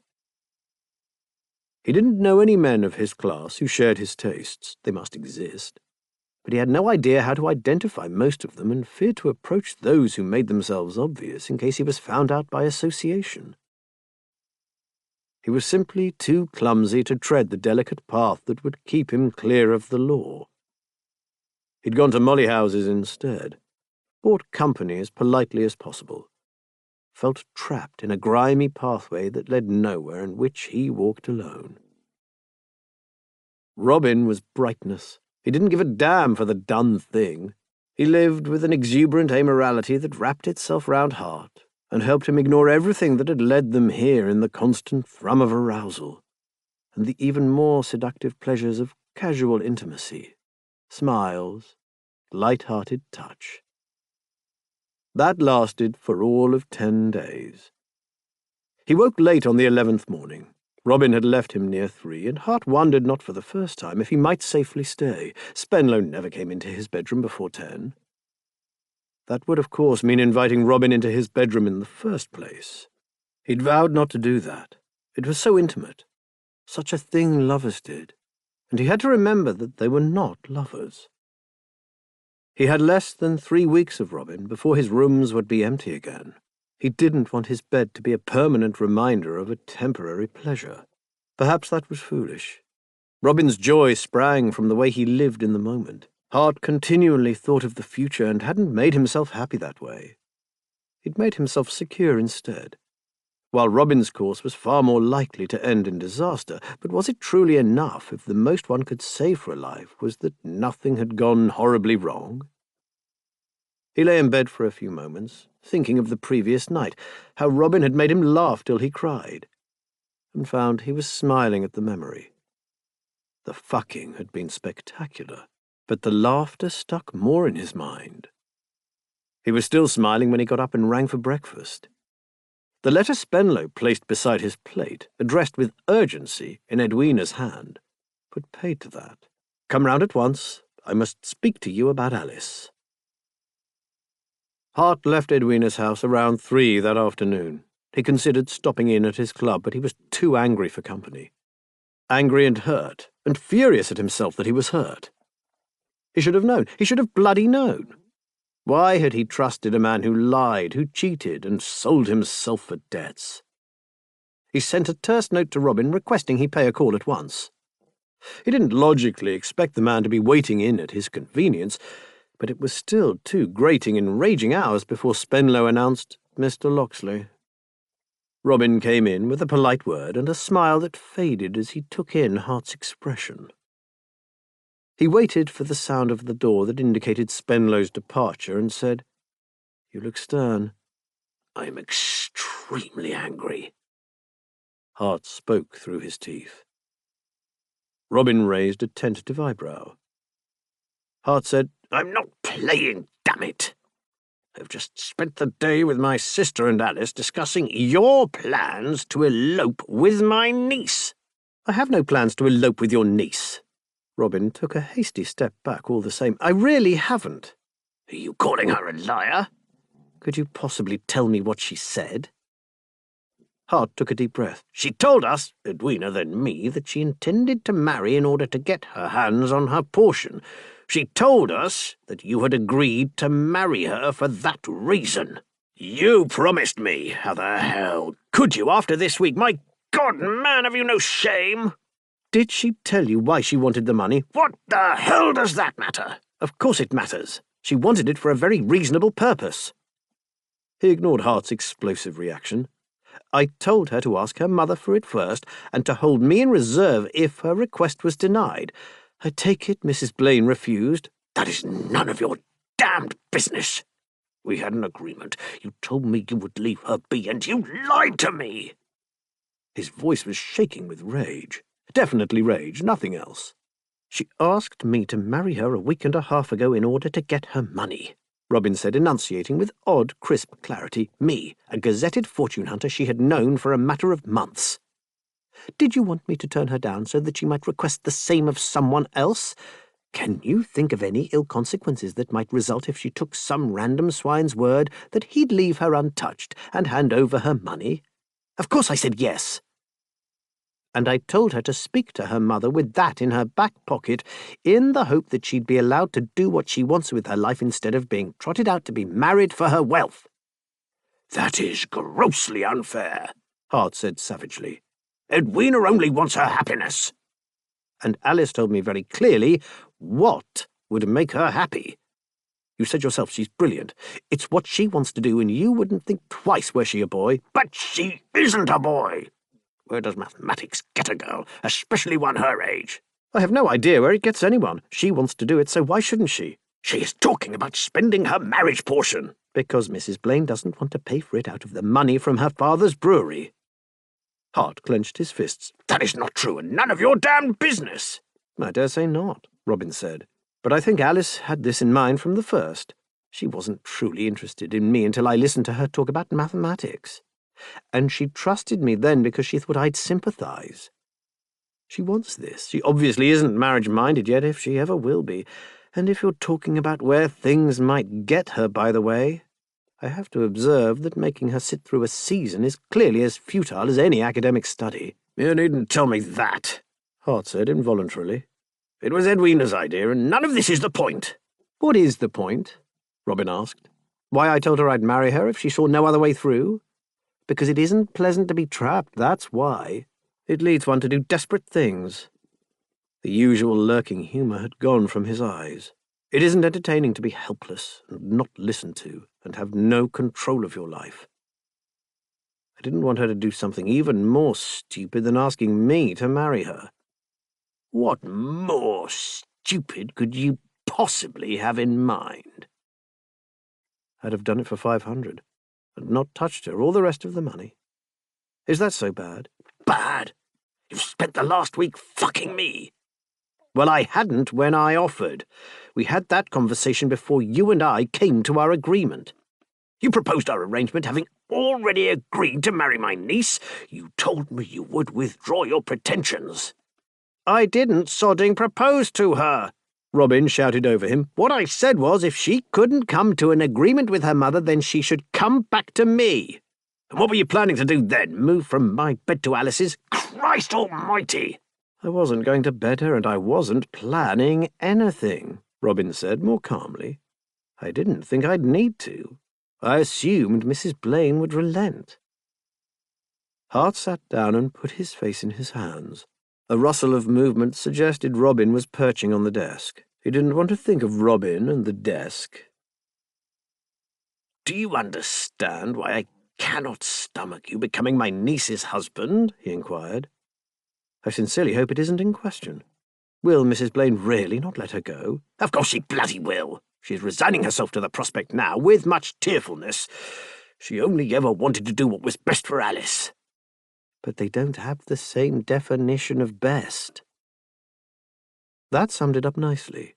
Edwina is deeply conventional. She can't understand why Alice wants to do such an extraordinary thing.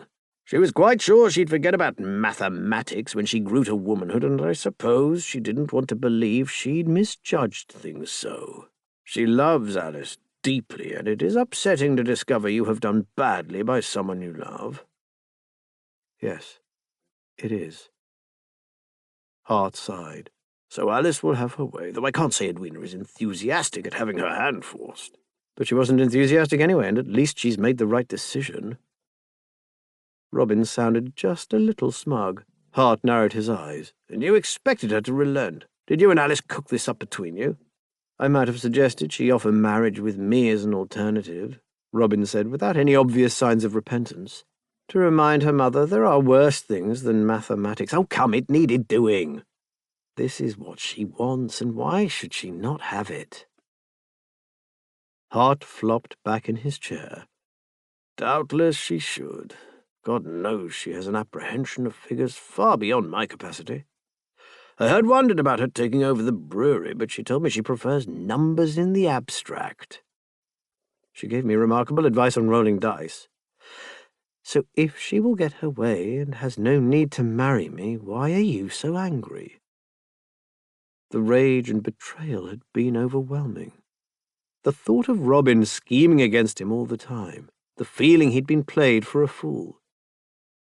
He wanted desperately to believe him now. You promised to leave her alone. And I have. I haven't approached her except in a friendly and public way as we agreed. And if she had asked you to fulfill your promise, what were you going to do then? I honestly don't know. I'd have burned that bridge when I came to it. Hart had to look up at that. Robin was looking down at him with a little frown.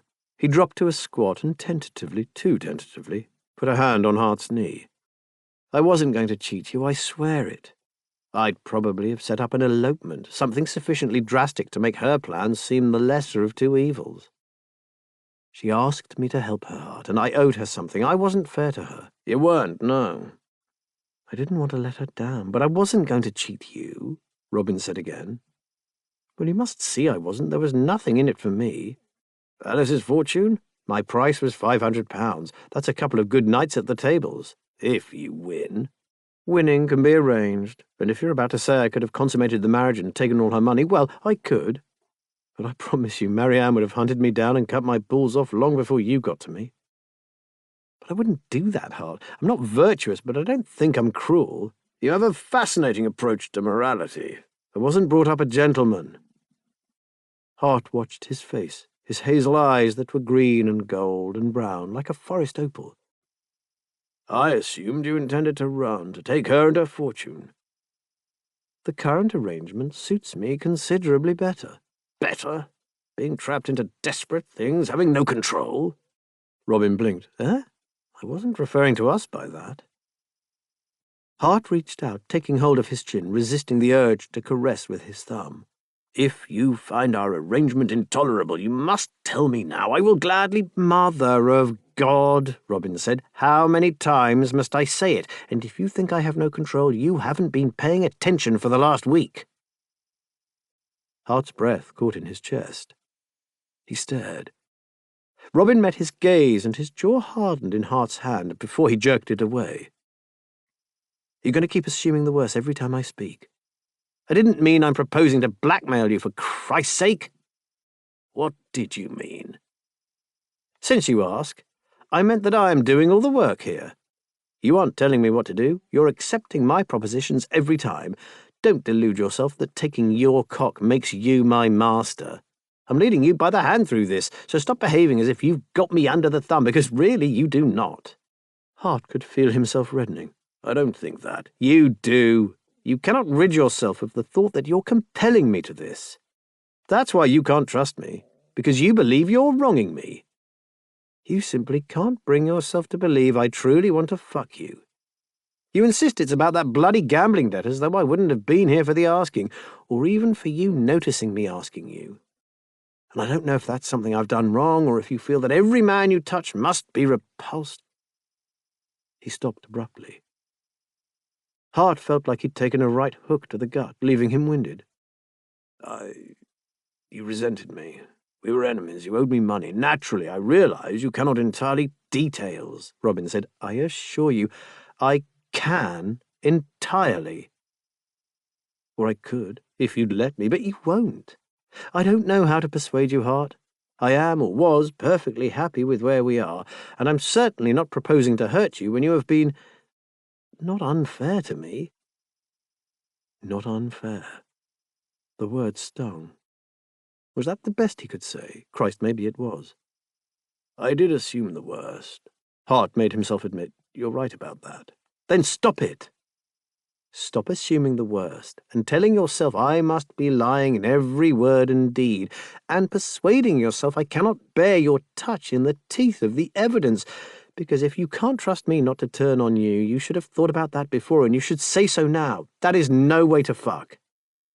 Is there another? Given our situation, under the law, not everyone betrays, Robin said. Everyone lets you down. That is the state of humanity. No! There was something odd and bleak in his eyes. Some people don't. Not many, maybe hardly any, but some people will stand by you. Betrayal is not inevitable. It is not. Robin stood jerkily, and if you believe I am harbouring some great resentment, or that I will turn on you, well, perhaps that is rational.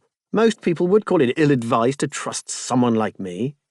But you could if you wanted, because I dare say I will let you down somehow with your high standards, but I really don't want to, and I won't do it deliberately.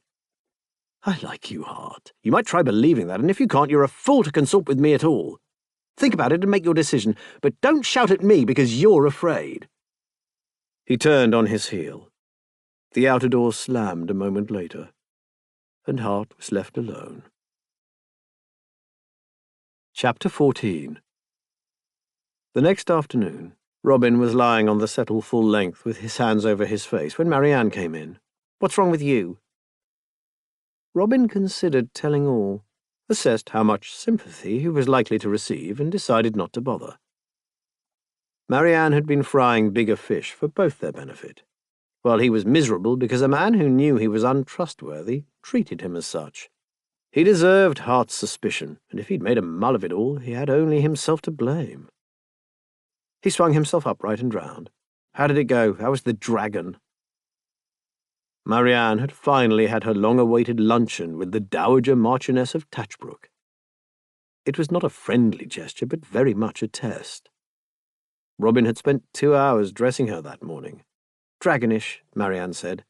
Stiff-rumped, condescending, consequential.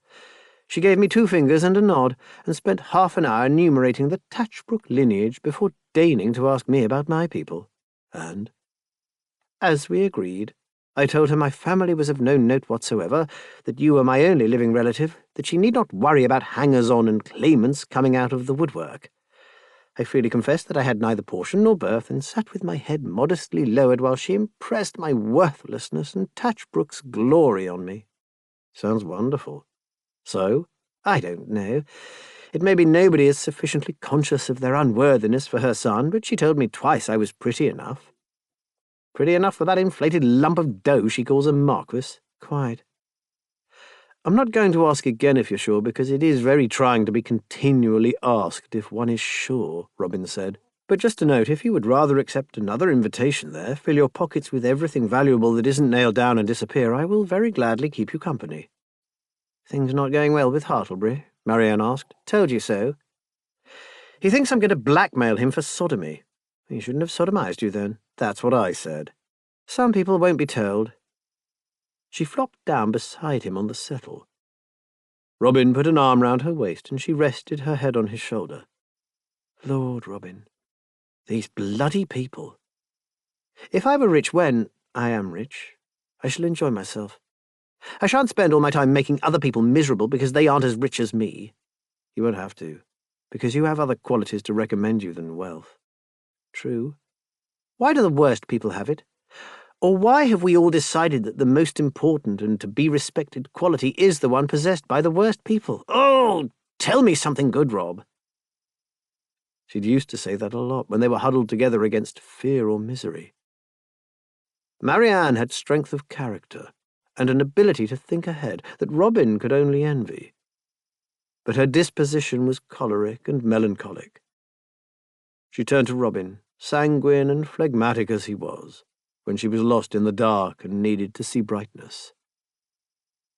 There is good news for Alice. She may yet get to pursue her dream of mathematics. He recounted events without touching on his argument with Hart as best he could. Marianne listened and made the right noises, but he wasn't surprised when she said, That was what you fought about? Did I say we fought? Obviously you did. Robin sighed. That started it, yes. He thought I was going to run away with her despite the agreement. I don't think he can have thought that, can he? Because it's quite clear that you were at most a means to an end in her eyes. Lowering, isn't it? I think I should give up fortune hunting. You just need a stupider victim, Marianne said consolingly. And it sounds like you've got one. What?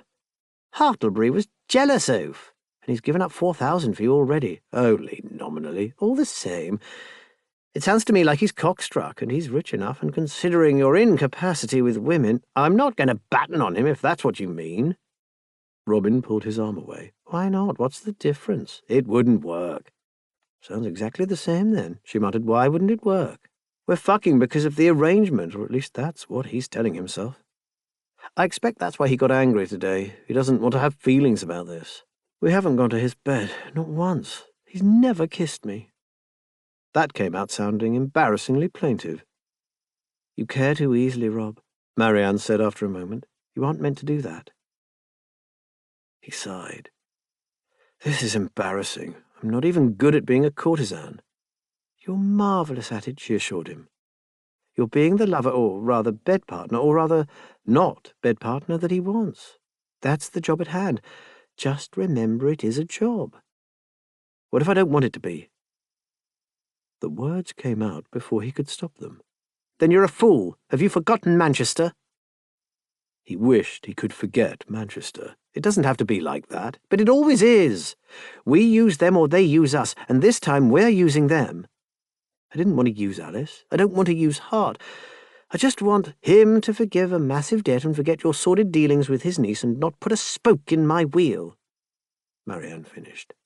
You're getting all that along with a good shagging, and you're complaining because he doesn't kiss you. Good God, Rob, at least you like him. If I snare Tatchbrook, I may never be well docked again. And do you hear me whining about it? It's only a matter of time. When I start, you can remind me that I chose this path, Marianne said. We may be sold, but at least we can set our own price. Why don't you? Why don't I what? Set a price with Hartlebury. Extend your arrangement. You like him, it's what he wants. Why not try? 4,000 a month is a bit steep. If we'd wanted to be whores, we could have stayed at home, Robin pointed out. That was cheap whores, Marianne rose. I intend to be very expensive indeed. Have you plans for the evening? No, I was expecting to go to Hart. I might go to my club, I suppose. I paid a fortune for the place. I should probably use it. Do we need money? We always need money. Why don't you come to Lady Rule's with me? She is rather fast, so you can be sure Alice will not be there. Would the Dowager approve of you visiting a fast woman? Marianne indicated, crisply and vividly, where the Dowager could put her opinions. Anyway, Lady Rule is visited by the most respectable. That was true, Robin knew. For example, Giles Verney was a very respectable man, and he was a friend of the Rules. He was likely to be there. And where Verney went in London, so did Hartlebury. Robin knew both those facts. Marianne knew both those facts. Neither of them apparently intended to discuss them further. Good idea, he said. Lady Rule's evenings were a minor legend. She opened the tall house in Mayfair for dancing downstairs, music, conversation and gaming on the first floor. It could not be called a hell or even a club, but the play was always high. And since it was a private home, there was no risk of a raid for illegal gambling. Robin had been a couple of times, but had not wanted to give the impression of a hardened gamester amid general society while he was pursuing Alice, so had kept to the salon. This time he joined the play. It was the first time he'd picked up the cards since his spectacular loss to Hart at Lady Wintour's, and he felt a moment's trepidation. No piquet, he decided. He found a game of whist where the stakes had not yet risen too high and settled in. He wasn't going to cheat tonight. If Marianne didn't catch her prize after all this, he intended to spend a couple of hectic evenings clearing out the pockets of every member of the ton, fool enough to sit at the tables with him, and then disappear. Until then, with victory within their grasp, he would be impeccable, even if it meant losing a little. That virtuous resolution was immediately repaid by a run of good hands. Chance, not luck, he reminded himself, and smiled at the thought of Alice's earnest interest. He played for a couple of hours, until one of his opponents mumbled his excuses and left the table, pockets lighter than they'd been on arrival. Robin was still winning, but he recalled Alice's dictum that it all averaged out in the end. He might as well stop now before he started losing. So he smilingly announced that he should find his sister, rose, turned, and all but walked into Hart. "Oh," he said, "I beg your pardon?" Hart's terrifying brows were set in their usual scowl, but the eyes under them were uncertain. "Have you finished playing, or would you care for a game?" "I'll give you a party or two of piquet," Robin said. "For chicken steaks, I have learned my lesson there." They took a table in the corner, next to a noisy game of hazard. Hart shuffled the cards and said, low, "I owe you an apology." "You do, yes, more than one, really." "I wasn't fair to you, and I should have thought before speaking. The truth is, I am leagues out of my depth in this matter, and I don't know how to think of you." "Deal the cards," Robin said. "I realize that, and I also realize you have no reason to trust my good intentions. But I don't see how we can carry on our agreement unless you do." "I do have reason. I asked Alice. She told me your bargain and that you made her promise she would give Edwina another chance to listen. Thank you for that." He checked the story rather than taking Robin's word for it. Well, that was fair enough, and at least he had checked. Edwina is, if not happy, at least resigned to the scheme. Alice is positively luminous with excitement, Hart went on, scanning his cards, and I can only reflect that she didn't come to me. Well, it is a very unconventional proceeding, and I don't suppose she sees you as an unconventional man, Robin pointed out. Whereas she could expect me not to be easily shocked. She trusted you. I asked her why, and she said that she believed she could. I might have been tempted to call her rash, but she was right. Hart played a 7 apparently at random. She is wiser than I. I'm sorry. I hope you can accept my apology. Robin let out a breath. Yes. Which leaves us where? That's up to you. I'm at your disposal, remember? Their eyes met. Hearts were hungry and hopeful. Will you come back with me? I'd prefer that to piquet. Hart left first. Robin went to find Marianne, couldn't, and left after 5 minutes' fruitless search. Well, she was a grown woman. He bade farewell to his hostess, who gave him the vague wave of a lady with no idea who he was, and slipped outside, joining Hart on the next street where he had secured a hackney. The journey only took a few minutes at this late hour. It felt longer, with neither of them speaking or touching. There was a good fire in Hart's rooms. He stoked it while Robin shed his coat in silence, then straightened, looking into the flames. Is the arrangement still in force? Of course. Because I would like... Hart made a frustrated noise.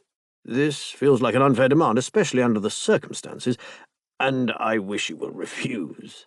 If you want to, that is, not otherwise. I mean, I want you to feel absolutely free to refuse without any more justification than that you'd rather not, and I shan't take it amiss.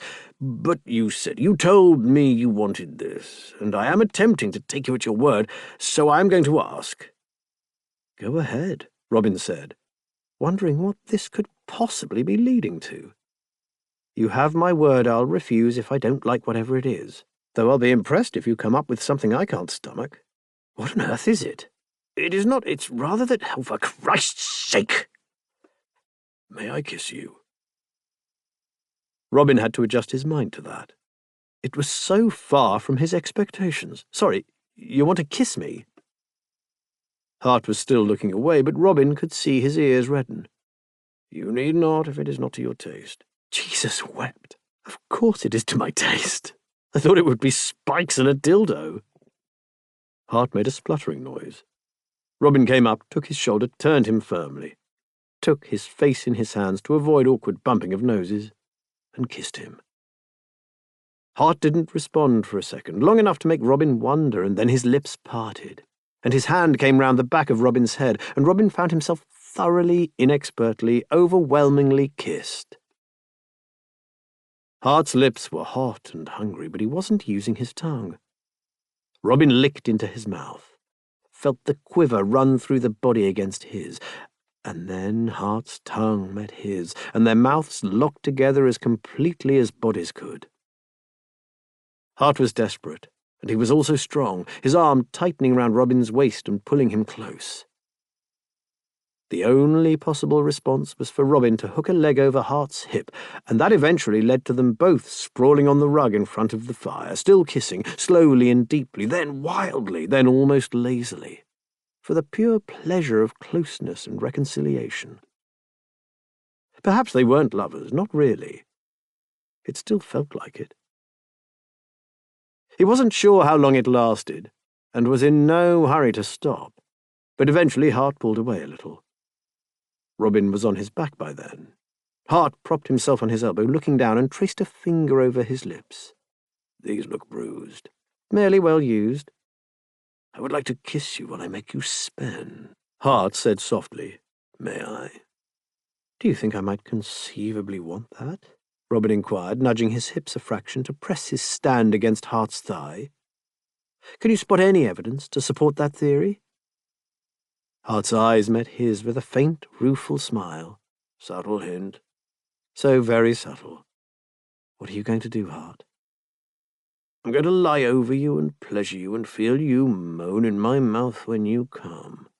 I think you will enjoy that." "Correct," Robin whispered. "Do." Chapter 15. They lay in front of the dying fire some time later in a tangle of bare limbs.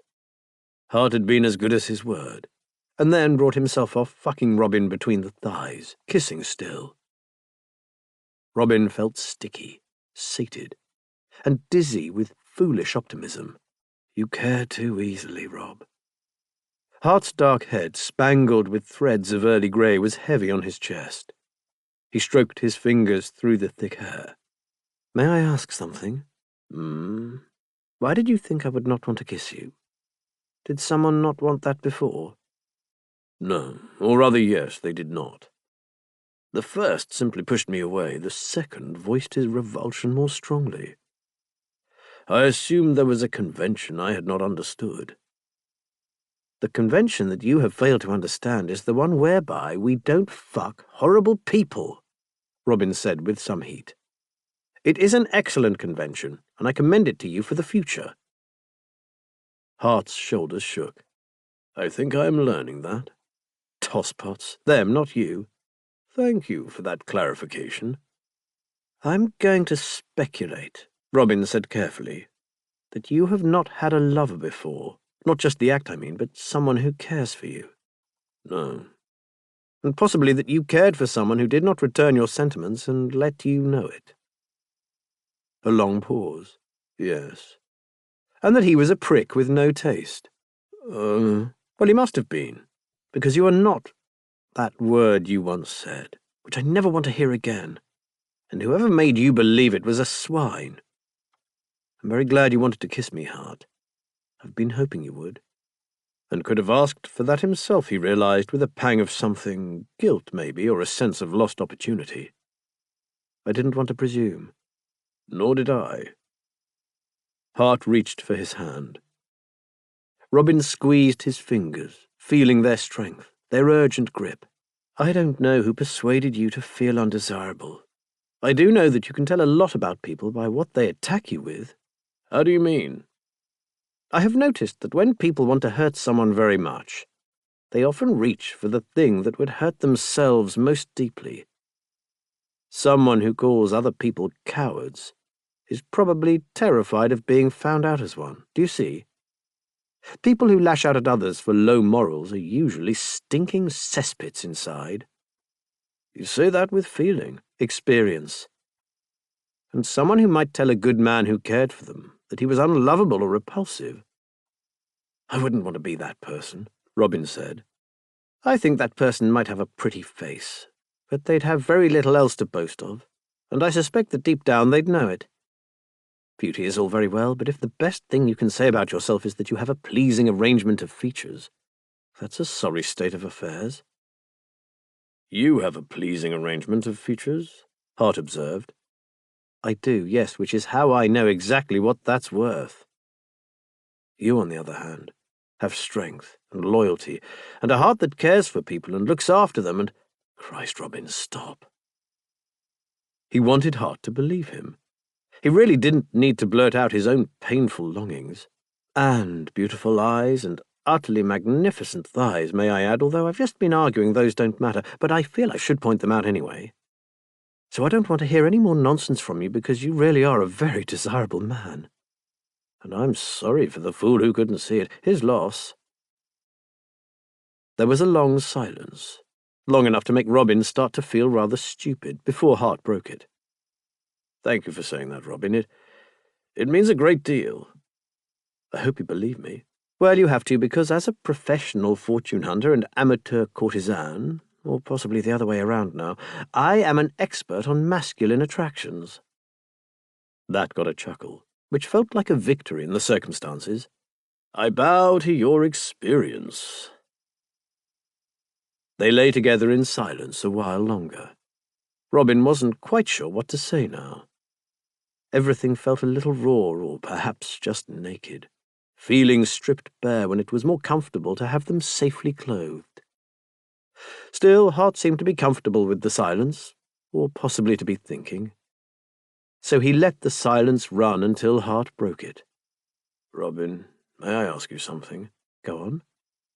"When we argued earlier, you said you weren't brought up a gentleman. How is that when you sound and look and sometimes behave like one? How is it you were obliged to be a fortune hunter at all? Who are you really?" Robin had not expected that or anything like. He stared at the ceiling. Hart pushed himself off and up on an elbow into a position where they could see one another's faces. "I dare say that's a great deal more than I am entitled to ask, and of course you aren't obliged to tell me, not at all. It was merely that I might understand you better if you did. I don't understand you, that much has become clear to me, and I would like to. I want to know you better." Robin grimaced. "Maybe you would know me too well." Hart didn't say anything more, and after a moment Robin sighed. "I need this to be an absolute confidence, not for me, but for Marianne." "You have my word already that I will not stand in her way." "Absolute confidence, Hart. My word of honour on it." That was a puff of air, an insubstantial thing to hang Marianne's ambitions on. Robin well knew that gentlemen lied, that the honour on which they prided themselves was porcelain fragile, and as easily disposed of when broken. Not everyone betrays, he told himself, needing it to be true. He took a deep breath. "You remember I told you a ruined, not actually earl, taught me to play cards?" "Yes." "Well, that's how. We called him Lordship.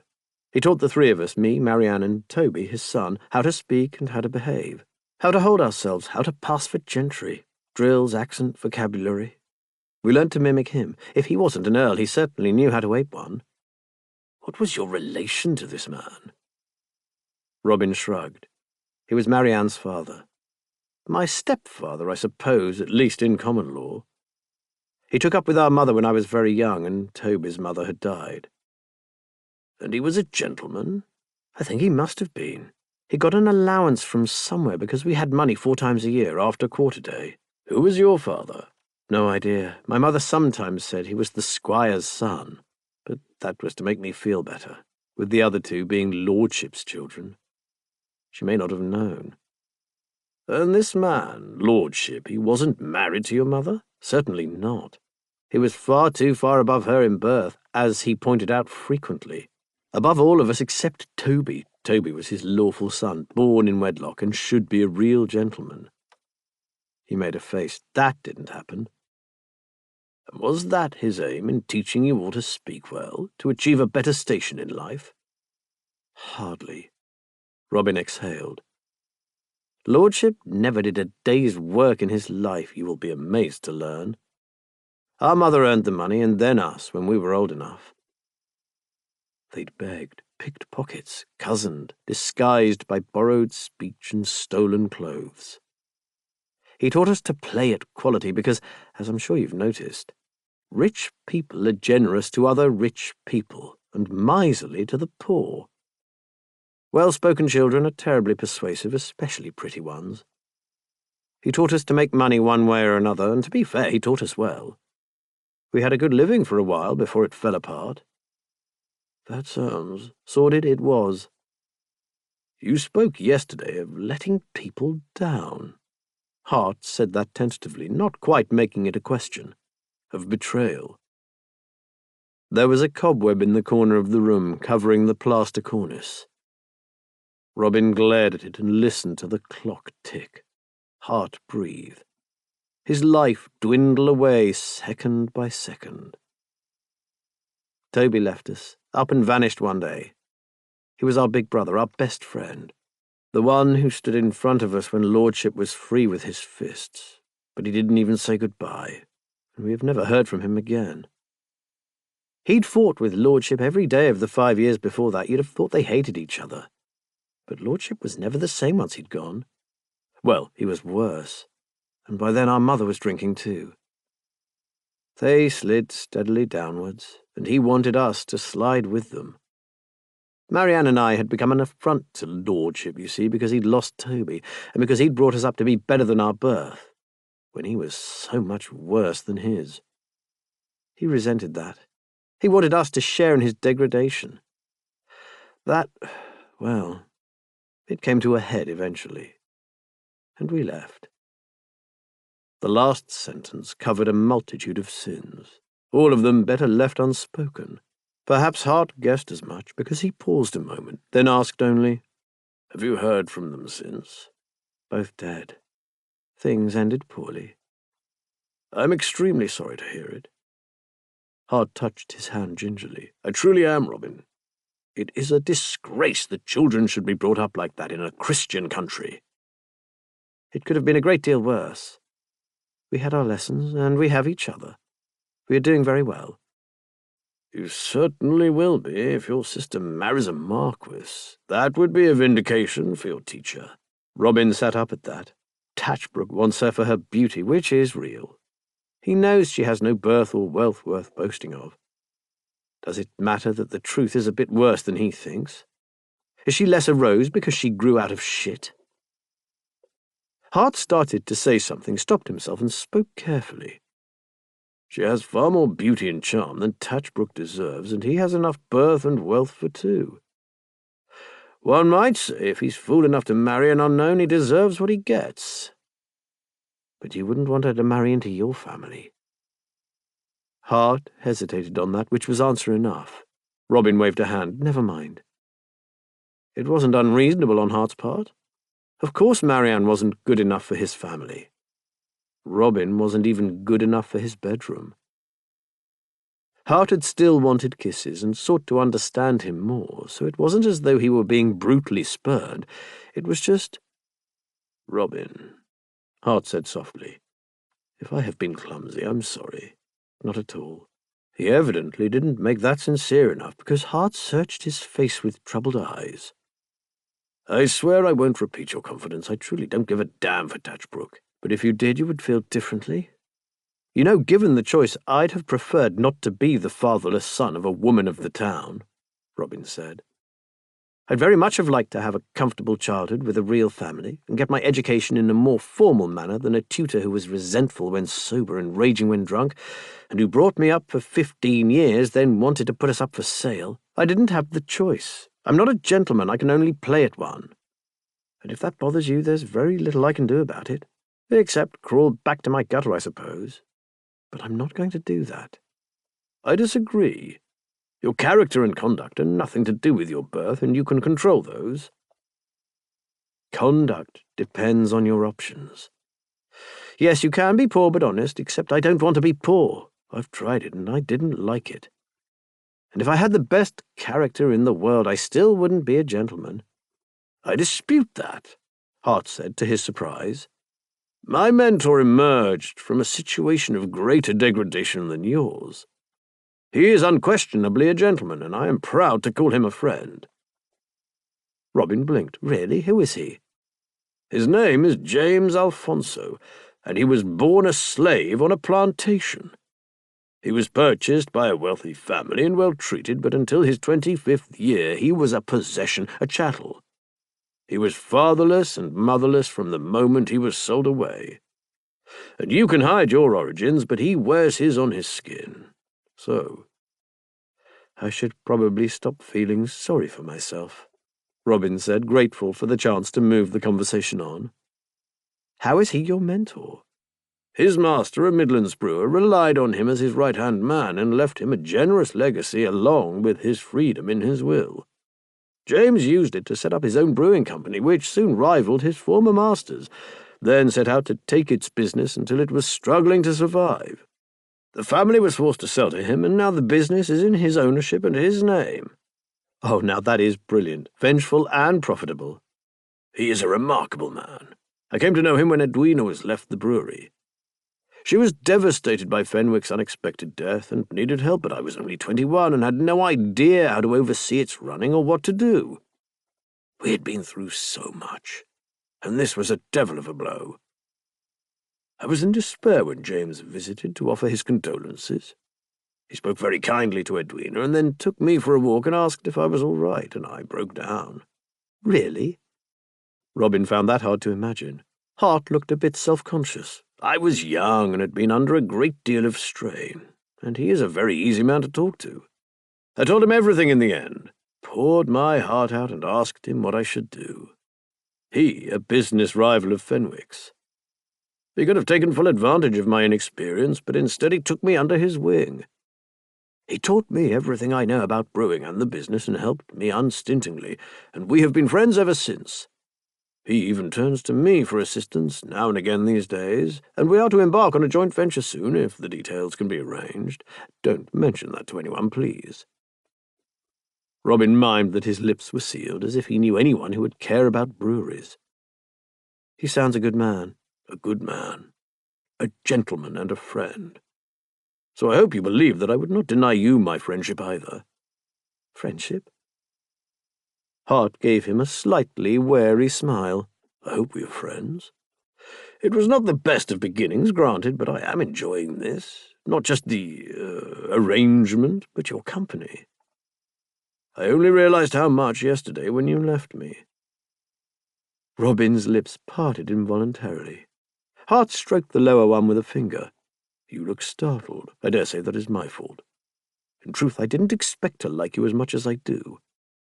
He winced. I don't mean to offend you by that. You did present yourself as a rather ghastly individual. You cut me to the quick, Robin said. He likes me. He wanted to kiss me because he likes me. I like you too, Hart. I would be very glad to think you saw me as a friend, and a devastatingly attractive lover, of course.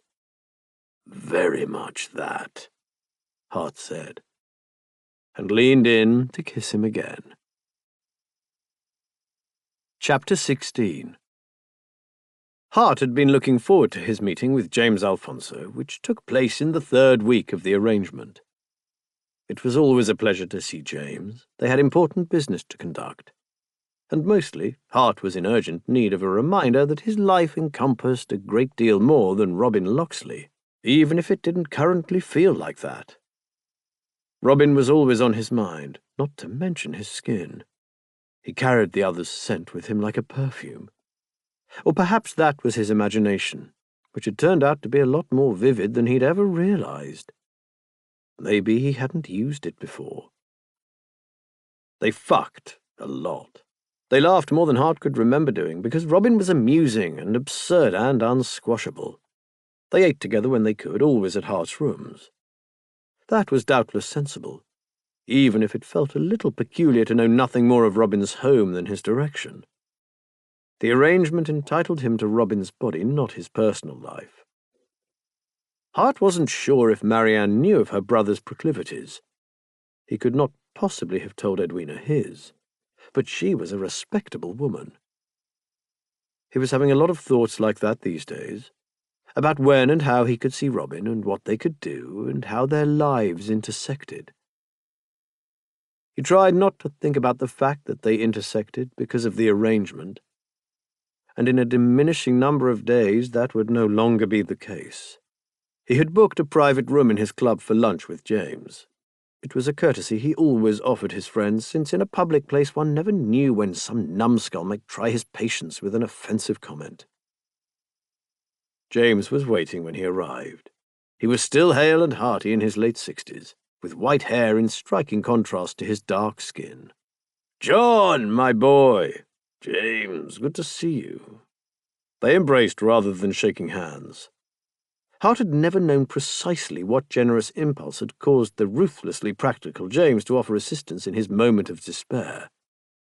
His respect and gratitude for his rescuer had only grown over time. He'd attempted to repay the debt a little with assistance and support of James's various concerns once he was in a position to do so. And over the years a warm affection had developed between them, along with a very satisfactory working relationship. "Let's get business out of the way first," James suggested as Hart poured wine. "Now, what about the Tring site?" Hart had long held ambitions to start his own brewery, at a sufficient distance from Fenwick's Aylesbury site to avoid direct competition with his sister. That required a substantial outlay, and James had proposed to put in part of the money. They thrashed out terms and ideas over 2 courses, and reached a very satisfactory conclusion. James sat back with a sigh once they were done and topped up both glasses. "Very well. I look forward to working with you, John. I, too. I have a great deal still to learn from you. How is Theodora?" James always smiled at the mention of his wife. Hart wondered if he even knew he did it. A touch of rheumatism, but still pretty as a picture. And Edwina? Well enough. Hart updated his friend on the goings-on in the family, drawing his rich laugh. "Alice is a wonder. Send her my love." "I will." James raised a brow. "And who are you sending your love to?" "What do you mean?" "I still have the use of my eyes, boy, and you have a spring in your step. It's rare enough that I see you with a smile. Of course I want to know who you have found to smile about." Oh, Christ. Hart felt a pulse of panic, and hard on its heels one of choking resentment. "There's nobody." The words came out harshly. James looked puzzled, as well he might. "Really? Nobody?" Hart said again, getting a grip on himself. It wasn't James's fault that he couldn't answer a perfectly normal question. "I don't want to tell me." James finished for him. "You need not. I beg your pardon for prying." He sounded a touch offended, and Hart couldn't blame him. "You did nothing of the sort, I'm sorry. It's just—" He didn't want to talk about Robin to James, except that he did. He wanted to talk about his intimate affairs, perhaps not as freely as others talked about theirs, because that was not his way. But at least with the man who'd been father, partner, and friend to him. He resented the world that denied him that, suddenly and savagely. "It's a little complicated," he said, feeling himself flush. Well, yes, there is a young person. That much is obvious. Does she return your sentiments?" Oh, God. "I don't know what my sentiments are, and if I did, there is no way I could pursue the matter, so—" "An offer of marriage is traditional," James pointed out. "That's not possible." The humour vanished from James's eyes, replaced by concern. "What? Why not? It is a difficult situation. Marriage isn't on the cards now or ever." James frowned. "That doesn't sound good, John. Not good or right." "It's not my fault." The words came out rather more loudly than Hart intended. "It's not a matter of fault on anyone's side, it's circumstances." "Is she married?" "No, it's—" "Don't ask me, James. It's a great tangle, and I don't want to discuss it." "Well, I'm sorry to hear this. It doesn't sound like an association that will bring you joy." "It does," Hart said, because to deny that would be to deny everything. "It brings me great joy, more than I have known in my life, and does no harm to anyone. Nobody is betrayed. Nobody suffers." James was looking sardonic. "The woman usually does in the end, especially if nature takes its course. That's not—" Hart bit that off, reminding himself that he and James were having two slightly different conversations, which was not his mentor's fault. "The situation won't arise." James snorted. "No? What if she loses her name at your hands? Can you protect her then?" "The situation isn't of my choosing, curse it! And I'm not a damned rake. I don't abandon people I care for." "No," James said more gently. "You don't, do you?" "If I had a choice, if I could conduct things otherwise, I would, but I don't. So I will grasp the happiness I can have and do the best I can within that, because it's all I can do." The words rang off the walls. James regarded him for a few seconds. "I will take your word for it. But I must say you don't sound like a man who doesn't know what his sentiments are." That left Hart lost for words. James sighed. "Well, you are a grown man, and I dare say you have considered your position. I am sure you will do your best by her in whatever way you can. But I'm sorry." So was Hart. He was sorry he'd mentioned it at all. He was sorry he couldn't tell James the truth. He was sorry he couldn't have done that anyway, because to admit that Robin was tupping him in lieu of a debt, and that Hart had given his situation damn all consideration, would be to lose James's respect for good, and deservedly so. He put his face in his hands. James slapped him lightly on the arm. Don't despair. After all, if people make vows and keep faith and conduct themselves as they should, does it truly make a difference if a parson doesn't pocket his fee? He was a nonconformist with strong views on church rates. I dare say the Lord will understand what's in your heart, even if men don't. Just be careful of your lady, John. You have responsibility there, and I am sure you know it. I will, thank you, James. Hart felt the tension in his shoulders slacken a little. Thank you for listening to me. For what good it does. It does, Hart assured him. I have needed a dose of good sense from someone. Actually, can I ask you something else, in confidence? Of course. This isn't my situation, though it is related. Suppose you knew of a woman who was not what she pretended to be, who came from unfortunate beginnings and had a dishonorable past. And suppose she was masquerading as a woman of birth and might soon marry a very wealthy and well-born man who would turn from her in horror if he knew the truth. Would you feel you had an obligation to warn him? James frowned. Is she an honest woman now?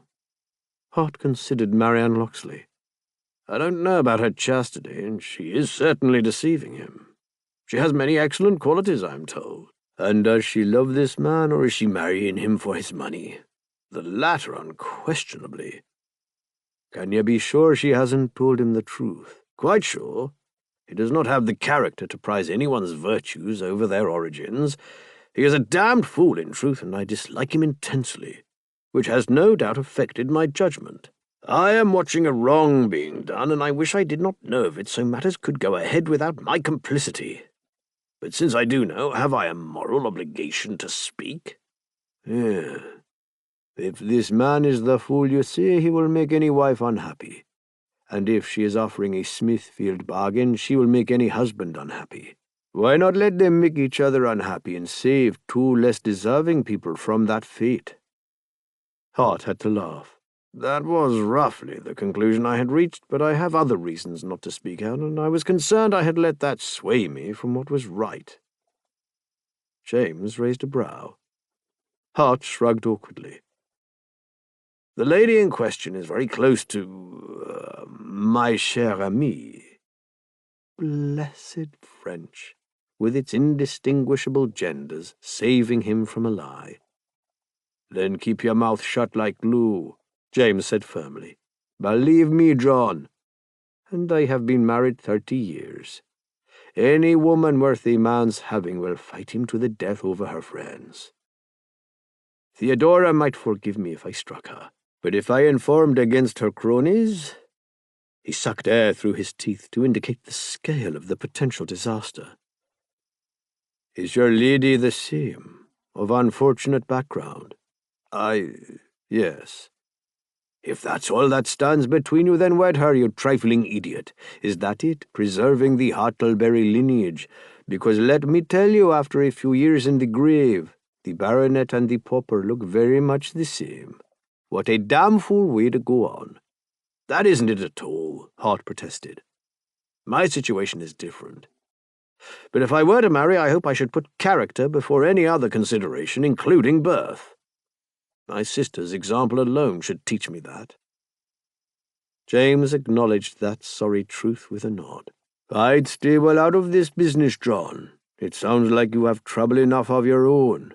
By God, I do, more than I had realized. He made a face. I said I would look after my, cher ami, and I will, but how on ought to go about proposing that? There, my friend, you are on your own. I've never kept a mistress. You can tell because Theodora has left my manhood intact. Mrs. Alfonso was a redoubtable lady and not to be crossed. No, I wouldn't dare in your shoes, Hart agreed.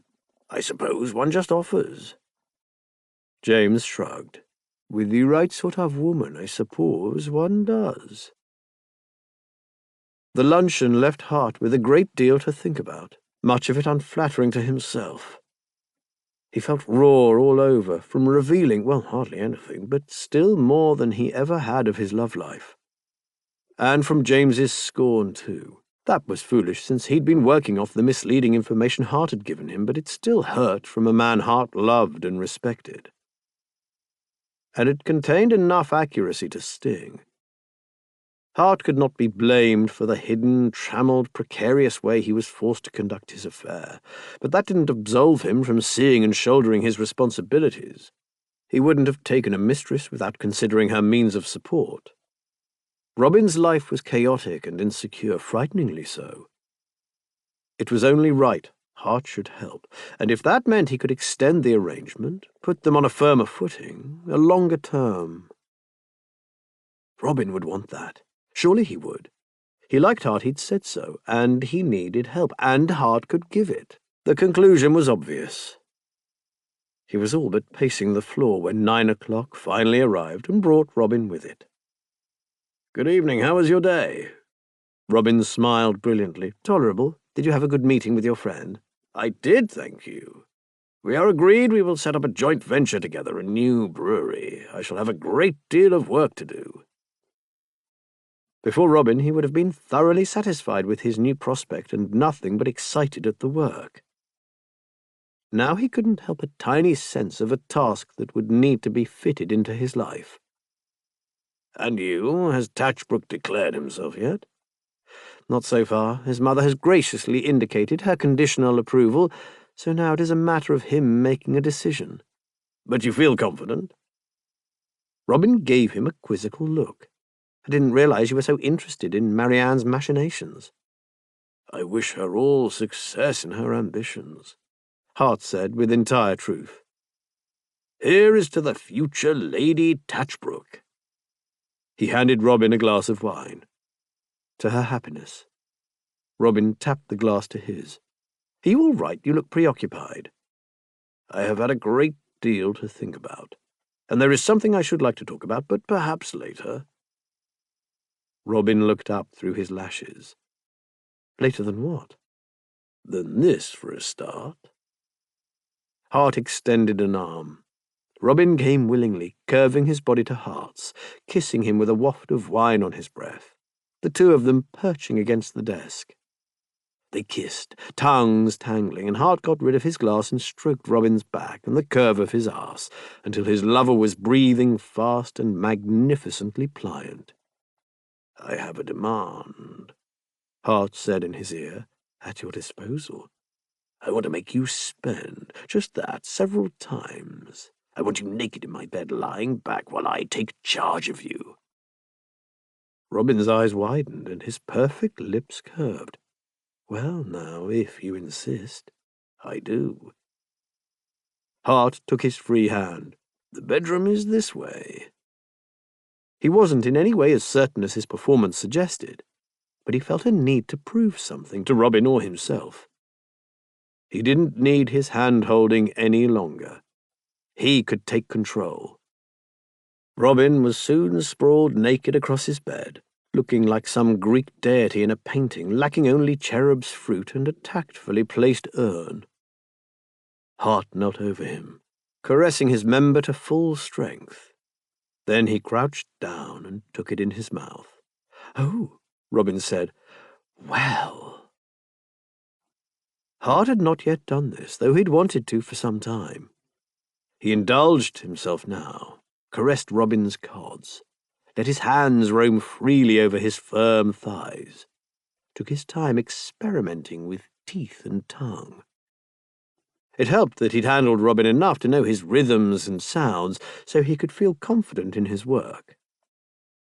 He stroked him and sucked him, and felt a ludicrous sense of achievement when Robin cried out and spent in his mouth.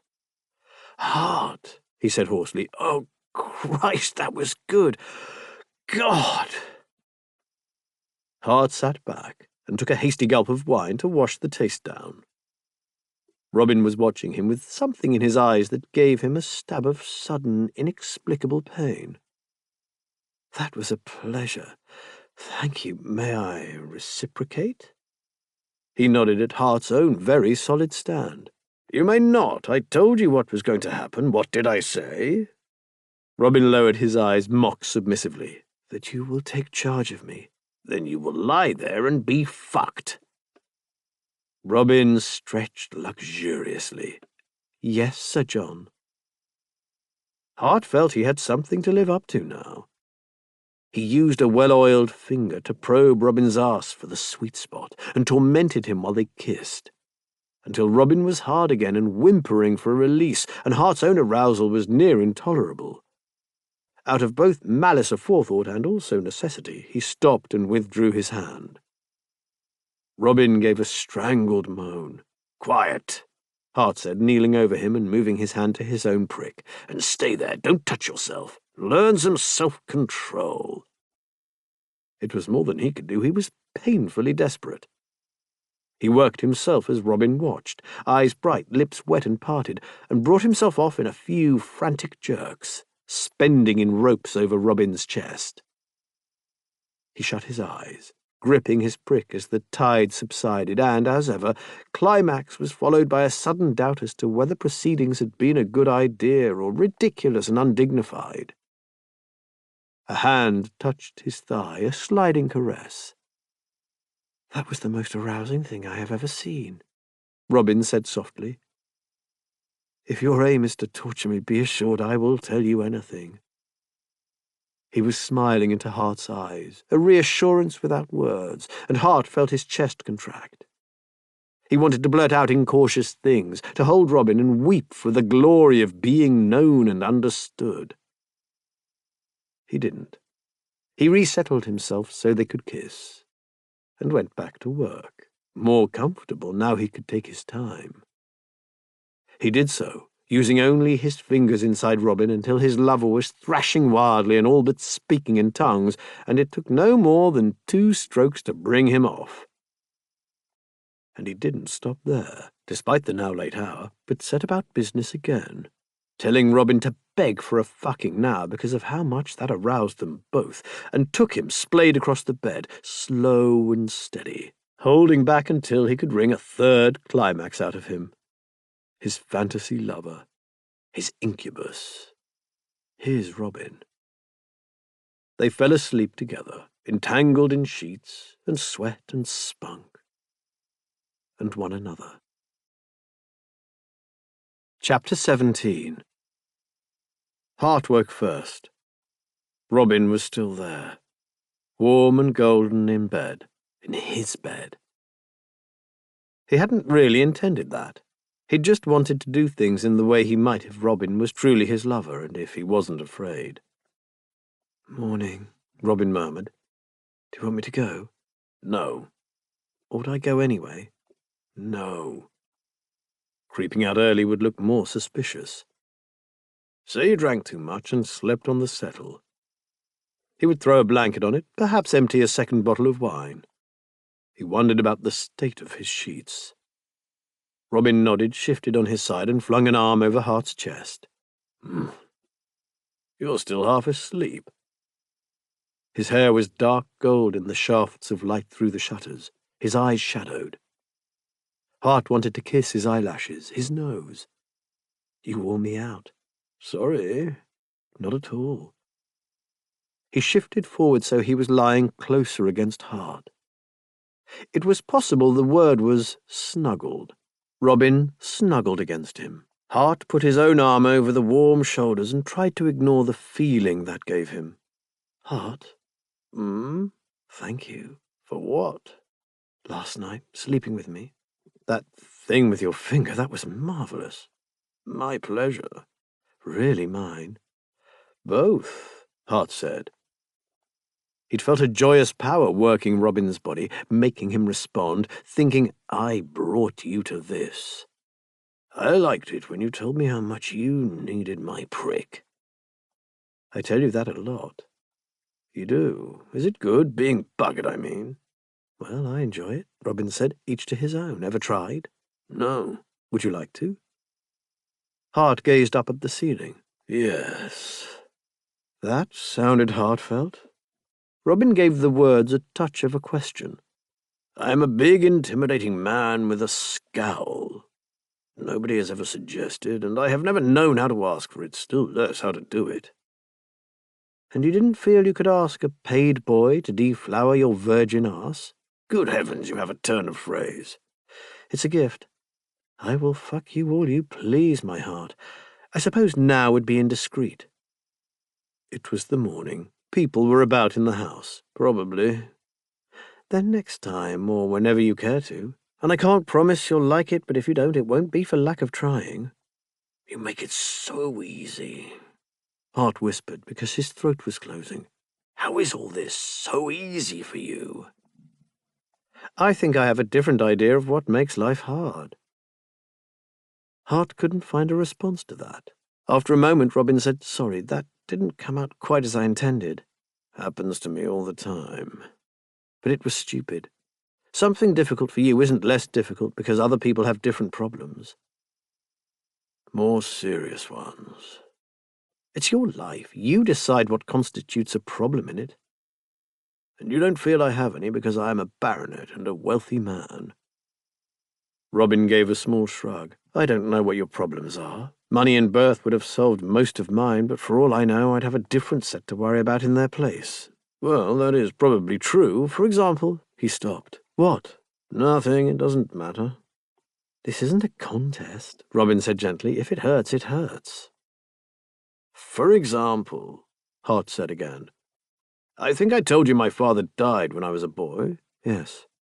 And you had no father at all, which is surely worse. It doubtless depends on the father. Mine was decent enough, Hart said. He always seemed busy. He married my mother when she was 17. She was 25 when I was born, 36 when father died, and she decided that she was free from his penny-pinching ways. Was he miserly? Perhaps. I don't remember it. It's possible he was merely doing his best to restrain her, because when he died she spent everything. She had the house refurbished with satins and silks. She bought clothes by the trunkful, vases, trinkets, pictures, perfumes. My trustee was her brother, and he did nothing at all to stop her draining the lands and amassing debts. Edwina tried, but she had never liked Edwina. She never liked either of us. We were such Hartleberries, such repulsive things with our great ugly features, and she couldn't bear it. Robin sat up. Wait, your mother said that? I thought... She was a very beautiful woman, Hart said, voice sounding remote even to himself. I was brought home from school because she couldn't or didn't pay the fees. She sold land that had been in the family since the 14th century. When the bailiffs came, I went to a solicitor and hired him with a £5 note I had found in her bureau. I was only 15, but I had heard they were men who did things for one. So I walked into his office and asked him to act for me, and he didn't laugh and sent me home. Good God, I have been fortunate in my friends. With his help, I told my uncle I would sue him for failure to do his duty as trustee, and my mother that I would repudiate her bills. That could not have been pleasant. No, she called me a variety of names, told me what a disappointment Edwina and I were to her, that she was simply trying to have some beauty in her life. Jesus, Hart. The solicitor was a tower of strength. I still use his firm, though he's retired from practice. I slowly got control of the finances, wrested back the management of the land, and learned what to do, but God, it was hard.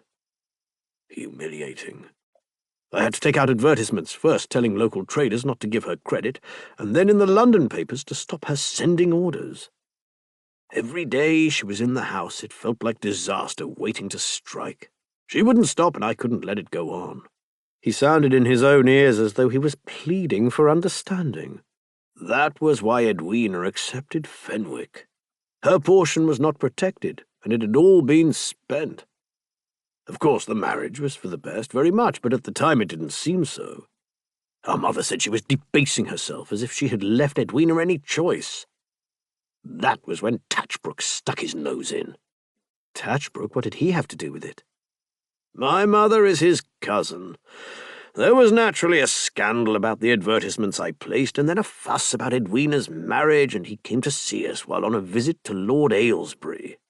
He told me I was shaming his family and disgracing mine, that I was disrespectful to my mother and uncle, and a great deal more. He spoke as if the money were trivial, called me a young muckworm. He was perhaps 30 then, and spoke to me as though I were a child, and complained that Edwina's marriage stained his family. But I was no child any more. I was 16, and I had had quite enough, and I lost my temper as badly as I ever have in my life. It almost came to blows, but he would not lower himself so far, or possibly didn't dare. He left in high dudgeon and cuts me to this day. That would be why you are not concerned for his family line. I hope Marianne spends every penny he has. She will, Robin said confidently. So what happened to your mother? She married again, thank God. Another baronet, Sir Roger Asperton, a very wealthy man from up Birmingham way, or he was. Perhaps she has spent all his money by now. Do you see her often? I have not seen or heard from her since she left the house to marry him. We were not invited to attend the wedding. Robin said. She just forgot about you. I wish she had forgotten.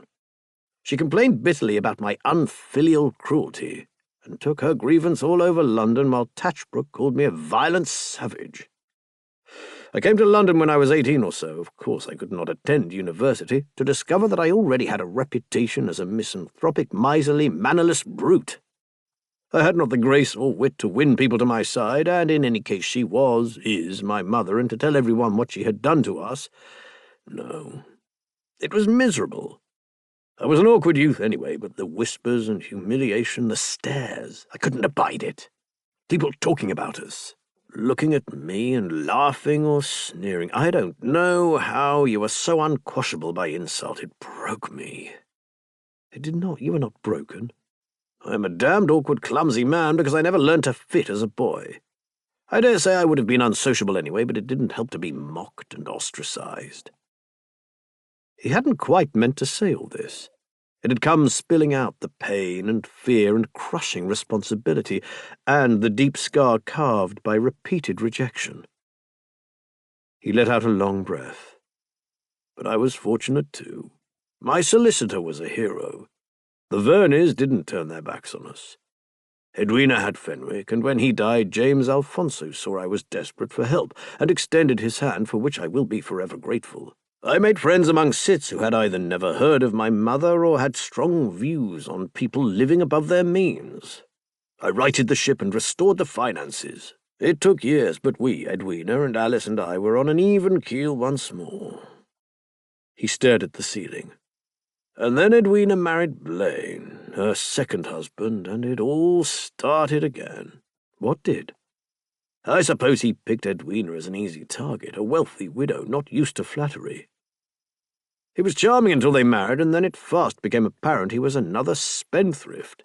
A selfish, greedy swine with no thought of anything but his own fleeting satisfaction, running up endless bills.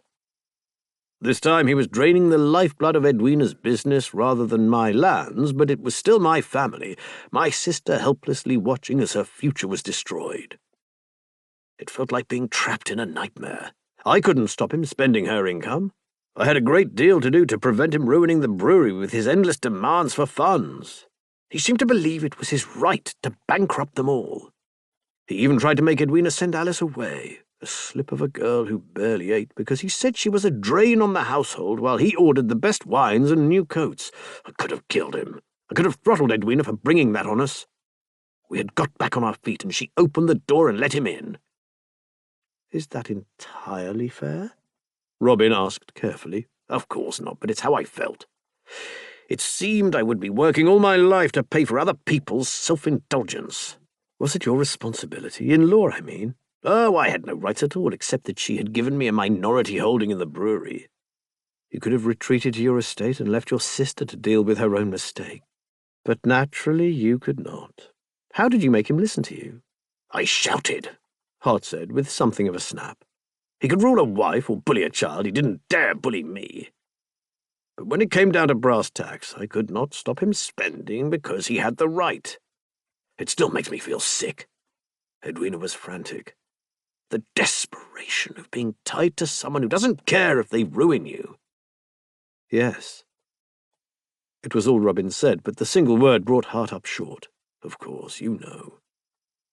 Lordship positively wanted us ruined by the end. He hated us because we were young and not rotting away from pox, and not Toby. He wanted to put us on the town as a pair. We'd sell better that way. Brother and sister, pretty as a picture. That's what he said. Dear God, it was only talk. He was a gin-soaked husk, nothing but fumes. But to hear him make those plans was the outside of enough. Anyway, you hadn't finished. What happened to Blaine? He's dead, yes? He bought himself a very expensive and nervy colt, which promptly threw him. He broke his hip and died of it. The marriage only lasted 2 years, thank God. Good. Robin's shoulders heaved with a deep breath. And then I came along to batten on Alice and her money, and you must have thought it was all starting again. You see why I wasn't welcoming. I really wouldn't have ruined her, I swear. I only ever wanted to be secure. I'm so sorry, Hart. I knew you wouldn't have. Hart spoke with certainty. You have a heart. Not to insult your capacity for wiles, but I really don't think you're in the right line of work. Robin's fingers groped for his, gripped them. Hart squeezed back. They lay in silence for a few minutes. Thank you for telling me that, Robin said eventually. It sounds appalling. Maybe someone else could have handled it better. I have sometimes wondered if I had been less hostile, more understanding, if I had had my mother's affection, if you had been more lovable. The words were stark and painful. Well, Hart said, yes. If you were more lovable, she would not have treated you so. If you were charming and graceful and handsome, other people would have been kinder to you. The former maybe, the latter undeniably. But do you know what, Hart? I am charming and graceful and handsome, and there is only one of us in this room who is worth a damn. That is not true. Yes, it is. And if people care for nothing but a pretty face, they deserve what they get when the charming, graceful, handsome one empties their pockets. Blaine was handsome, Hart said. Charming, too, at least until they were married. Edwina didn't deserve that. All right, no, but I maintain the principle. If you can only treat a pretty child well, you have no business with children. And any charlatan can learn social graces. I learned them at a drunkard's knee and have used them to cozen, cheat, and fortune hunt, while you have worked damn hard at the expense of your own comfort and social standing to help your family. I don't know about lovable, but I bloody know who deserves to be loved. He sounded ferocious. Hart looked at him, startled, to see that Robin looked somewhat shocked himself. Thank you, he said inadequately.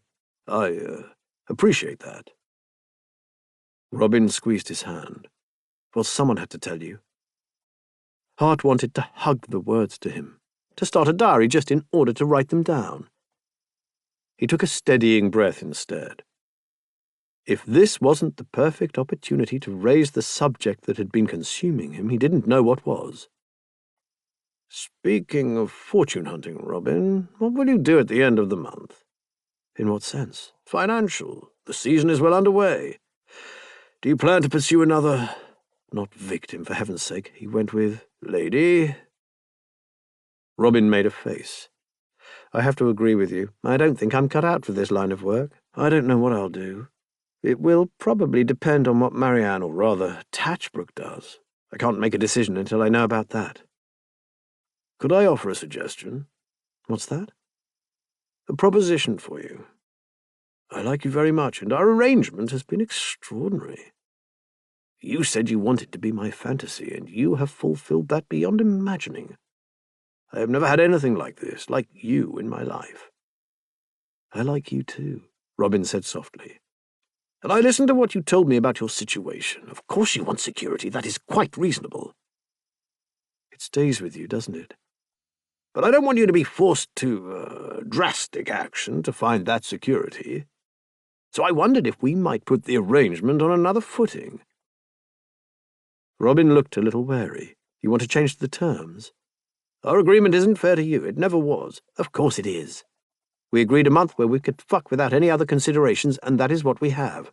That wasn't what we agreed. It was really, Robin said. I wanted you and you wanted me, and the arrangement let us have that. Me paying off a debt and you getting your money's worth was a framework. We both knew where we stood when we started, or I did anyway, and you grasped it in due course. Perhaps, all right, yes. But we aren't where we started, are we? No, we aren't, but we still know where we stand. We both have the right to walk away at the end if we want, either of us. Nobody is obliged. But I don't want to walk away, Hart said. Do you? We have 10 days still. I don't want to think about it yet. Yes, but you don't think ahead.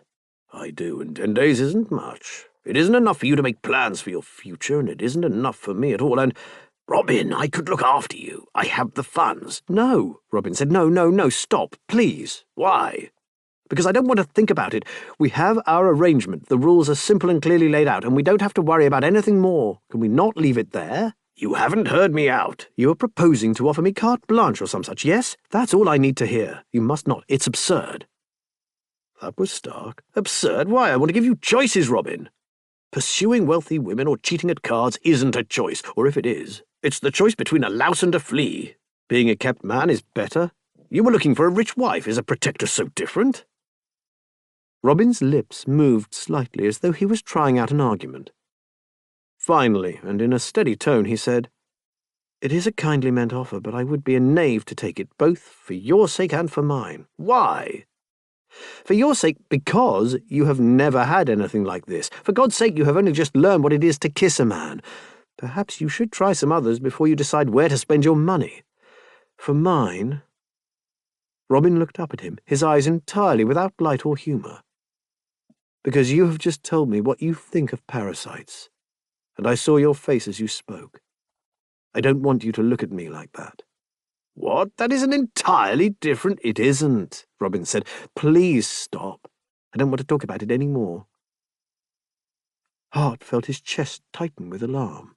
I had no intention of offending you. I know that, and I'm not offended. It was a generous thought, but it isn't necessary. Robin smiled, his unusually grim expression relaxing. He always smiled, always made the difficult moment easy. We have a very satisfactory arrangement for now. Let's stick to it. Chapter 18. Hart was still fretting about that conversation a couple of days later.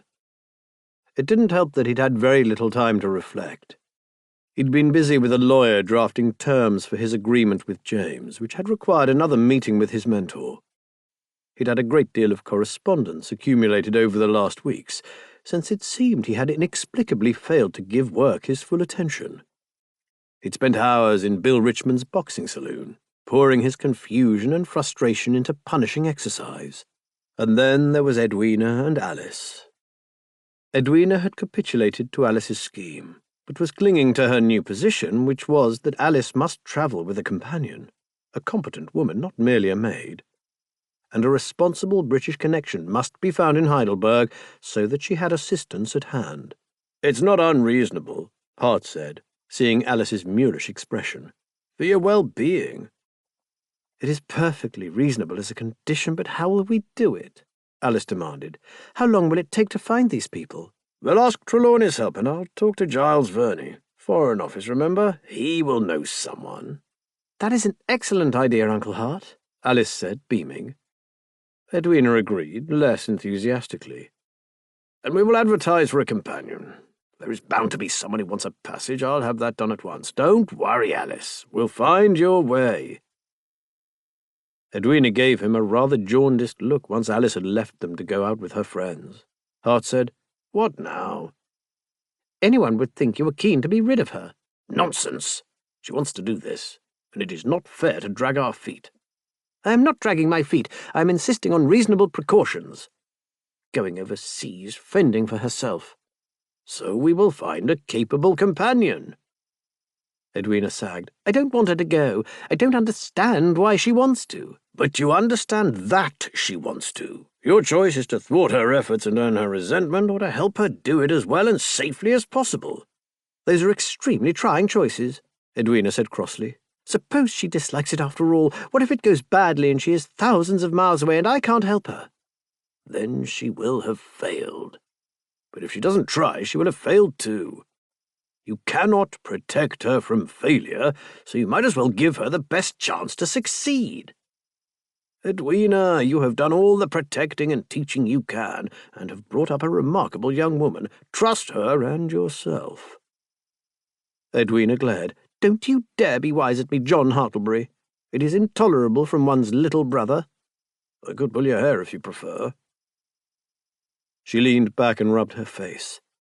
"I absolutely insist on a responsible and respectable companion, and I shall not budge on that." "Duly noted. I'll put it in motion." "Thank you, Hart. I am grateful, really."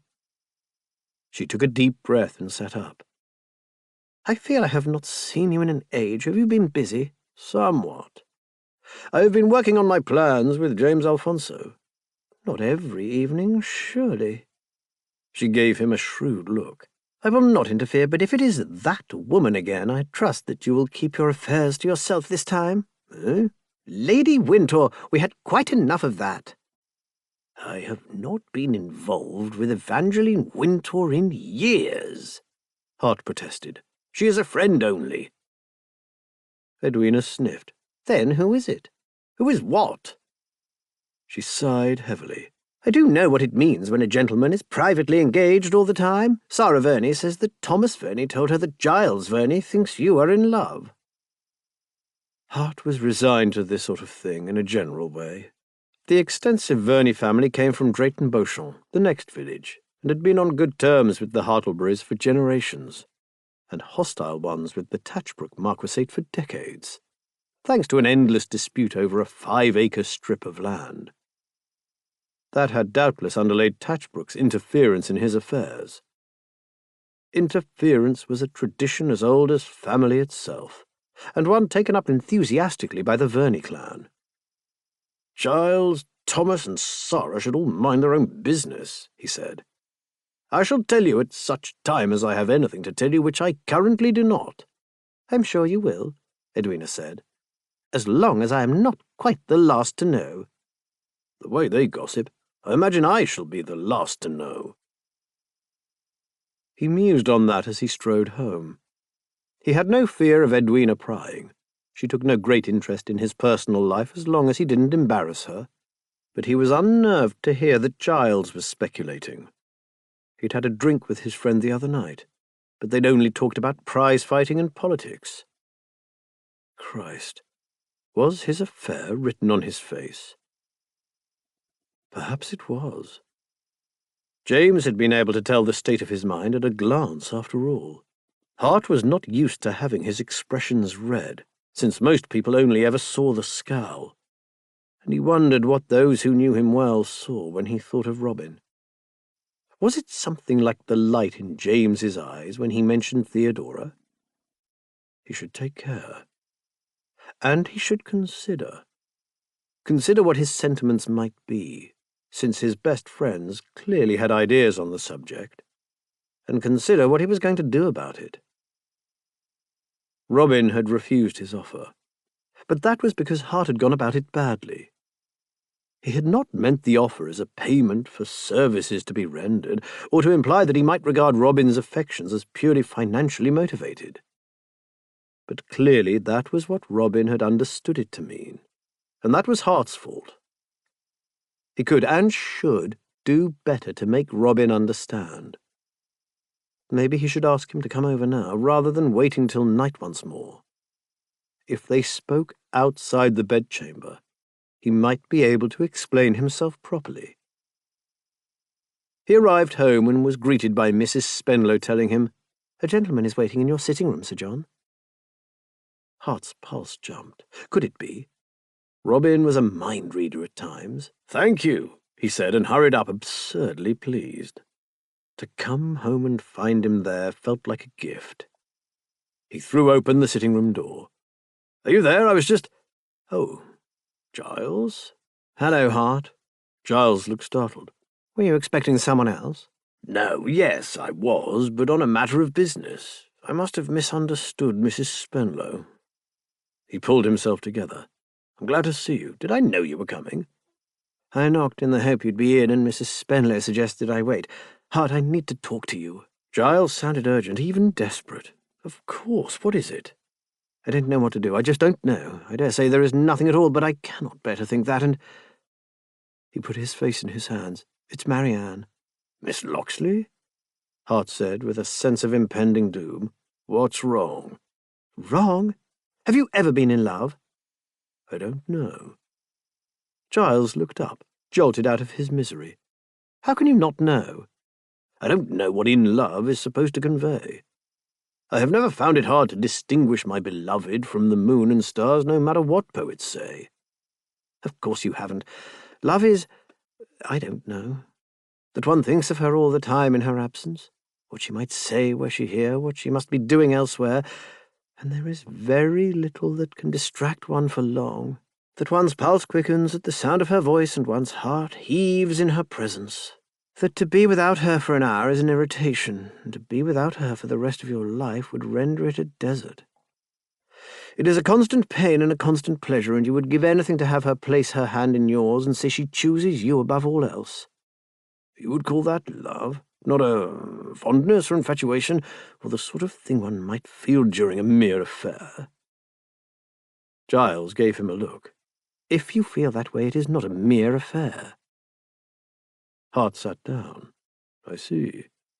"I have never felt like this before," Giles said, "and I will never feel like this again. She is everything I have ever dreamed." "And she is going to marry Tatchbrook." "He's offered." "Not yet, but he will." "Have you spoken to her?" "She knows my feelings." "Does she return them?" "She asked me not to declare myself." Giles's face was twisted. "She said, 'Don't make me refuse, and how can I persist? What have I to offer her except my love, compared to him?'" "Yourself! God's sake, man! What has he to offer her except wealth and a title?" "Oh, yes, trivial." "You are asking her to turn down the position of a marchioness." "No, you are," Hart said. "And if she loved you, wouldn't she do it?" "Granted, Tatchbrook could elevate her to the first rank and make her wealthy beyond counting. She would never have to worry about material things again or about the opinions of others. He could give her a place, security." He stopped there. Giles waited a moment. "Is there a but?" "I thought there was." Hart grimaced. "Maybe not." "Thank you so much." "No, there is a but. He won't make her happy, I'm sure of that." "Do you imagine that's a consolation? Dear God, if I thought he would, I would wish her well if it broke my heart to say it. I'm not entirely selfish." "I didn't mean it as consolation. She's a clever woman. She must know what Tatchbrook is, and she is choosing the path of wealth and ambition. Does that not tell you something of her character?" Giles sat up, eyes angry. "I cannot think that. I don't think it. I know her better." "Can't we be judged on the choices we make?" "What sort of choice do I offer? A younger son with no fortune but what I earn against a marquis." Hart's mind was full of Robin's face, lit with anger as he spoke of being left without choice in desperate situations, and how desperate Marianne's situation had once been, and if it might become so again. An impossible one, maybe. And perhaps she doesn't truly believe happiness is in her grasp either way, in which case she's making the only sensible decision. Perhaps the world has taught her that she is a commodity to be traded, so she should hold out for the best price. I beg your pardon. It is called the marriage mart, isn't it?" He'd very nearly slipped there, and knew he had to be careful. But the thoughts were pressing as he teased out the Loxleys' situation. "It is a frightening thing for anyone to trust to will-o'-the-wisp feelings that come without guarantees. And if you are seeking security, if you need it, would you trust a declaration of love over a solid income? I drove my own mother away because I had a choice between her and security." "You did nothing of the kind," Giles said heatedly. "Her behaviour was disgraceful, and you were right to act as you did." "She was still my mother, Giles.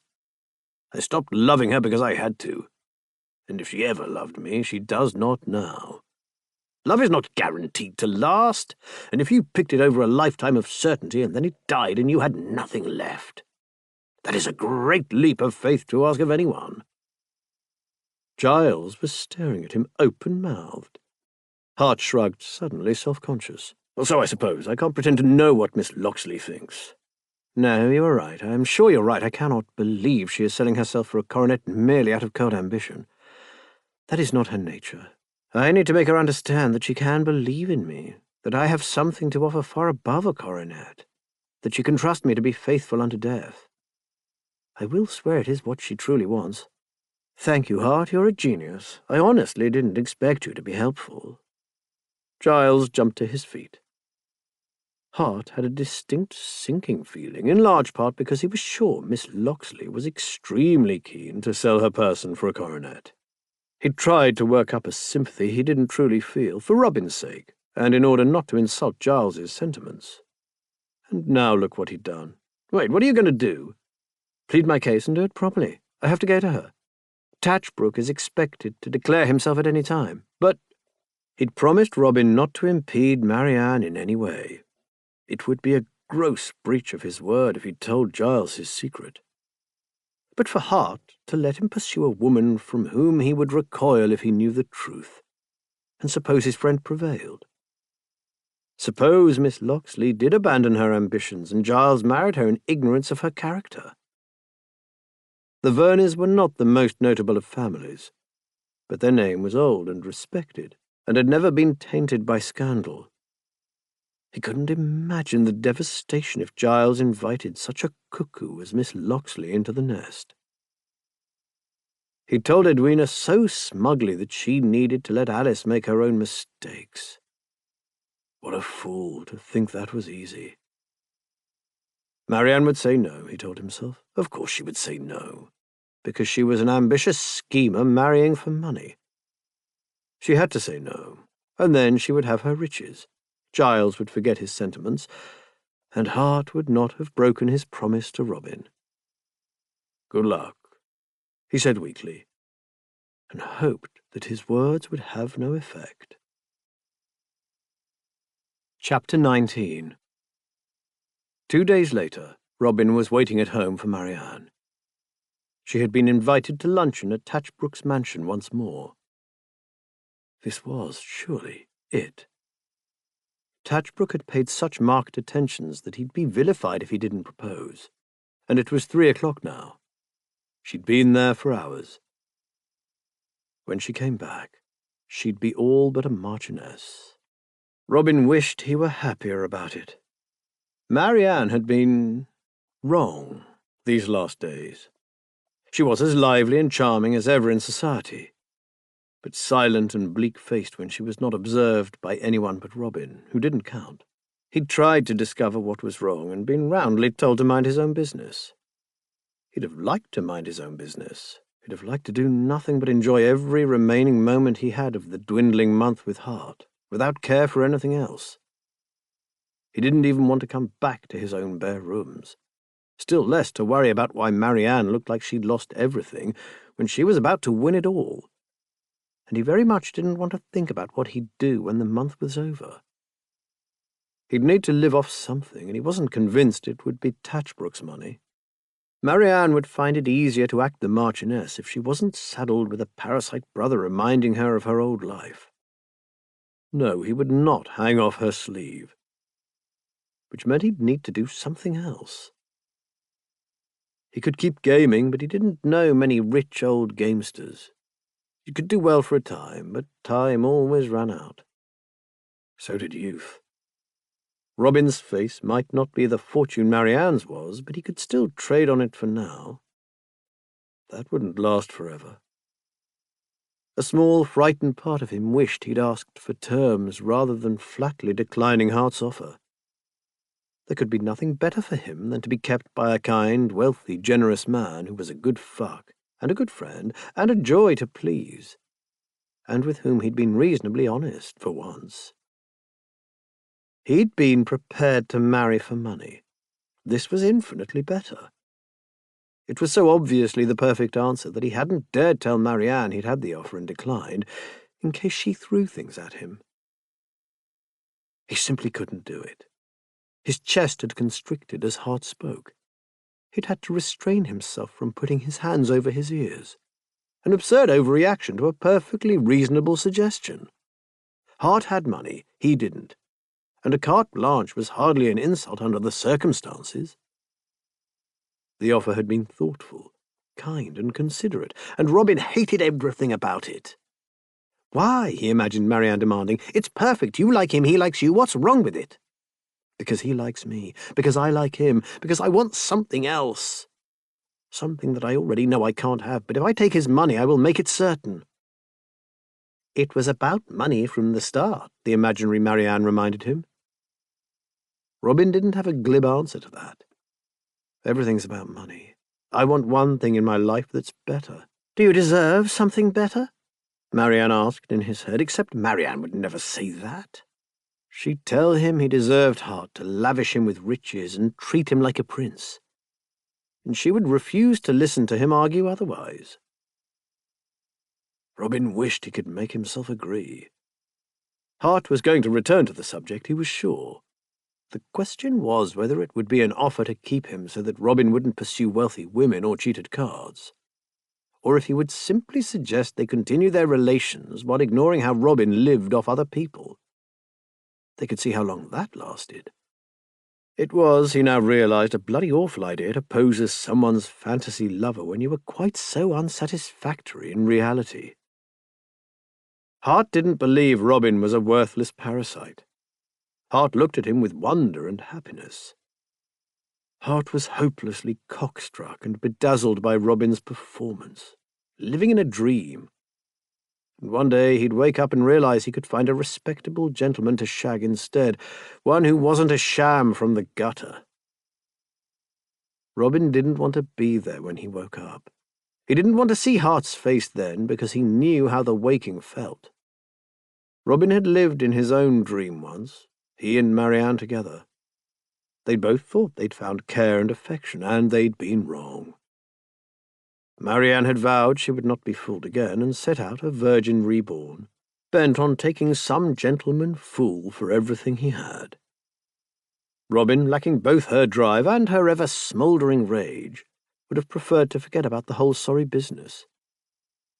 But he couldn't, because he kept remembering that plunging, sick, stupid feeling as he realized that he'd been held in contempt all along, and imagining Hart feeling that same baffled hurt towards him.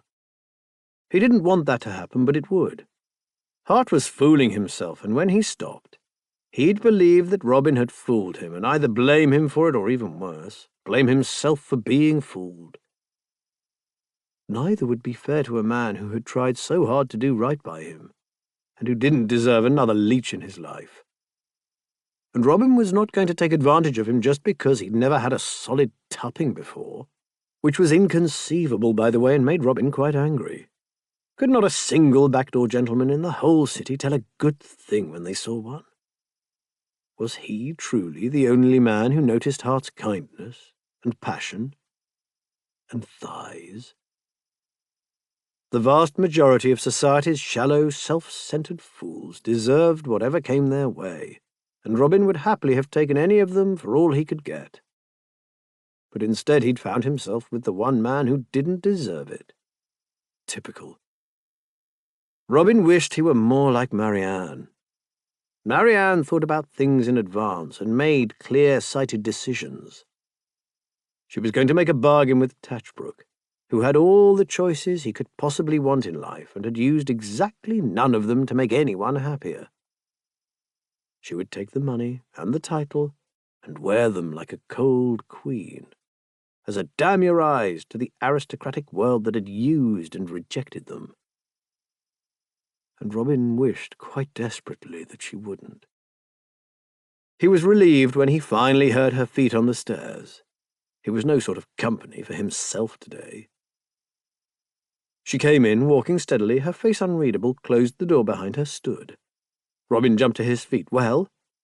I said yes. He told me he would marry me, and I said yes. Robin had imagined this moment many times. A month ago she would have shrieked it, and he would have bound over and lifted her off the floor and swing her around in their triumph. They ought to be celebrating. But instead they stood together, caught in stillness. His exact words were that he would stoop to elevate me, she added after a moment, that he proposed to overlook the manifold ways in which I do not meet his station. And the Dowager Marchioness told me I must always be sensible of my husband's great condescension. Did I say she was in the room for the proposal? Not that it was a proposal as such. because that implies asking, and he did not ask. Marnie, Marianne, Marnie, Robin said. Is this worth it? It's what we wanted. It's what we did everything for. It's the point. You're going to be as miserable as sin. I'm not going to be happy anyway. Her stormy eyes met his. Giles Verney asked me to marry him 2 days ago. He said, he doesn't know me. Robin put a careful arm around her. She was as stiff as a lamppost. He said he loved me, that he could not offer me anything except love, but he would never falter in that and try every day to make me happy. And it was a lie, Rob, such a lie. How do you know? She made an impatient movement. He loves the woman he thinks I am, not me, because he doesn't know me, so he is lying to me. And if I married him without revealing the truth, I would be lying to him. Suppose I told him my mother was a doxy, my father a drunken wreck, my education all in the service of shamming and stealing. Do you think he'd propose to me then, Rob? I don't know if he loves you. Men have died and worms have eaten them, but not for love. She quoted that line a lot. Robin sighed. And you couldn't just not tell him? Would he ever find out? Her face hardened. If I must lie to my husband every day, I will make sure he deserves it. Then tell him. There's nothing to lose, is there? See what he says. There is everything to lose. I don't want to see him turn from me in disgust or anger. Still less for him to tell Touchbrook what he is marrying. Give him the truth and be left with nothing. No, thank you. Do you think Verney would do that? He'd want to revenge himself for the mistake I didn't let him make because he'd feel a fool for wanting to make it. There is very little cruelty a man won't stoop to if you dent his self-esteem. You should have learned that by now. I don't, and people dent my self-esteem all the time, Robin pointed out. It's a wonder it still works so well. Marianne's arms came round him then. He hugged her properly, and she put her head on his shoulder and held on to him, and after a moment she started to cry. Tears provided a temporary relief, but not a solution. We wait until he gives you the ring. I clean out the tables at the Laodicean, and then we run away, Robin said as they sat on the settle together, supplied with gin and cake. The situation definitely called for cake. Marianne was on her third slice. No. You marry him, get a settlement, and run away with Verney. Don't be stupid. I borrow a dress and a wig and go through the ceremony in your place. Shut up. You never listen to me, Robin complained, and saw the reluctant twitch of her lips. You're too optimistic, she said. It's unbearable. And what about Hartlebury? What about him? Other than that you are heels over head for him, I'm not. Yes, you are. Whenever you see him or are going to see him, you look like a dog that expects to be taken for a walk. All bright eyes and frantic wagging tail. I do not. Of course you do. I don't know why you can't have a tragic love affair and stare into the abyss of your hopes like everyone else. I'm being well tupped. It helps. I find that astoundingly hard to believe. The man's a gargoyle. He is not, Robin said with a startling wave of anger. What rubbish! He's got the most magnificent legs and beautiful eyes, and I adore his nose, and actually he's had plenty to scowl about, but if you ever looked at him properly, you'd see... Marianne was giving him an exceedingly smug smile. Robin thought back. Cow? Heels over head? And if you were a marquis's brother-in-law? No! Listen, you'd be respectable, you'd have status, you'd be safer. You could go and stay with your friend the baronet at his country house, and nobody would think twice. That would be very nice. If you were happy marrying Touchbrook, I'd be delighted about it. I'm marrying Touchbrook, happy or not, so we might as well get the benefits. I'd be happy if you were secure, Rob. That would make it worthwhile to me. Indulge me a moment, Robin said. Suppose you believed Verney. Rob, suppose he didn't care about where you came from, only who you are, and he still wanted to marry you, and you did. What would that look like? She knocked back most of her glass. Touchbrook angry and humiliated at being jilted for a penniless younger son, perhaps bringing suit for alienation of affections. A notorious wife for Giles to support, the scandal doing him out of his position. Would that happen? I don't know, probably. Ruined prospects and disillusionment and scrutinizing his children for signs of bad blood. All right, all right. But maybe it wouldn't look that way to him. Maybe he sees what I see, Robin said. Someone clever and wonderful and loyal unto death who is worth defying the world for. Maybe he saw a nice pair of tits and got overexcited. Robin sighed heavily. If you didn't think you'd hurt him, would you marry him?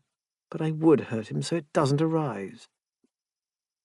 Robin slid onto the floor so he could wrap his arms round his knees. You're determined not to be positive about this, aren't you? When I marry, that is the end of my choices unless my husband dies. I will not throw my one chance away for sentiment. Robin sighed. Marry Touchbrook and be Verney's mistress, then. He'd be shocked at the very idea. Why did I have to meet a virtuous man, Rob? Couldn't he have been a wealthy rake who wouldn't care? I still think you should tell him. If he's worth it, if he's the man you think, he'll forgive you. I'm not going to beg forgiveness for what I can't help, Marianne said harshly. He doesn't know me, and he fell in love with a liar or with a lie. More fool him. I'm going to be rich, titled, and safe, and stop trying to argue me out of it. Have you a date for the wedding? September will be convenient, I am informed. An announcement is being sent to the newspapers.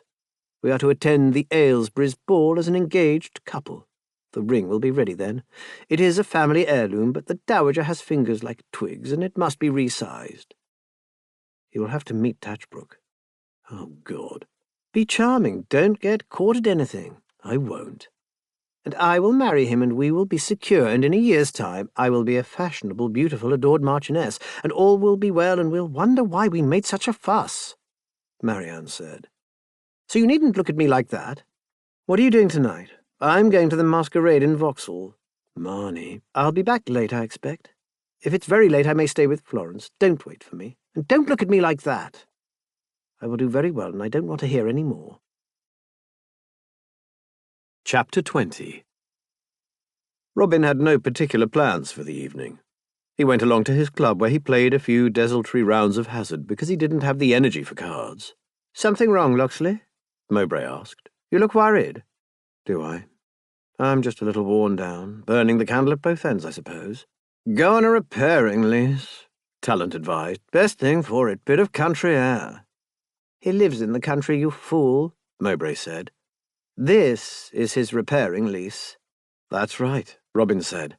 I just don't have the stamina of you town-bred men. Always suspected it, I say. You will mention it if I can help, though. If you're short of the readies or whatnot, happy to do you a service if I can. That's very kind of you, thanks. Robin searched his mind to discover what Mowbray might be after and came up with nothing. He was after nothing. He wasn't clever or scheming. He was just expressing concern for a man he thought was his friend. Thanks, Robin said again, very much. I have to go. He left the club quickly, almost running. He wasn't even sure what he was running from, only that he couldn't stand still while his and Marianne's decisions caught up with them. He wasn't supposed to go to Hart's until later, but he couldn't wait. He wanted painfully to talk to him, or even not talk, just to be together and pretend that none of it was happening. Robin was Hart's fantasy, a likeable, enthusiastic, accommodating fuck who didn't offer complications or difficulties, or the word no. He wasn't meant to bring troubles to his door. That was what you did with a real lover. He had a terrible feeling Hart would react as a real lover might, that he would be kind and caring and supportive. And that would put paid to one more line of defense between Robin and a broken heart. But he kept walking anyway because he needed Hart and he had nowhere else to go. He duly knocked at the door and Spenlow answered. Good evening. I don't suppose Sir John is in, is he? I was passing by. He is engaged, sir. I will see if he is available. Oh, there's no need at all. If he's busy, I'll call another time. It isn't important. Spenlow ignored him. Kindly wait one moment, Mr. Loxley. He disappeared up the stairs. Robin cursed himself but waited, since it would look odder to leave. There was quite a long pause before Spenlow returned, inviting him to go up. Robin went, adjusting his bearing to distant acquaintance, knocked politely and went in. Hart was in his sitting room, his habitual scowl looking like he meant it this time. And so was Giles Verney. He looked shocking, as if he hadn't slept, eyes hollow, face grey. He clutched a glass of brandy, and he looked up at Robin with a dull horror of recognition which was entirely mutual. I'm obviously intruding. Robin said, desperately trying to think of a good reason he might have called on Hart, since Verney surely knew they had been at odds. "I beg your pardon, I'll go." "No, don't," Verney said. "Tell me. Has she accepted him?" Hart grimaced. "Giles, I just want to know. Will she be his Marchioness? Is that what she wants?" "My sister has accepted Lord Touchbrook's proposal, yes." Verney shut his eyes. "I hope she'll be happy. I hope she will be very, very happy. She deserves to be a Marchioness. I wish he were a better man for her sake, and I hope he becomes one." At least he seemed too consumed by his sentiments to ask awkward questions. Hart sent Robin a somewhat wild-eyed look over Verney's head. Robin returned an equally panicked one. He had no idea what to do now. He'd have liked Verney to come up with a wealthy great-uncle on his deathbed and sweep Marianne away, but he clearly didn't have one. And anyway, Marianne was not easily swept. "I'm sorry," he said inadequately. "So am I. I'll go, I think. Sorry to pile my troubles on you, Hart." "Don't be a fool. No, Giles, stay." "I'd rather be alone. She's made her choice, and there is no more to say. I'll see myself out." They stood in silence for a moment after he had gone. "He's left his hat," Hart said at last, "and a glove. Look at it, lemon-coloured. Fop." He sounded like he was hurting. "I could run after him. It's cold." "I doubt he cares. My God, I haven't seen a man so hollowed out before. My poor Giles." Robin walked up to him and buried his face in Hart's shoulder, needing the comfort. "I'm so sorry. You should see Marianne." "Are you serious?" Robin pulled away, startled by his harsh tone. "Of course I am. She's devastated." "Why, she has exactly what she wants." "And you think she's happy about it?" "Satisfied at least. She has made her choice, and she must be aware that money doesn't buy happiness." "She also knows that happiness doesn't buy food." "Giles has a good position. She had the chance to be the wife of an excellent man who would love her, and she preferred to sell herself for a coronet. It is a glittering match in the world's eyes. It merits no sympathy from me." Robin took a deep breath, feeling the anger rise, and for once not pushing it down with a smile. She did not have the chance to be Verney's wife because she believes that if he knew the truth about our past, he would spurn her. Is she wrong about that? I don't know what he would do. I do know that her birth may be repellent, but I find her behaviour worse. "No, you do not," Robin said. "If she was a lady-born, you'd be shocked if she threw her cap over the windmill and married for love. You're condemning her ambitions because you don't think she deserves to have them." "I have never objected to her marrying Touchbrook." "Yes, as punishment for him." The flush on Hart's cheek proved the truth of that. "You don't want her to marry Verney. You're just angry because she presumed to reject him. You don't think she is good enough for him." "You're putting words in my mouth. Am I wrong?" Hart glowered. "If she truly cared for him, she would have told him the truth already before things reached this point." "Balls!" Robin said explosively. "It is not her responsibility to coddle the men who fall in love with her. Should she tell them all how unworthy she is? When exactly should she reveal she's a whore's husband to prevent them forming attachments? How could she trust him not to ruin her? He loves her, she could trust that. So he says, and she should just take his word for it, should she? Believe he will never regret his passions? Why do his feelings matter more than her future? Evidently they don't. And if she doesn't care for his feelings, then it is undoubtedly for the best that she doesn't marry him. She does care. She cares a great deal too much. She won't be his ruin, and she has denied him for his sake and cried her eyes out over it, and you dare to condemn her because she doesn't also destroy herself in the process? What, if she can't marry Verney, she should marry nobody. Does she have to become a nun to satisfy you?" They glared at each other for a moment. Then Hart put a hand over his face. "I see. I do see. Damnation." "She's breaking her heart," Robin said, voice lower. "I can't bear it." Hart pulled him into his arms again. Robin resisted for a second, then let himself collapse. "I'm sorry. Giles is in so much pain, and I didn't realize she felt for him, too. I thought she didn't care. Oh, Christ, what a tangle." "It's not fair." Robin said, muffled. This ought to have been a triumph. A marquis! I wish he'd never bloody met your bloody friend. So do we all. Giles is not prone to falling in love. He's devastated. I suppose she couldn't tell him the truth, could she? Robin suggested. He would feel as revolted and deceived as she fears? I don't know, and I don't wish to offend you, but if he did accept her past, would she really accept his proposal? He is only a younger son with no prospects but what he can earn. If she refused, it wouldn't be about the money, I assure you that. If Marianne marries Tatchbrook, he can't hurt her, you see. I think he probably can, Hart said carefully. Yes, of course, but I meant... It happened before, is the thing. A gentleman who loved her but not her birth, and it hurt. She'd rather not be loved at all than have that hurt again. Hart was frowning. I don't quite follow. Robin sighed. It was after we left Lordship and our mother. She acquired a protector in Manchester, a gentleman rich and well-born. He promised he would marry her, and she believed him. She was very young then and very much in love. And I had also found a lover, a man for whom I cared and who was very generous to me in return, although I didn't realize it was in return at the time. My mistake. We were happy, Marnie and I. We thought it was perfect.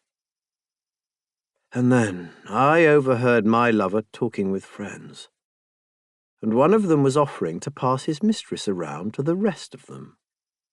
He had a fair bit to say about her. I recognized his voice. Oh, Christ. Yes. And as if that wasn't bad enough, my lover capped that with a few remarks of his own. He said I was reasonably priced. That's what stuck in my craw the most, on my account, I mean. I don't know whether I'd have preferred expensive or even cheap, but reasonably priced, like a roll of cloth. He might as well have said I wore well or didn't show the dirt. It was rather lowering. That was an understatement. He and Marianne had wept, then raged, then pulled themselves together, and left Manchester 6 days later with quite a lot of money and jewellery that was not technically theirs. That had paid for their travel to Salisbury, a new wardrobe, another start. There they had stayed 2 steps ahead all the way, and when they'd fled again, this time for London, it had been with full pockets and a burgeoning confidence in their powers that now felt wildly misplaced. Hart was looking quite sick enough without Robin telling him all that. Oh, dear heaven, I'm sorry. That was the last time Marianne believed in men's promises. It's why she won't believe Verney, and even if she did, she has her pride. She doesn't want to be stooped to. Surely Tatchbrook is stooping. Yes, but she doesn't care what he thinks. Fair, Hart said. Is she not afraid he will discover the truth? If he does so after the marriage, it's his hard luck, and he'll have to pay her off. If he finds out before, well, there's no reason he should. There's no reason Verney should either. That's not what she's worried about. Tatchbrook is the sensible choice, and Marianne thinks sensibly about the future. My future, even. She thinks if she becomes rich and titled, if I can say my brother-in-law the Marquis, I will be safer. Aristocratic connections won't save you from the law. You should try not having them, Robin said. I told her not to consider me, but she's done it all her life. Hart took a breath so deep it lifted Robin as he leaned against his broad chest. Would it help to take that off her shoulders? How do you mean? I realize this is far from an ideal time to raise the subject, but it sounds like it might be relevant. I want to talk about us. In a few days the month will be up and our agreement will end. I don't want it to. I offered you, or attempted to, a new arrangement before. I did it poorly, though in fairness you didn't let me speak. I didn't tell you that I care for you, Robin, very much. You occupy my thoughts to a remarkable degree, and I want more of you. Granted, I lack experience, but I cannot imagine anyone suiting me better than you, and I don't feel any need to test that. You truly are everything you promised. He ran a finger down Robin's neck, making him shudder. My incubus. I know what it is to fear for the future, and I don't want you to feel that way. I don't have a great fortune, but my land and the brewery do well enough. Don't offer me money, Robin said wretchedly. Please. I'm offering security. It's what you need. And it would make me happy to give it to you. You often say you like to please me. Well, I would like to look after you. In return for me pleasing you. Hart flinched. That is unfair. I am not trying to purchase you, but to help you. What choices have you? Card sharping? Hanging out for a rich wife? Hoping Tatchbrook will be a generous brother-in-law? I am well aware that's all very contemptible, Robin said, trying not to speak through his teeth. So you want to be my protector. I want to be with you, and the best way for that to happen is surely that I support you, because you need it and I can do it. And I can't. There was a painful knot in his throat. After all, I have only 2 professional skills, and the other one is cheating at cards. So I dare say it's very reasonable to pay me to fuck instead. Hart let him go, recoiling as if struck. Robin, that is not what I said. I'm not trying to insult you, for God's sake. I want to help. You have always said you want security, and I can do that for you. So why should I not? What's the alternative, that I demand your time for nothing? That is what people do when they like one another, yes. Do you bill Verney for his visits, for Christ's sake? Giles isn't in need of a protector, and it's not the same thing at all. I'm proposing a practical solution to a practical problem. I want you with me, and I don't live in London. You couldn't make a living in the hells of Aston Cliston because there aren't any. I don't know why we are arguing about this. We are arguing because Hart hadn't so much as mentioned wherever the hell Aston Clinton was, far less asked Robin to go there, because whatever Robin might want of him didn't include a bloody practical solution. Because he and Marianne had once more sought safety through rich lovers, this time achieved exactly what they'd wanted, and got it all horrifically wrong. Again. He sagged. I dare say this is my fault. I told you I'd be your fantasy lover, and I was, and I don't want to do it any more. The look on Hart's face hurt. He pressed on desperately. I want to be real to you, and I'm not. This proves it. I'm simply not. Of course you are. How could you not be?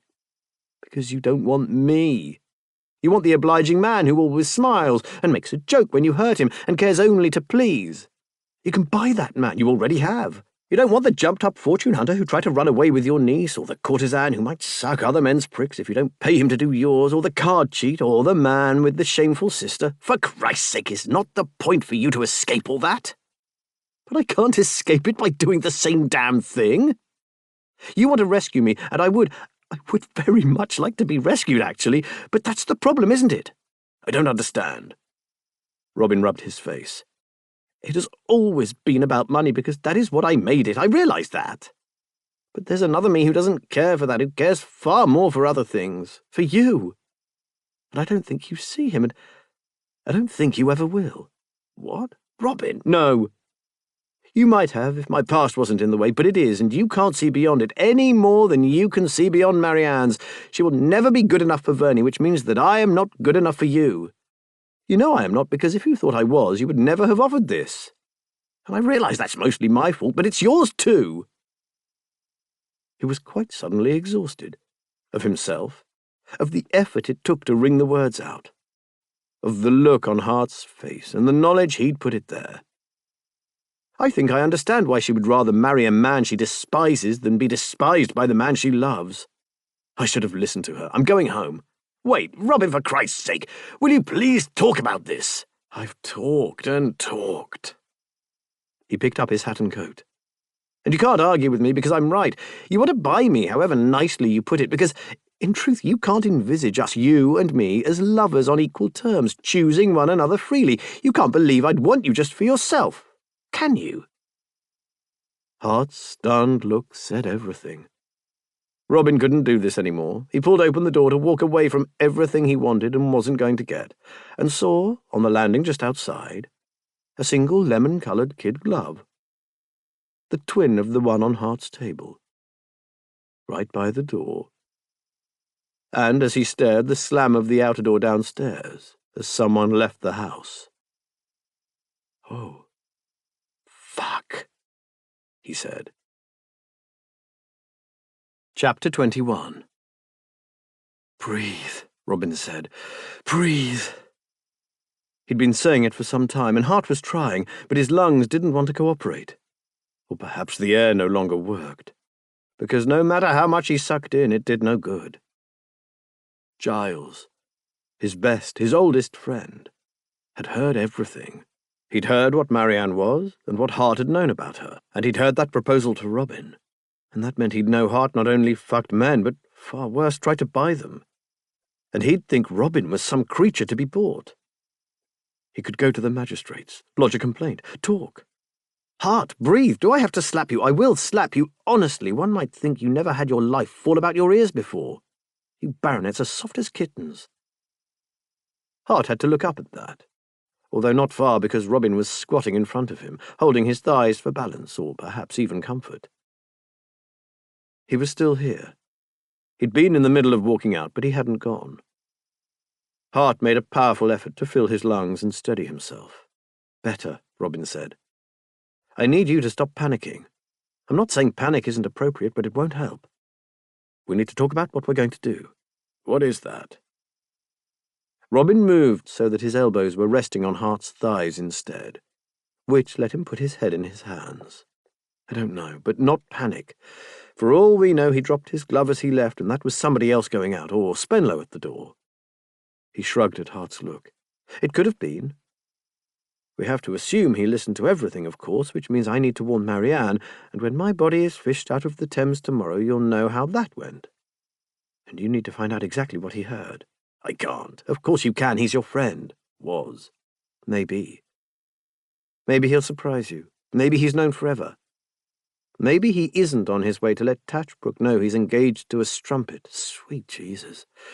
Do you think he would do that? And if not, where do you think he might be?" "I don't know. I should have gone after him." The shock and, yes, panic on top of his realization that he'd got it so horribly wrong with Robin had hit him too hard. He hadn't been able to make his legs work. "Can't be helped. First we go to Marianne, all right? That's the most important thing. Then we will look for Verney." "We?" Hart stared into Robin's face. "Why are you staying? Why haven't you gone?" "That was an argument. This is a crisis. When we've dealt with the crisis, we'll go back to the argument." Hart felt fingers close on his. "Come on, up. I've had lots of unpleasant surprises, and the best way to feel better is to do something." "This unpleasant?" Hart demanded, and could have kicked himself as Robin said simply, "Yes." "Sorry, that was stupid. I'm sorry." "Don't be." Robin stood. "You know, it would help if you weren't ashamed of yourself. You've done nothing wrong. Illegal, perhaps, and we need to avoid the consequences of that, but not wrong." "Yes, I have," Hart said harshly. "I kept the truth about your sister from Giles." "Because you kept your word to me." "I doubt he'll see it that way, considering I've lied to him about so much else." "You don't have to endanger yourself for his benefit any more than Marianne does. Why do you think he deserves that? Come to that, why can't you trust him if he's such a good friend?" Hart couldn't answer that easily. He'd grown up wanting to be like the Verneys, with their loving, stable family, their rectitude and respectability. Giles had never had an embarrassing affair, or had his name bruited around town, or been the object of anyone's scorn. Hart had always felt as though he had something to live up to by comparison. Something to hide. "I haven't done well by him," he repeated, because that at least was clear. "And I have not treated you well at all." "Oh, you have," Robin said. "Perhaps not exactly as I'd have liked, but that's not the same, is it? And none of that is anyone's business but ours. Frankly, Verney's more in the wrong for eavesdropping. I thought gentlemen were above that sort of thing." "You'd have listened in his position." "I'm not a gentleman. Look, best case, he didn't hear anything at all. Worst case, he tells the magistrates and we deny everything. We can say he was drunk, he's malicious. He's my best friend." "In that case, he won't tell the magistrates, will he? So, problem solved. Look, Marianne is the one at immediate risk. I don't know if Verney has our direction, but I don't want him turning up there angry if she decided to stay at home. You don't have to come if you can't manage it, but I have to check. Hart took a second to realize what he meant. The thought was grotesque, but he made himself stand anyway. I'm coming, but I would swear on my life he wouldn't hurt her. He isn't that sort of man. I don't share your confidence in men, and there are many kinds of hurt. Robin's voice was flat, but then he glanced at Hart's face and produced his ready smile. And to be honest, I wouldn't swear she won't hurt him. However, the actual person who is going to get murdered here is me. Got your coat? Let's go. They looked for a hackney for some minutes, but there was a drizzle starting and the evening was closing in. Eventually they gave up and walked. It was better than doing nothing. Hart wished they could have ridden in private so he could hold Robin's hand for strength or comfort. If he'd had to imagine a crisis where one of them collapsed and the other was a tower of strength, he wouldn't have pictured it this way round. Have you been exposed before? He asked, low-voiced as they walked. Caught? Never arrested, Robin said, shouted out a few times, got away by the skin of my teeth a couple more, and had plenty of people not care because it's none of their business. Not everyone is an asshole. I hope that's true. So do I, and this might yet be bad, but it will be survivable. Unless Marianne kills you, Hart suggested, trying for humour because Robin deserved the effort. Always a possibility. They reached Robin's unfashionable street eventually and walked up the stairs together. Robin let them in, calling, Marianne? Marnie? No reply. He went into what seemed to be the only bedroom. Hart stayed in the small sitting room, noting its bareness of pictures or furniture. There were black beetles on the wall. Not many, just enough to suggest a slovenly housekeeper and a lack of servants. The Loxleys spent everything they had on clothes, it seemed. They were nothing but appearances. Robin emerged a moment later. Well, it looks like she went out. I think I need to stay and wait for her. Unless I should go to Vauxhall in case Verney went after her there. No, that's stupid. Oh, God. Hart came up, slowly enough that Robin could back away. He didn't, so Hart wrapped him in his arms. Robin didn't resist, just leaned against him. What a day, Hart. What a bloody day. I'm sorry for my part in it. So am I. Drink? Hart wasn't sure where to sit. The settle seemed rather presumptuous, as though he expected Robin to cuddle up to him. He took the sole armchair, which was not comfortable. Robin handed over a tumbler of oily, pungent gin, and perched on the settle. I want to apologize for earlier, Hart said after a while. Not to return to the argument while we still have the crisis, but simply to say I'm sorry. I don't know how to do this, to conduct an affair. And I raised the subject at entirely the wrong moment anyway. I'm sorry that I offended you. Robin sighed. It isn't the easiest situation. I shouldn't have shouted.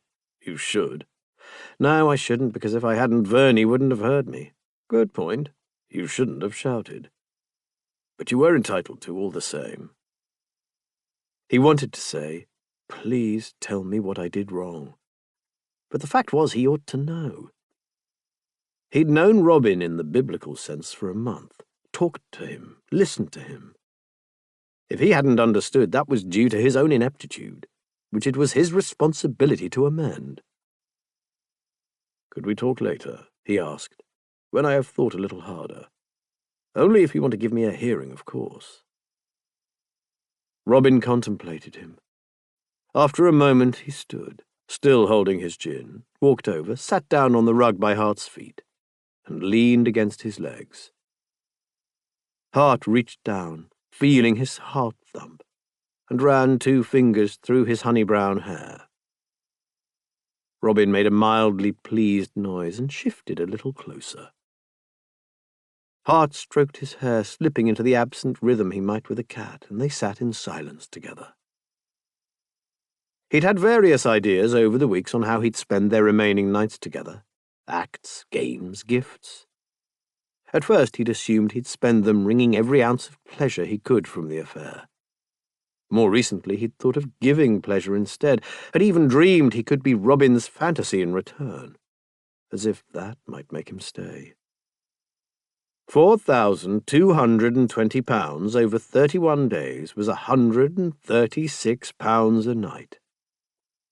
If the money mattered, if it had ever mattered, he was paying £136 for the privilege of sitting in an armchair that badly required reupholstering and stroking Robin's hair.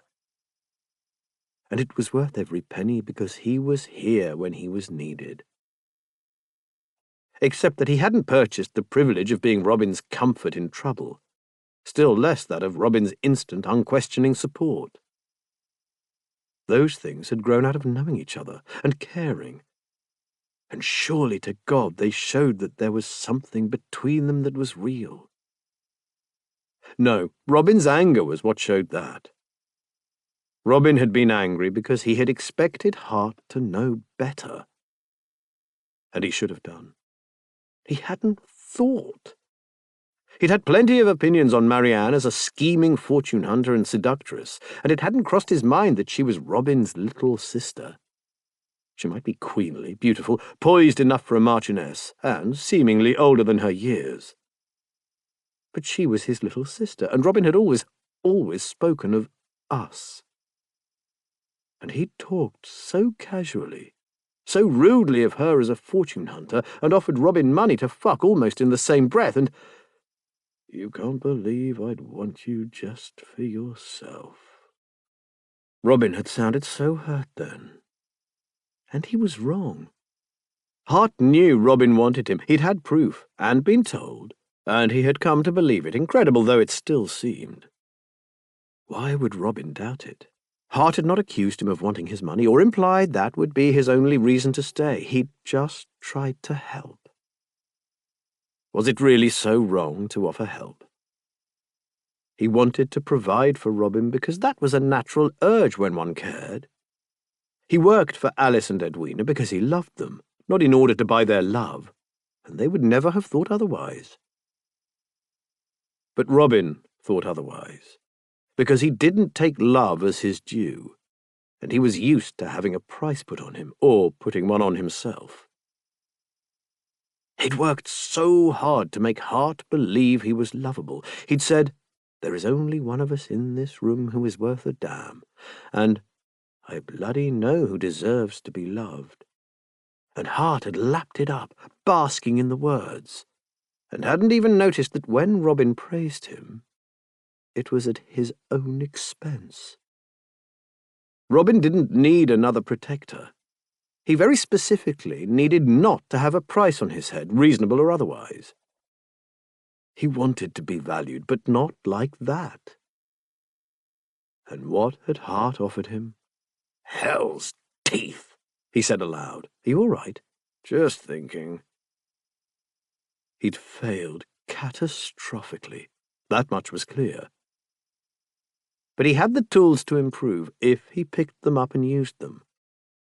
What he needed now was time and peace to work out how, and he had those, sitting here stroking Robin's hair by the dying fire, both hurt, both afraid, still together. He'd touched Robin in so many ways in the past month. He'd never felt as intimate as this. "I suppose there's a reason you're in my chair?" Hart jerked into wakefulness. His neck hurt. He had the nauseated feeling of bad, broken sleep, and he was trapped by some constricting— No, it was a blanket. He was sitting in a chair with a blanket over him. He blinked, looking around the room where the light suggested it was early morning. There was no sign of Robin. There was, however, Marianne Loxley, standing watching him. "Good morning, Sir John," she added. "Where is Robin?" Hart just blinked. Marianne swept past him into the bedroom, shutting the door behind her. Muffled voices rose. He should probably make himself scarce. It seemed the most tactful thing, but he didn't want to look as though he was running away. He hovered awkwardly, folding the blanket for something to do, and was relieved when Robin at last stuck his head out of the door. "She's back," he said unnecessarily. "Thank you for staying with me. Would you mind?" "I'll go." "Probably best. There's quite a lot of shouting to be done." "Will you come around later?" Hart didn't want to ask, and had no right to, because though the month of their agreement had a few days left to run, he knew it was over. They could no longer hide behind that paper wall. Whatever was between them needed to be established anew, and properly, if it was to exist at all, assuming that nobody needed to flee the country, of course. "She's safe with you," he said. "Everything else can be dealt with. I'll go and see Giles now and tell you what he says at once." "Thank you," Robin said, and Hart took some pleasure from his smile. He went home first, to wash and change, because there was nothing like sleeping in an armchair to make a man feel filthy. He put on new clothes, shaved clean, adjusted his cravat with a care he never normally took, told the man in the looking-glass that he was a coward, and went to see Giles Verney in his rooms. He was admitted by Giles's man, Stanford, and sat to wait in the drawing-room for an uncomfortably long time before Giles came in. He wore a banyan and looked as grey as Hart felt. It seemed nobody had had a good night's sleep. "Good morning," Giles said. "Have you been offered coffee?" "Stanford is bringing a pot, I think. I came to return your hat and gloves. You left them at my rooms." "So I did. Thanks." Giles looked painfully awkward. He started to say something, but at that point Stanford came in bearing a coffee pot, and the next moments were taken up with thanks and pouring. Hart had wanted to stay on his feet, to be ready to leave without ceremony, frankly. But he couldn't refuse the cup that was handed to him, in part because his head hurt from the lack of sleep, and he found himself sitting down to sip the dark, bitter brew. "I need this," he muttered. "Don't we all?" Giles was staring into his own cup. "Look, Hart, I'm glad you came, or I should have sought you out. I wanted to say—" "Yes." He braced himself. "Well, first, thank you for listening to me yesterday. I was rather distressed. I was desperately in need of a friend, and you were there, as you always are. I hope you know how much your friendship matters to me." His eyes met Hart's, though it seemed to require an effort. "We've been friends for a long time. I hope that won't change due to any act of mine." Hart swallowed a hard lump in his throat. "I feel very much the same." "Good. Because I have to admit that I overheard things I was not meant to. It was not intentional, I assure you, but I came back for my hat and your voices were raised, and I listened for too long, rather than walking away at once. I'm sorry, I have no excuse." "I must ask what exactly you heard." "What you said of Miss Locksley. That her birth, her past, are unworthy of a decent family. That she has lied and deceived me, Touchbrook, all of society." Is that all you heard? "Is it not enough? Or is there something else? I heard that much and then made myself go downstairs, where I sat to recover my composure. Is there something more, some excuse? Was it not true?" His expression was one of desperate hope. It hurt to look at. It hurt doubly because Hart had thought just for a minute that his friend had seen his truth and accepted it. Clearly not. Giles didn't know and had other things on his mind, and it was absurd to feel such crashing disappointment. He ought to be relieved that the matter didn't arise after all. He told himself that as firmly as he could. "There is nothing else," he said, "and it is true as far as I know, though in fairness I don't think she ever claimed to be well-born, only to be beautiful, and that is surely indisputable." Giles sagged. "But she did claim it, at least by implication and omission. They lied to establish themselves in society, both of them. I don't know why you've taken up with the brother, knowing this, and with all you've said of him in the past." "He is my friend, and I don't give a damn for his birth." "Really?" "Yes, really. His character is better than I realized, considerably better than he initially showed, because you're quite right that one cannot excuse their behavior entirely." "Entirely? But Miss Locksley's beauty, wit, intelligence, and steadfastness are real." "Her honesty is not," Giles said, "and I do give a damn for birth, and so should you. I have a responsibility to my family, to society as a whole. Honestly, Hart, I am appalled you should have kept this secret." "I gave my word." "All the same, no. I hear you." Giles rubbed his face. "I cannot speak of this easily. My feelings are somewhat overwhelmed." "She feels for you too, I'm told." "If I had known that 2 days ago, I should have been in seventh heaven. Now, I suppose I will count it a lucky escape soon. At this moment it seems like the end of the world." You're a fool, Hart said. What the devil does it matter if she has no parents to speak of? They're dead anyway. Haven't you enough ancestry for two? Don't we all spring from Adam and Eve? Tripe, would you marry her knowing all this? I have no fancy to play the misshapen Vulcan to acknowledge Venus, but someone like her who I loved and who loved me, yes, I would beg their hand and think myself lucky if it was granted, and be damned to what society thinks. Society is a consequential fool, and I am tired of rules and strictures that do no good and bring nobody happiness. There is more to life than the pursuit of happiness. Tell that to the United States. Giles snorted. Yes, and I doubt that will work out well. Happiness pursued for its own sake is nothing more than pleasure-seeking and selfish impulse. You know that as well as any man. You find your fulfillment in hard work and service, not worldly indulgence and pleasure-seeking, and I have always admired that. I have been lonely all my life, Hart said through his teeth. It is not self-indulgence to seek a companion, and I cannot see the virtue in an existence trammelled by meaningless laws and shibboleths. It is exhausting. I am exhausted. And you are throwing away this great love you claim to feel. For God's sake, Giles, do you truly believe that to be born into misfortune is a permanent stain on the soul? That a sinner can never be forgiven? I'm sure your father would have opinions on that. Perhaps, but I doubt he would want me to marry a lowly sinner all the same. And I don't believe that you, a Hartlebury, would marry a woman of whom such things could be said. My father, a Hartlebury, married a woman of impeccable pedigree and unquestioned virtue. I'd rather have had Marianne Loxley any day. Giles looked shocked. You can't say that. I damned well can. You do remember my mother? Yes, but, curse it, Hart, why are you arguing this? What good is it? She has chosen Tatchbrook, which, as you said yourself, tells us her character and ambition. I should have known, and I wish her well of him. If you feel that way, there is no more to be said. But I must require you to keep this secret, Giles. You had no right to know it. I realize that, Giles said, and I am an eavesdropper, not a villain. Though if it was another man, no, I had no right to listen, so I will keep my silence. But you should have told me, Hart.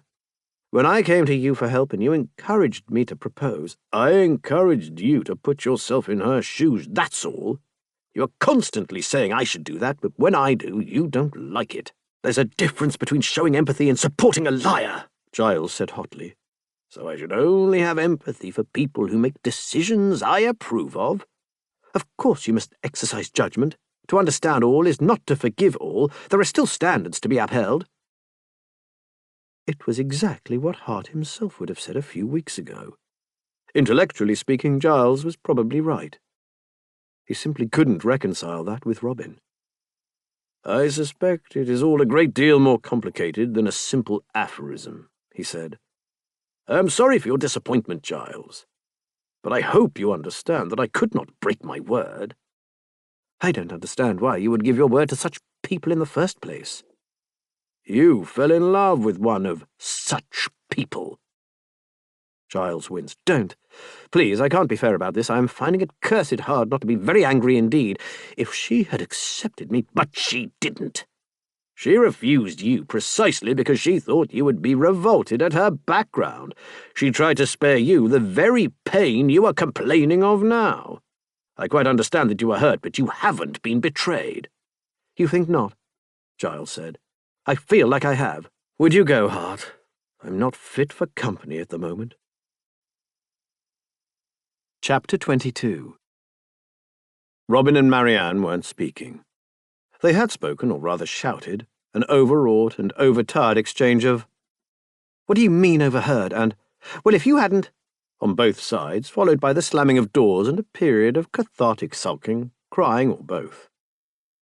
Marianne had emerged, looking perfect once more, to inform Robin that if he couldn't keep his voice down during arguments, she would appreciate him not discussing her affairs with his fancy man in future. Made some highly specific threats as to what she would do if Tatchbrook found out, called him a prick again, and swept out to visit Alice Fenwick. That was disheartening, and also annoying because she had a fair point. He'd been appallingly foolish in telling Hart anything that could reflect on Marianne, and culpably careless during the argument. And he bloody well knew why he had. He sat by the window staring out at the aggressively sunny February day, which was really quite unforgivably bright for a man who'd lain awake most of the night, and made himself face the truth. He wanted Hart to know him and still want him. He wanted Hart to tell him, "I love you, I don't care about anything else." He wanted to choose Hart without consideration, and for Hart to choose him without reservation, and to believe it could last. He wanted to live their entire relationship over again without the taint of money, not just the arrangement, but his and Marianne's fortune-hunting, their need, their greed. He didn't want to do it without the fucking, because that had been glorious, but he wished to hell he hadn't based everything on physical instead of true intimacy. That was all he wanted to change, because he'd lied through his teeth about no longer wanting to be Hart's fantasy. He just needed that to be part of their reality, instead of a substitute for it. None of that was compatible with becoming yet another worthless drain on the Hartlebury estate. And it wasn't Hart's fault he thought that was what Robin wanted, because God knew he'd spent a month claiming that he only did bad things because he needed money. Hart knew him to be mercenary and grasping and a fortune hunter, so he would never be able to give him his full trust, and it was no more than Robin deserved. Hart had tried even then. He'd offered Robin the security he'd always craved. It wasn't his fault Robin wanted something quite different from him. A note arrived from Hart around noon assuring him that Giles Verney was no threat to any of them. That should have been a balm to his worn nerves, but there was no summons, no request for a meeting, no indication of what next. Had Hart decided this was too dangerous, or Robin too demanding? Suppose he'd decided to take Verney's side against Marianne. Oh, stop it, he told himself aloud, and went out to buy some food. He went to visit Alice that afternoon. He hadn't seen her in a few days and rather wanted to know what Marianne had said to her. He also felt slightly worried about her plans and his promise. When he gave his name to Mrs. Blaine's butler, he was kept kicking his heels for a few minutes. Then Alice emerged with her maid and suggested a walk in tones that implied command. Evidently they needed to talk. "I saw Marianne earlier," she said as they came into the park. "She looked rather... Is she happy?" "About Touchbrook?" "Yes." He sighed.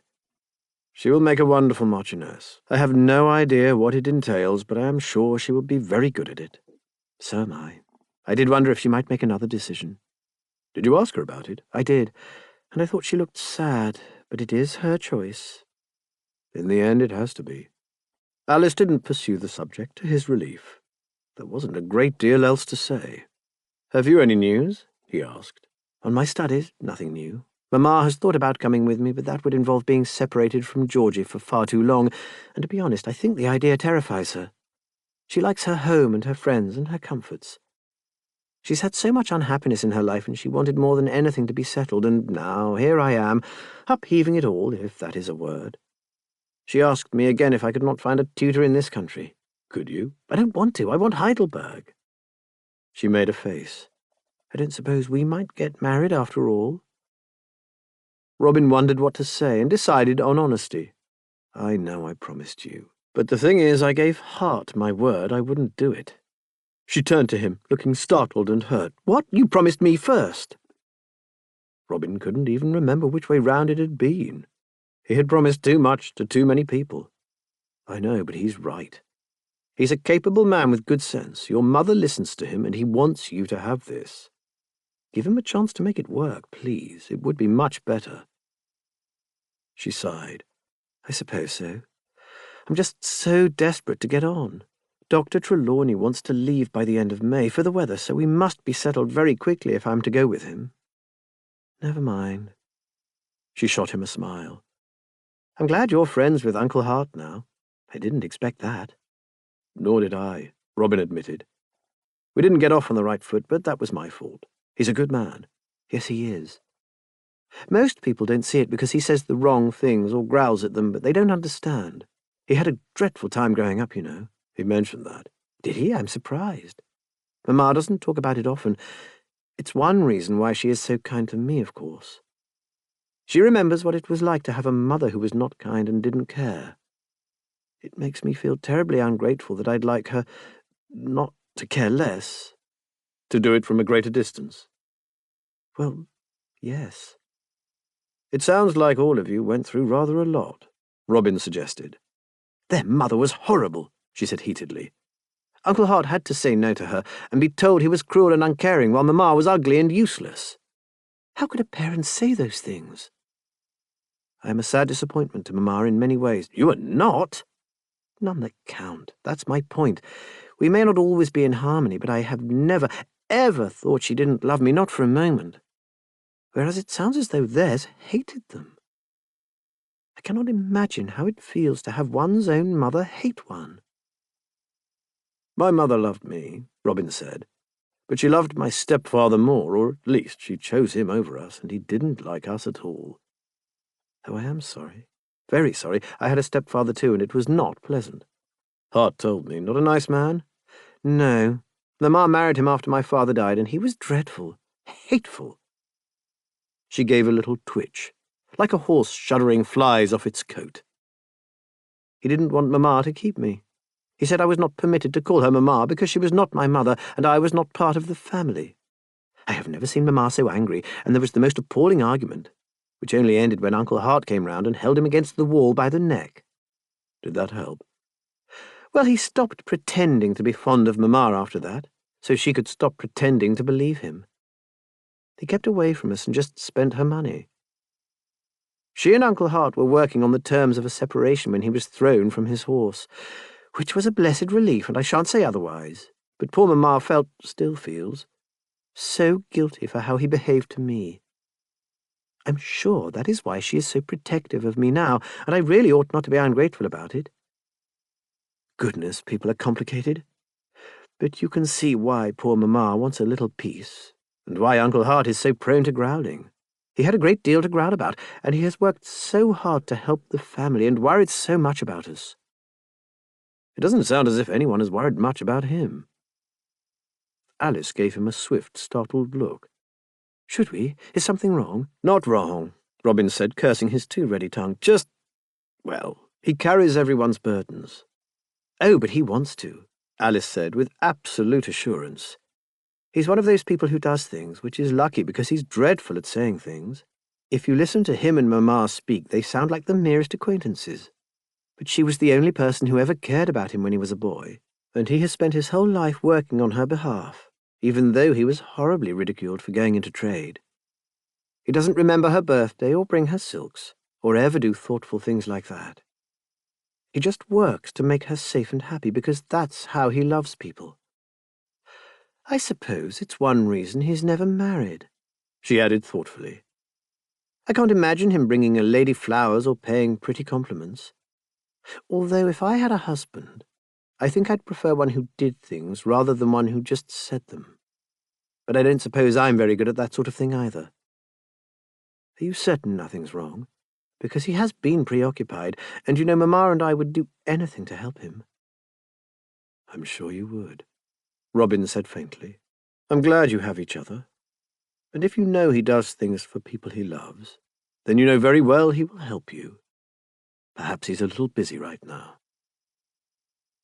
Robin felt rather better for that conversation, if also quite a lot stupider. Maybe Hart was right about his lack of wiles. He certainly couldn't pride himself on his cunning understanding of human nature, given how badly he'd failed to see what was in front of him. He probably ought to marry Alice after all, or at least hire her to manage his correspondence. She had more sense than he suspected he ever would. Less inspiring was the absence of any further communication from Hart. He kicked his heels waiting, for a note, or for Marianne to come home. The second happened before the first. Have you stopped sulking yet? She greeted him. Robin decided to ignore that. Hart spoke to Vernie. He says, well, see for yourself. I don't need to. I have spoken to him, to Giles. When? This afternoon. It's over. I told him the whole truth. What? I felt I owed it to him. As I expected, he was grateful for his escape. Did he say that? I will kill him. I will stab the fucker. I will end him. No, of course not. He said all that was reasonable, didn't upbraid me, and wished me very well in my marriage, so there we are. There they were indeed. Of course, love didn't conquer all. It never did, not for long. It had no strength against the massed armies of reputation and birth and privilege and what people would think. One would be a fool to risk all for love rather than protecting oneself. Verney was a cowardly sentiment-spewing tosspot all the same. He exhaled his fury. Marianne didn't need to hear that her lover had never valued more than her face and his fantasy of what lay behind it. Well, we will take an absence of retaliation and be thankful. What now?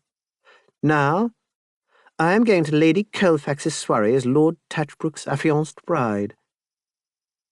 She looked beautiful and remote, all feelings hidden behind stony eyes. She'd looked like that when they had left home without saying goodbye. Have a good time, he said. I suppose you're seeing Hartlebury? Maybe, Robin said in lieu of explanation. Then the same to you. Chapter 23. Nothing had come from Hart by 7. Robin ate at a coffee-house for a fraction of the price of dining at his club. He felt no temptation to go out and play afterwards. He didn't want to gamble or to talk. He wanted not to feel this horrible sensation of alone. That was childish. Marianne had her ambitions to pursue. Hart had a family and obligations, and a number of delightful things like name, reputation, and friends that he must yesterday have feared losing because of Robin. They both had better things to do. Fine. He'd marry Alice, move to Heidelberg with her, and watch her become the foremost woman mathematician of Europe. Or he'd stay here and win at the tables. He would do something, and he would be very well indeed, even if it felt like all his happiness was tied up in a thick-thighed man who hid his fears and his hopes and his heart behind a scowl. Because even if Marianne and Hart could not in the end be his, neither of them had let him down, and that was important. Marianne had always been staunch. Hart was caring and kind, and he'd stayed when Robin had needed him to. That was enough. Or if it wasn't, he wouldn't improve his situation by whining about it. He went back to his dismal empty rooms in that spirit of dignified resignation, saw a heavy-set man hovering outside the door, and sprinted the rest of the way. Hart turned swiftly at the sound of his footsteps, and a smile broke across his face, real and joyous and open, before it was replaced by nerves. Robin skidded to a halt, looking up, Hart thundering with, "Yes, the exercise, definitely that." "Robin," Hart said, "I just called for you. You were out. I'm back." They were staring at each other in the street like gape-seeds. Robin cleared his throat. "Will you come in, or shall we state the obvious out here a little longer?" If I may, if you're ready, willing to talk." Robin nodded. It seemed a better bargaining position than suggesting Hart shut up and kiss him until he couldn't feel his lips. They went up to the rooms. Robin lit a couple of candles and threw some coal on the fire. "I'm sorry, it's not very comfortable in here. Well, you know that." "My back still hurts." Hart sat in the armchair with the look of disgusted familiarity Robin felt for that misbegotten piece of furniture. "First things first. Your sister?" Robin shrugged. "I don't know. She seems resigned.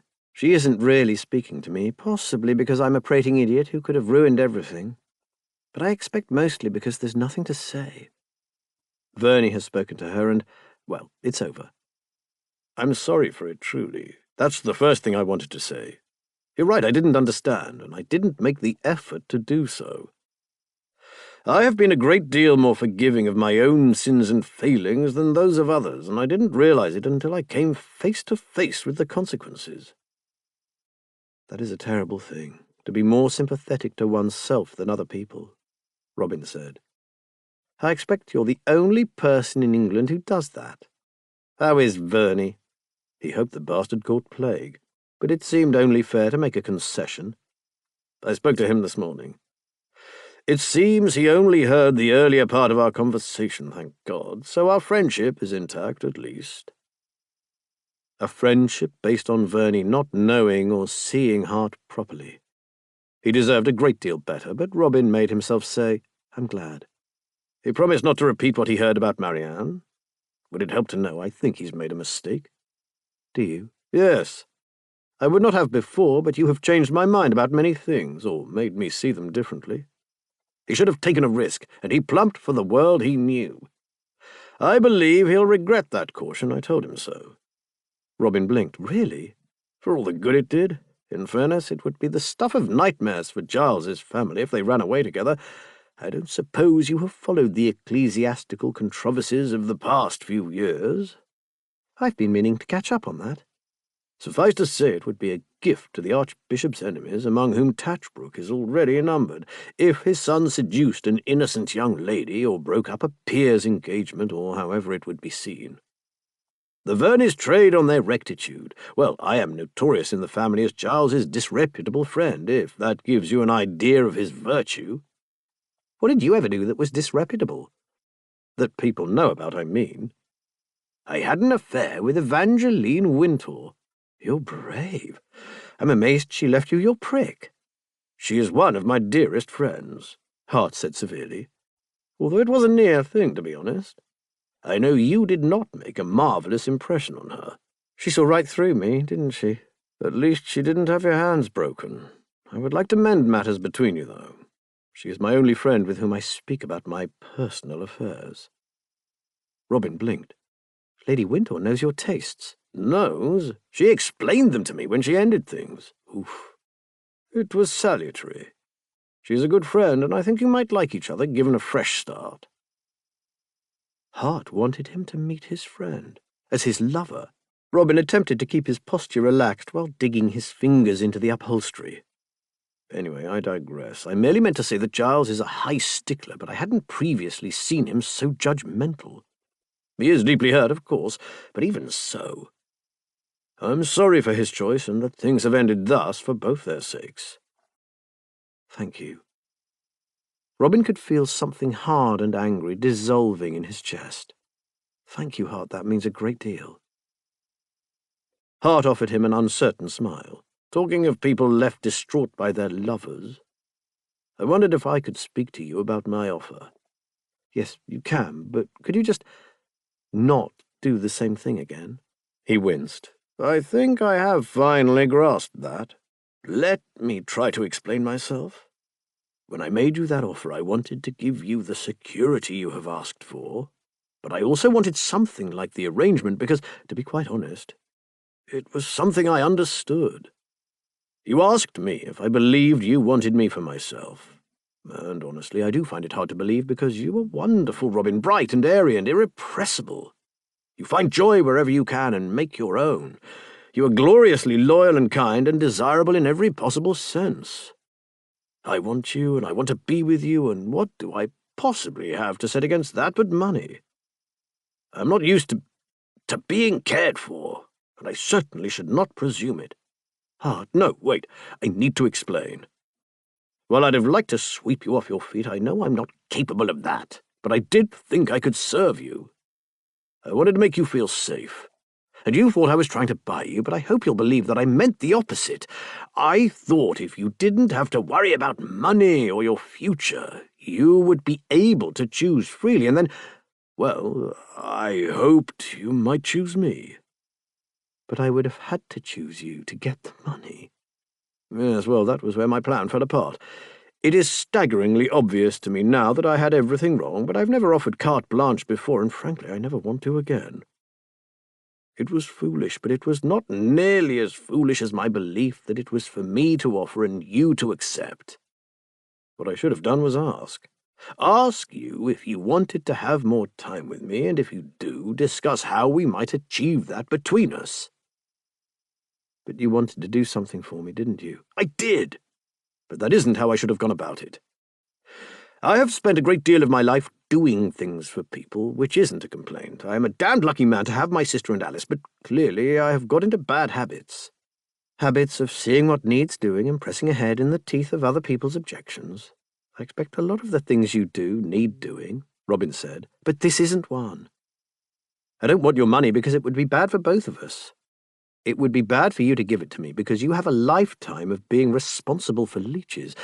And it would be bad for me to take it, because I have a lifetime of being an irresponsible leech. That's not fair. You have a little sister to look after.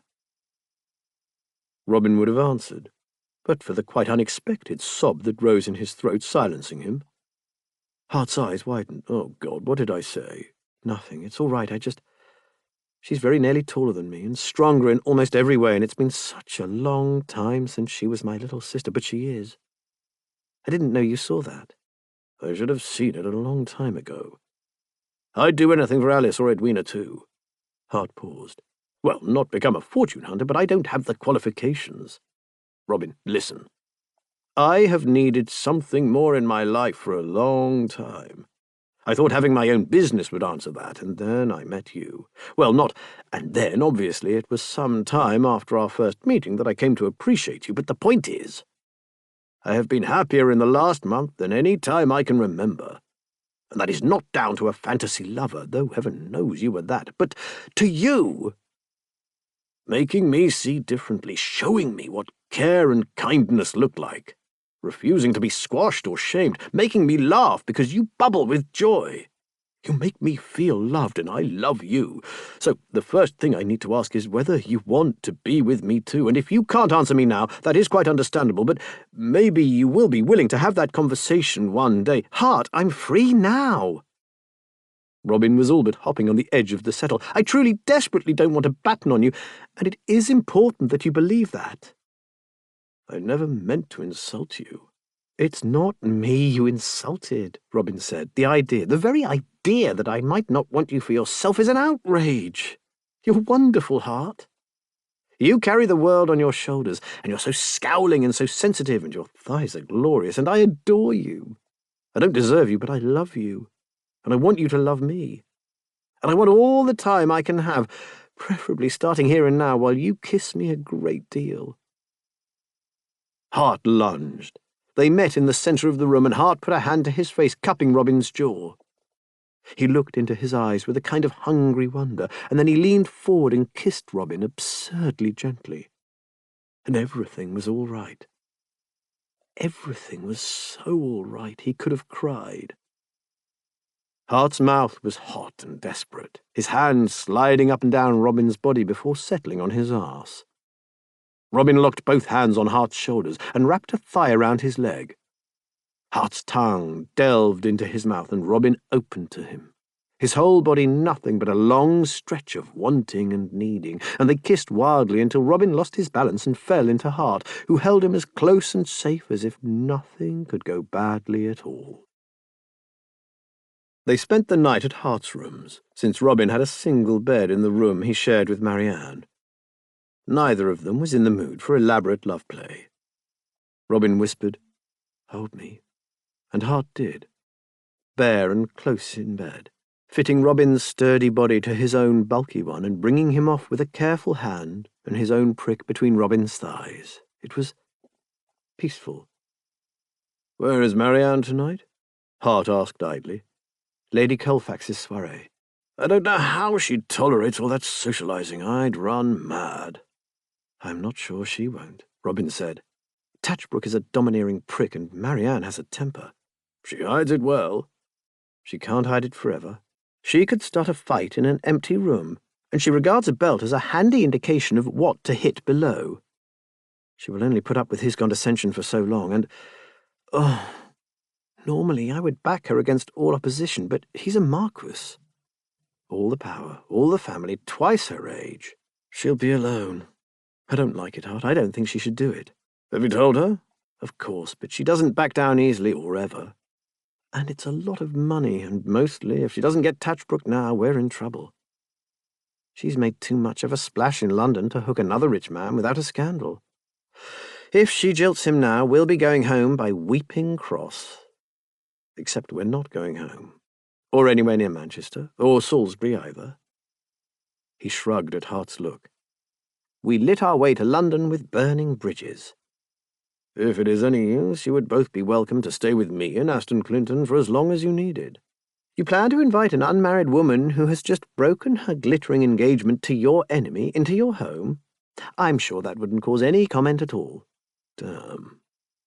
Robin squeezed his hand again. You are a darling for offering.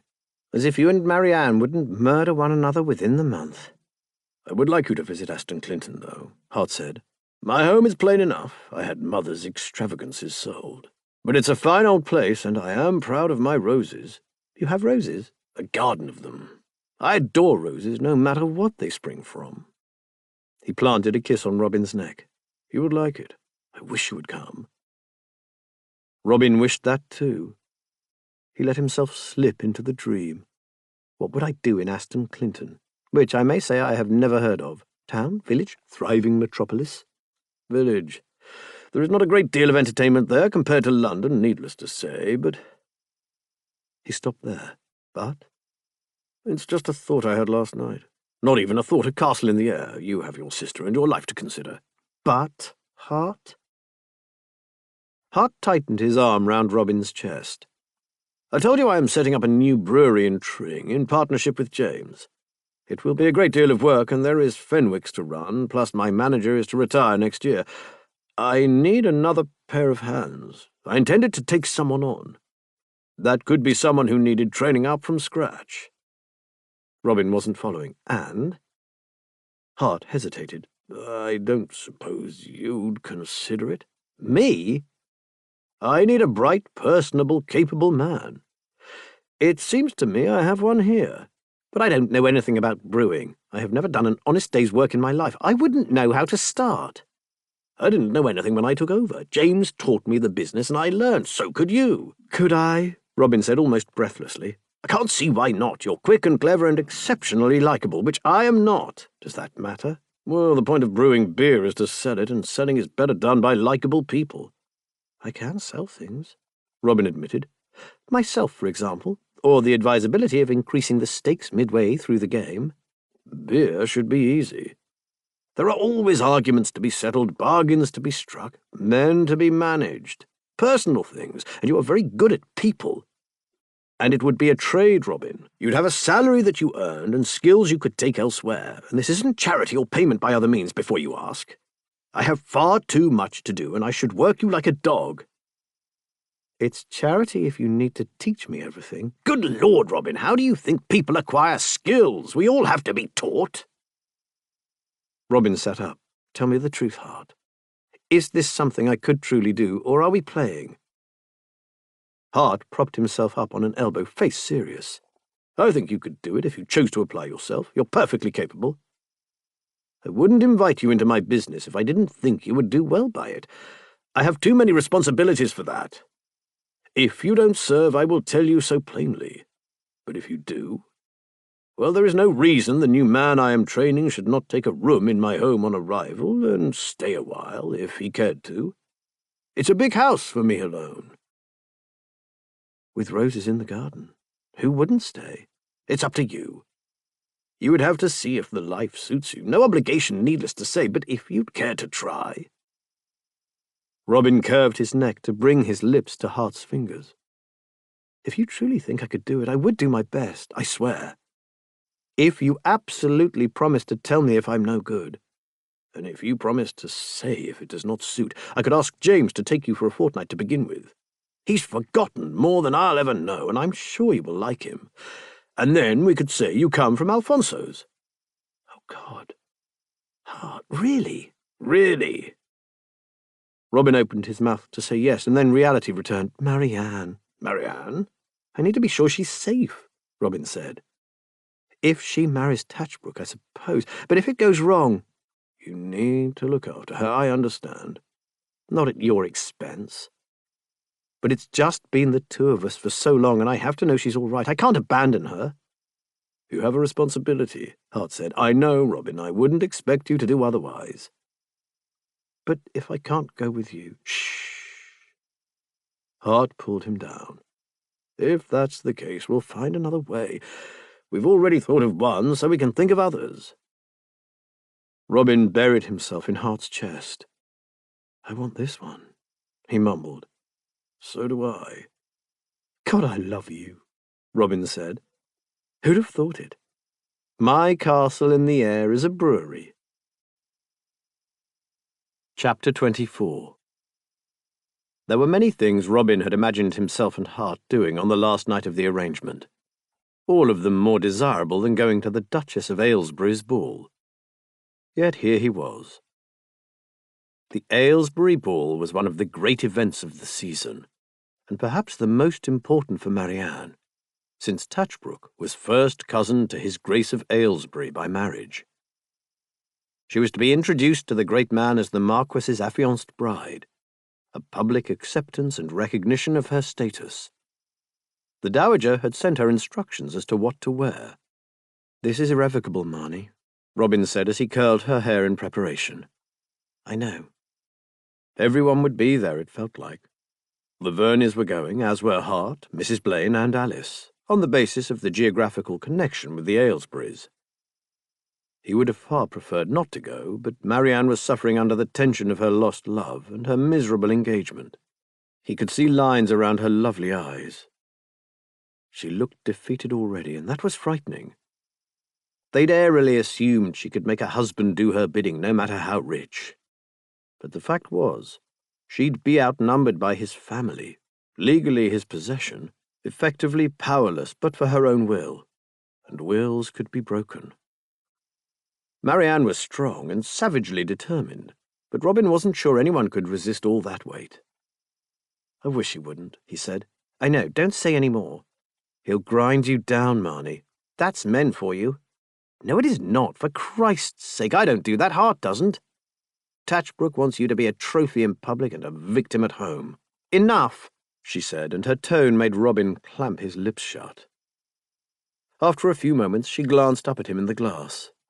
"What about you, Rob?" "What about me?" "Hartlebury, are you happy?" "Very." She put up a hand to hold his. "You want to be with him, don't you?" "Yes, very much." "Then for God's sake do it. Don't wait around to see me settled.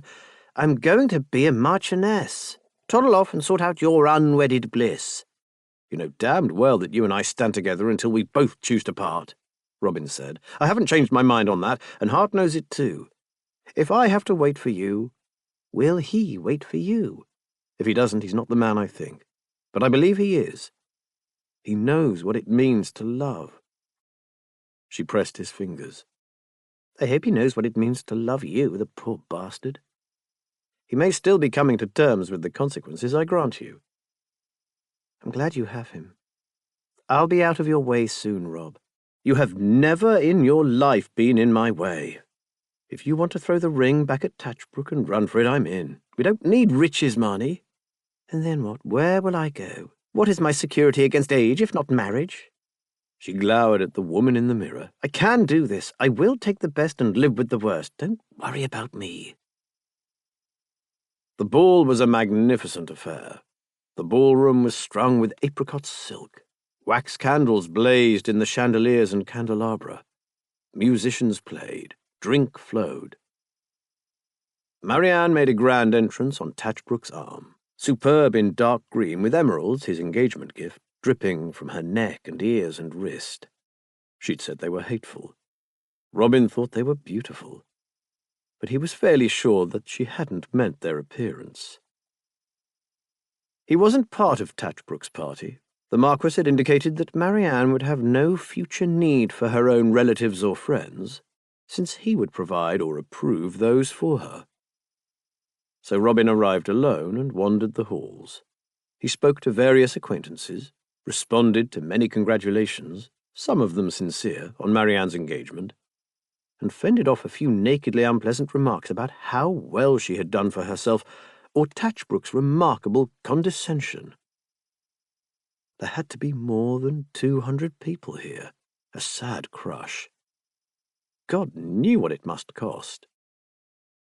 He worked through the crowd into the salon, where there was a hubbub of conversation. Robin caught a flicker of dun-coloured coat and a fraction of bulky shoulder, and his heart skipped before his mind had caught up. Heart.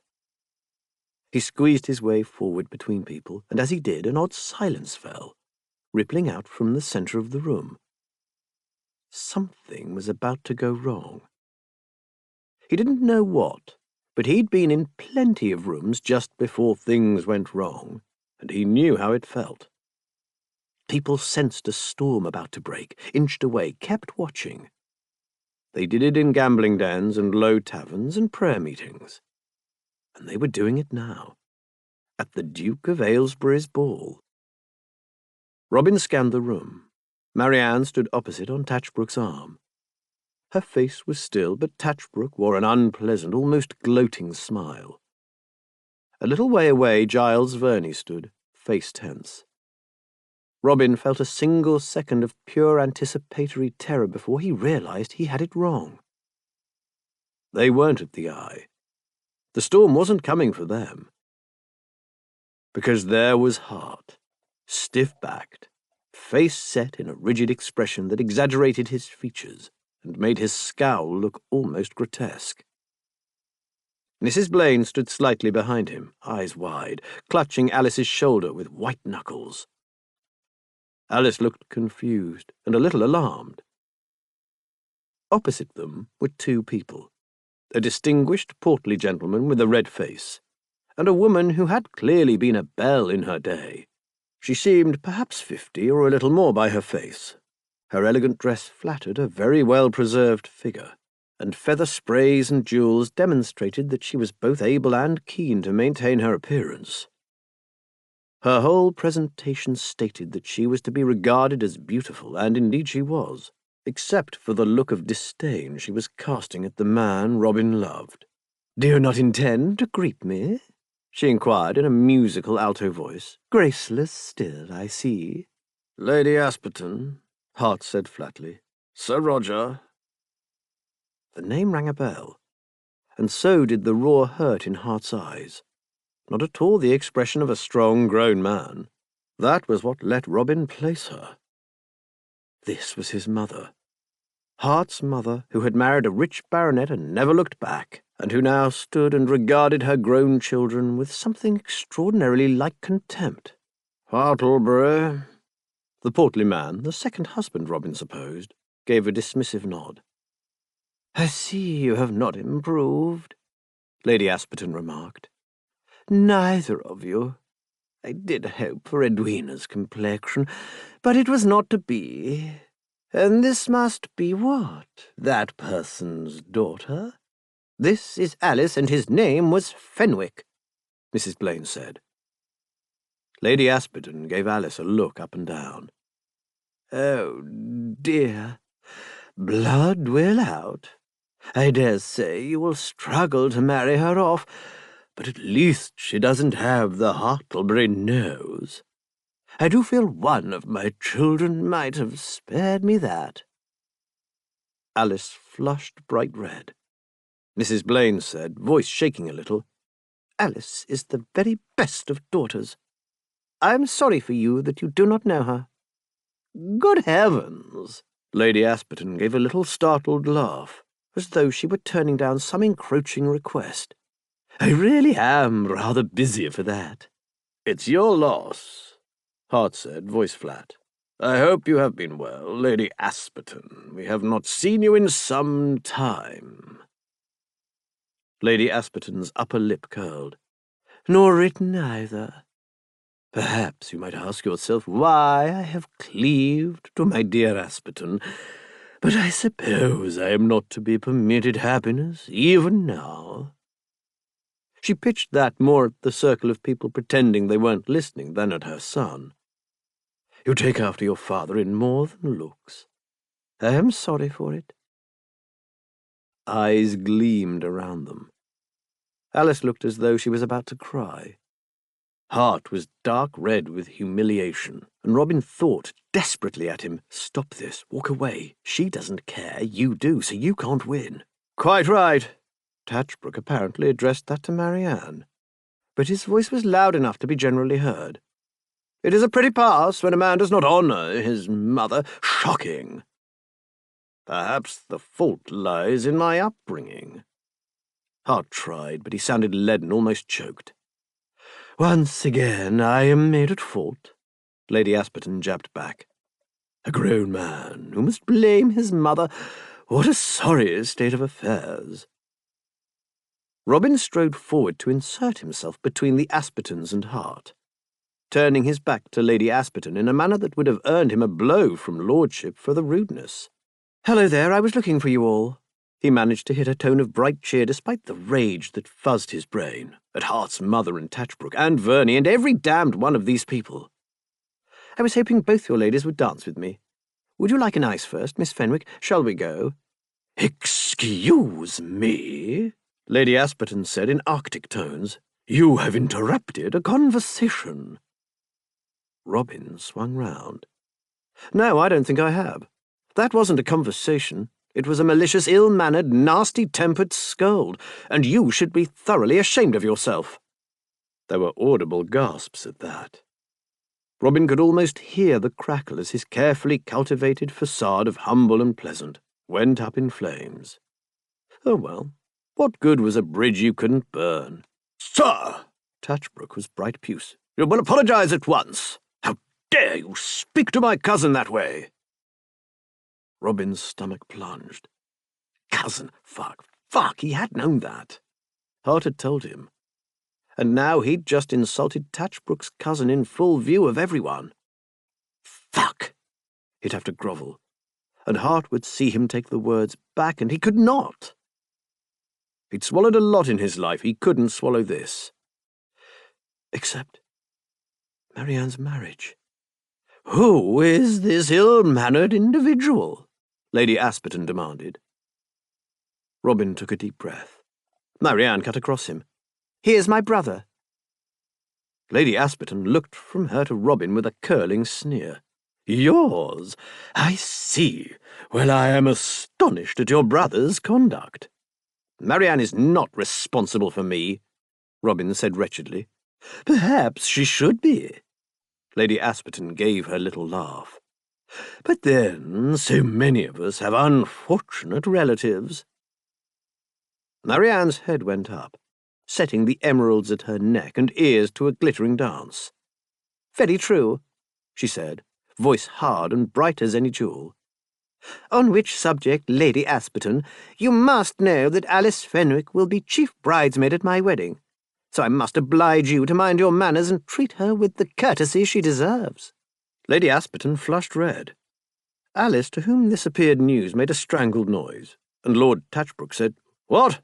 She will be no such thing." Marianne stiffened. She stood tall and absolutely still for a second, an outraged Greek goddess just before someone got turned into a small prey animal, and when she spoke her voice was very soft. "I cannot have heard you correctly, my lord." "The arrangements are not made." Tatchbrook appeared confused as to why he was not receiving instant obedience. "My mother will make a list." "Your mother will choose my bridesmaids? I think there must be some confusion. Alice is very dear to me, as is her family, so she will stand with me. I see no reason for your mother or anyone else not involved." She gave Lady Asperton a frozen look. "To interfere." "A vulgar tradesman's daughter at Tatchbrook's wedding?" Lady Asperton demanded. "I hardly think so." "You think?" Marianne repeated, enunciating the words with lethal precision. "You think? Do remind me. Who precisely are you to think?" Lady Asperton's mouth dropped open. Tatchbrook looked both baffled and, Robin almost had to admire him, annoyed. Apparently his sense of his own consequence was such that it even obscured the jaws of the man-trap that yawned in front of him. "I beg your pardon," Tatchbrook said, "as my cousin Lady Asperton may make what observations she pleases." Marianne turned on him like a tiger, and, for all his pomposity, the Marquis recoiled an involuntary step. "She may insult a girl from the schoolroom who has done her no wrong, and dictate your wedding arrangements. What a very remarkable thing it is to be Lord Tatchbrook's cousin, or his mother indeed, but clearly not his wife, since my opinions are to be ignored, and my friends insulted with impunity. I quite see what courtesy I must expect." She strode over to Robin in a ferocious swish of skirts. I should like fresh air. Robin, perhaps you will take Alice and Mrs. Blaine for an ice, and Hartlebury will escort me. Excuse me, madam, Touchbrook said, if you wish for an ice. Oh, will you fetch one, sir? Marianne demanded, voice thrumming magnificently. Will you stoop to do me the most trivial courtesy, or must we wait for your cousin to grant you leave? Is there any other family member you should care to consult first? A great-uncle, perhaps? That got a general laugh. Touchbrook was a very unhealthy colour by now. Miss Locksley, I must insist on respect to my family. Robin met Marianne's eyes, questioning. She put an appealing hand on his arm and breathed very softly, "Kill." He stepped forward, head up, back straight. "And so, sir, must I? I should like a private word with you, Lord Touchbrook, at once." "You?" Touchbrook looked as startled as if he'd been attacked by a kitten. "I am of no great account, I am aware," Robin said, pitching his voice to be heard. "But enough is enough, and I will not stand for this flagrant discourtesy to a woman to whom you owe the greatest consideration. You may be a marquis, but you will treat my sister with the respect she or any lady is due, or you will answer for it to me. How dare you behave with such ill manners to your future wife, sir? How dare you?" The murmurs of approbation were loud now. "Quite right," someone remarked from the crowd. "Well said." Touchbrook's eyes flicked around. It seemed he'd finally realized the situation had slid out of control. "I cannot see any discussion is necessary. This is a great quarrel about nothing." Marianne inhaled like an opera singer. Robin sidestepped out of the firing line, repressing a well-honed instinct to duck. "Nothing? About nothing? It is about me. About the respect I may expect to receive, and the protection, too, as your wife, and you call that nothing, sir? Do you say, in front of this crowd, that I am nothing?" Her voice had risen to impressive force and volume. Touchbrook swayed back a little. Lady Asperton said, "Really, what nonsense!" "You keep talking," Marianne said lethally. "I cannot imagine why." "Am I to be spoken to in this way by this woman?" Lady Asperton demanded. "Yes, Touchbrook," Marianne flashed back. "Is she?" All eyes turned to Lord Touchbrook. He hesitated, torn between pride and alarm, and failed to speak for just long enough that Robin got in first with, "It seems you have your answer, Marianne." "So it appears." Marianne dropped the Marquis a very low curtsy. "Thank you for your protection, Robin, but I should prefer to have this conversation myself. Perhaps we might speak, my lord, in private, at once, without unwarranted intrusion from ill-mannered, pushing individuals." Lady Asperton gasped shrilly. Marianne swung past her as though she didn't exist. "We may certainly speak." Touchbrook sounded congested. Hopefully he was going to have an apoplexy. "Then let us go," Marianne said, and steered him off to an anteroom. Robin turned to the Hartleburys. Hart looked stunned. Mrs. Blaine's eyes brimmed with tears. Alice had her arm round her mother's waist, but when she caught Robin's eye, she gave him a sudden, utterly gleeful flash of a smile. "Get them out," Robin mouthed at her, with a quick jerk of his head. Then took the opportunity to position himself between Lady Asperton and Hart, adopting a tight-lipped expression as she turned back. "Well," she said, "what a shocking display of ill-temper." "I couldn't agree more," Robin told her. "You seem to have broken an engagement with it. I hope Lord Touchbrook will not resent your interference too much." "I beg your pardon?" "It is my sister's pardon you should be begging, not to mention your children's. Your conduct is extraordinary." Sir Roger Asperton began. "Yes?" Robin inquired, close to a snarl. "Do you have anything to say to me? Please do, really. I'd be fascinated."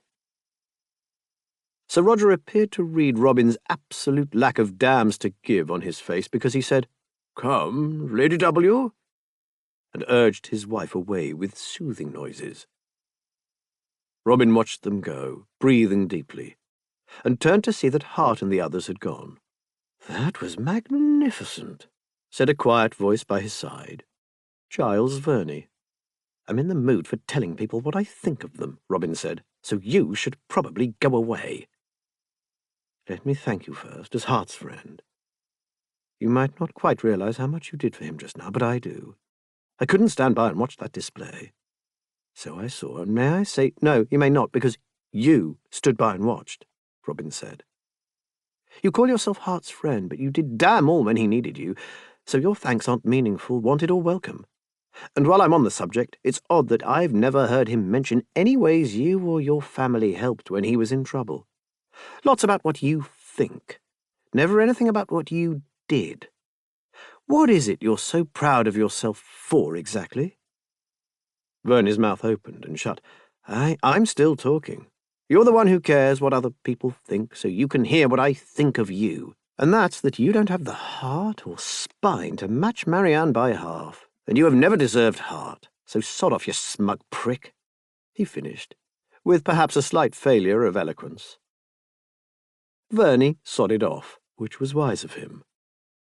Robin stood, trying to calm his thundering pulse, and wondering at what point he'd become someone who openly said what he thought.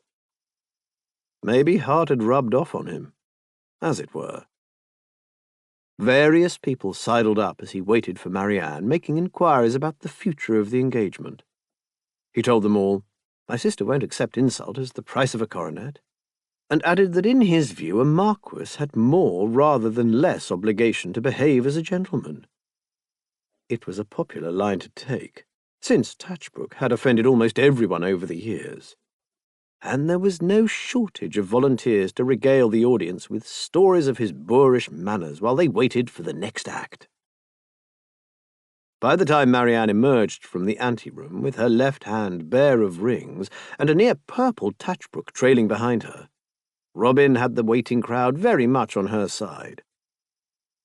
Marianne's features were composed, but her eyes blazed and a high colour burned on her cheekbones. Naturally, she looked magnificent.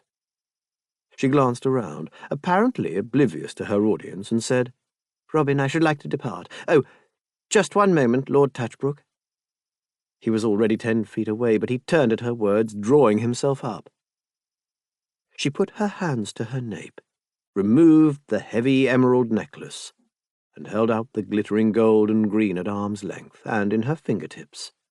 "This is yours, sir." He looked blank. Marianne's face was perfect in its haughty chill as the jewels dangled from her hand. "The parure was a gift for your future wife, my lord. It is no longer mine to wear." The crowd watched, fascinated. Touchbrook hesitated, but she had him in a vice. He would have to walk back to her and take the discarded thing, be permitted to take it, in fact. Stow it in a pocket like some vulgar merchant, and stand waiting while she removed the bracelet and earrings too. Robin could only imagine the joy with which caricaturists would fall upon a marquis cravenly snatching jewels from a dignified woman. He could have got away with a lofty instruction to return the jewels to his lawyer if he'd thought of it in time.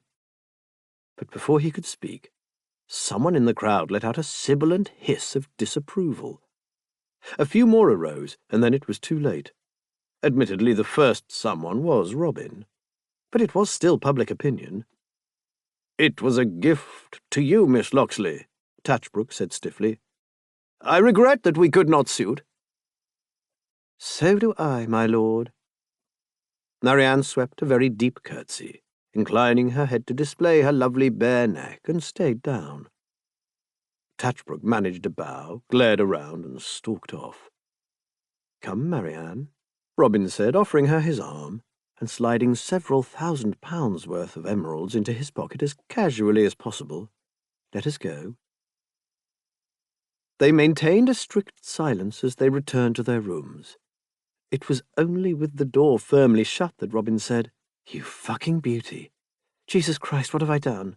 Got rid of a flaccid pegger you didn't need. £18,000 a year. I wouldn't have him at twice that, and nor would you. Come on, Marnie, don't pretend you don't feel better. She met his eyes. Maybe a bit, a little bit. Honeymoon? Robin said meaningfully. Kisses? Good point. Oh, God, I'm rid of him. I am rid of him, Rob. She flung her arms round him. Oh, my God, I could fly. Why did you let me think I could marry him? It's all my fault, he hugged her. What a prick. Him and his cousin, too. That was really Hartlebury's mother. I'm afraid so. The poor swine. He won't mind that, will he? I hope not. And you are superb. A masterpiece of womanly dignity. No tosspot talks like that about my brother. Marianne picked up the gin bottle, dragged out the cork with her teeth, and spat it on the table. To womanly dignity! She swigged a mouthful and passed the bottle. To emeralds! Robin tipped a fiery slug of gin down his throat and coughed. That was beautifully done. What do we think we can get for them? With the bracelet and earrings, a fortune. Plus the 300 savings, and we can sell a lot of the clothes. We're rich. Not Marchioness rich, but rich enough to manage without any bloody awful men. She took the bottle back. Talking of which, you were adorable, Rob. One day I'm going to find a man who stands up for me the way you did for yours. You've got one right here, Robin said. You always have had, and you always will. You're going to Little Wimple and a cottage with roses round the door. Aston Clinton, and the roses are a garden, and I'm not. Yes, you are. I'm not leaving you, Marnie. It's not up for debate. It bloody well is. How selfish do you think I am? He retrieved the gin. He needed it now. I know you aren't, and that you want me to be happy. But I can't be if you're not. I'm afraid for you if you're alone. No, Robin, I'm a grown woman with a double handful of emeralds, and you've got a chance for a home and safety and someone who loves you. I could never be happy if I took that away from you. So, if you care about me at all, you'll go with heart. I'm not letting you down. It's the one thing I said I'd never do. I won't. You never could, idiot. Go to your brewer. Marianne plucked the bottle from his hand. Get your hops and roses. He'll be with his family. I'll stay here tonight. He snatched it back. We've got a lot of gin to finish. Chapter 25. The next morning was exactly the sort of morning you might expect if you'd burned all the bridges and drunk all the gin. Robin dragged himself out of bed at a knock on the door, had a handful of letters thrust at him by the landlady, and was informed in no uncertain terms that she'd been up and down with messages all morning and would thank him to collect them from the hall. He woke Marianne, dressed while she remembered the 18,000 a year and screamed into her mattress, and crawled out to buy something for breakfast. When he returned, she was curled on the settle in a litter of papers. Anything good? 3 anonymous notes calling me a bitch and a whore, 2 proposals of marriage, 5 invitations to come over and tell them all about it, and this. She waved a note. Mrs. Blaine would like us to call. We should do that. He looked at Marianne, all tangled hair, red eyes, and dark circles. When you've primped a bit, speak for yourself. You look like the fall of man. They rendered themselves acceptable for polite society, which involved a lot of coffee and Robin putting his head under the pump, and set off walking, since the day was bright with the promise of spring. Excessively so for Robin's sore eyeballs. They saw a couple of acquaintances and nodded, but didn't stop. If anyone speaks to me with my head in this state, I won't be responsible for my actions, Marianne muttered. What are you going to do? Stand back and watch. Sodom. Not that fool Hart. I told you yesterday. And I told you, Rob, I love you, and you love him, and if you spoil this, I will never forgive myself. Which I'll make you regret for the rest of your life, so consider yourself warned. Oh, God, it's Florence Jocelyn. Look the other way. Oh, no. Miss Jocelyn and Mowbray approached, faces full of concern. They hadn't been at the ball, but word of the scandal was doubtless spreading like the clap. Robin forced his mouth into a smile and agreed that it was true. It was most distressing for Marianne. They didn't greatly want to discuss it, and they had yet to decide whether to return home to Nottinghamshire. Marianne adopted the bearing of a plaintive nun for the duration of the conversation, but as they walked on she said, I am leaving.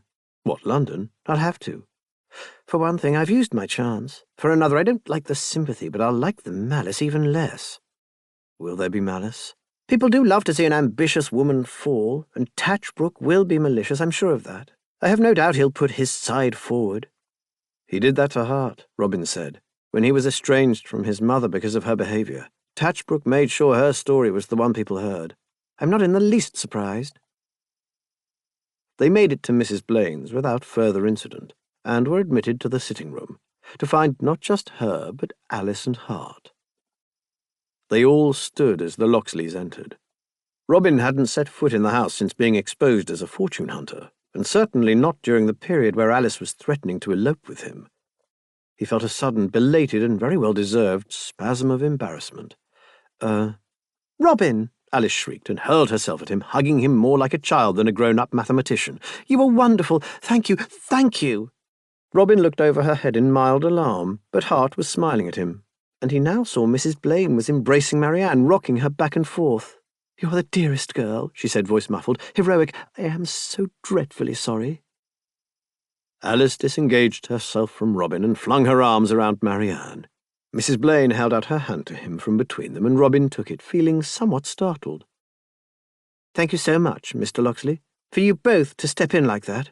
It truly was nothing, Robin said. Honestly, it was the least we could do, considering. It wasn't. Hart's voice was very deep. I can't tell you what it meant to have a defender just then. And you were so wonderfully rude. Alice looked remarkably pretty in her enthusiasm. It was glorious. Someone should have told that horrible woman off years ago, and Tatchbrook with her. I've no idea how you had the nerve to do it, but I intend to learn. Perhaps I should too. Mrs. Blaine stepped back, wiping her eyes. Let me ring for tea, and you must tell me, Miss Locksley. Is the engagement truly off? Yes, Marianne said, and an exceedingly good thing too. I had made a very stupid mistake. It is a great deal better to discover your mistake before the wedding rather than after, but what will you do now? Marianne glanced at Robin. Mrs. Blaine coughed gently. I should say that I had a long talk with Hart last night. I would imagine you find yourself in an awkward position, and Tatchbrook is a vindictive man who does not forgive insult. We were thinking of leaving London, Robin said. He couldn't look at Hart as he spoke. He didn't want to say it, and if he looked, he didn't think he'd be able to get the words out. I don't want Marianne exposed to his malice. I was thinking of leaving, Marianne said, whereas Robin, we are not having this conversation now, Robin said through his teeth. Try me. Marianne gave him a bright smile. If I may... Hart was still standing, though the rest of them had sat. Edwina has a suggestion to make. It was Hart's thought, Mrs. Blaine said. I have been looking for a companion for Alice to go to Heidelberg with her. Someone who I can trust to look after her. A lady with the heart of a lion who I know, I have seen for myself, will take good care of my daughter. I don't suppose... Robin did look at Hart then, swinging round with his jaw slack. Hart gave him an exceedingly tentative smile. It was just a thought, but if it appeals to Miss Locksley... But I don't speak German, Marianne said blankly. I've never been abroad. Dr. Trelawney is to go too, and you could learn, Alice said. He has been teaching me the language. We thought you could stay with us for a little while and have some lessons, if you liked. It isn't difficult, truly. And go to another country? Alice nodded frantically. Marianne's hand flew to her mouth. We would pay all the passage fees and accommodation, of course, and make the arrangements, Edwina said.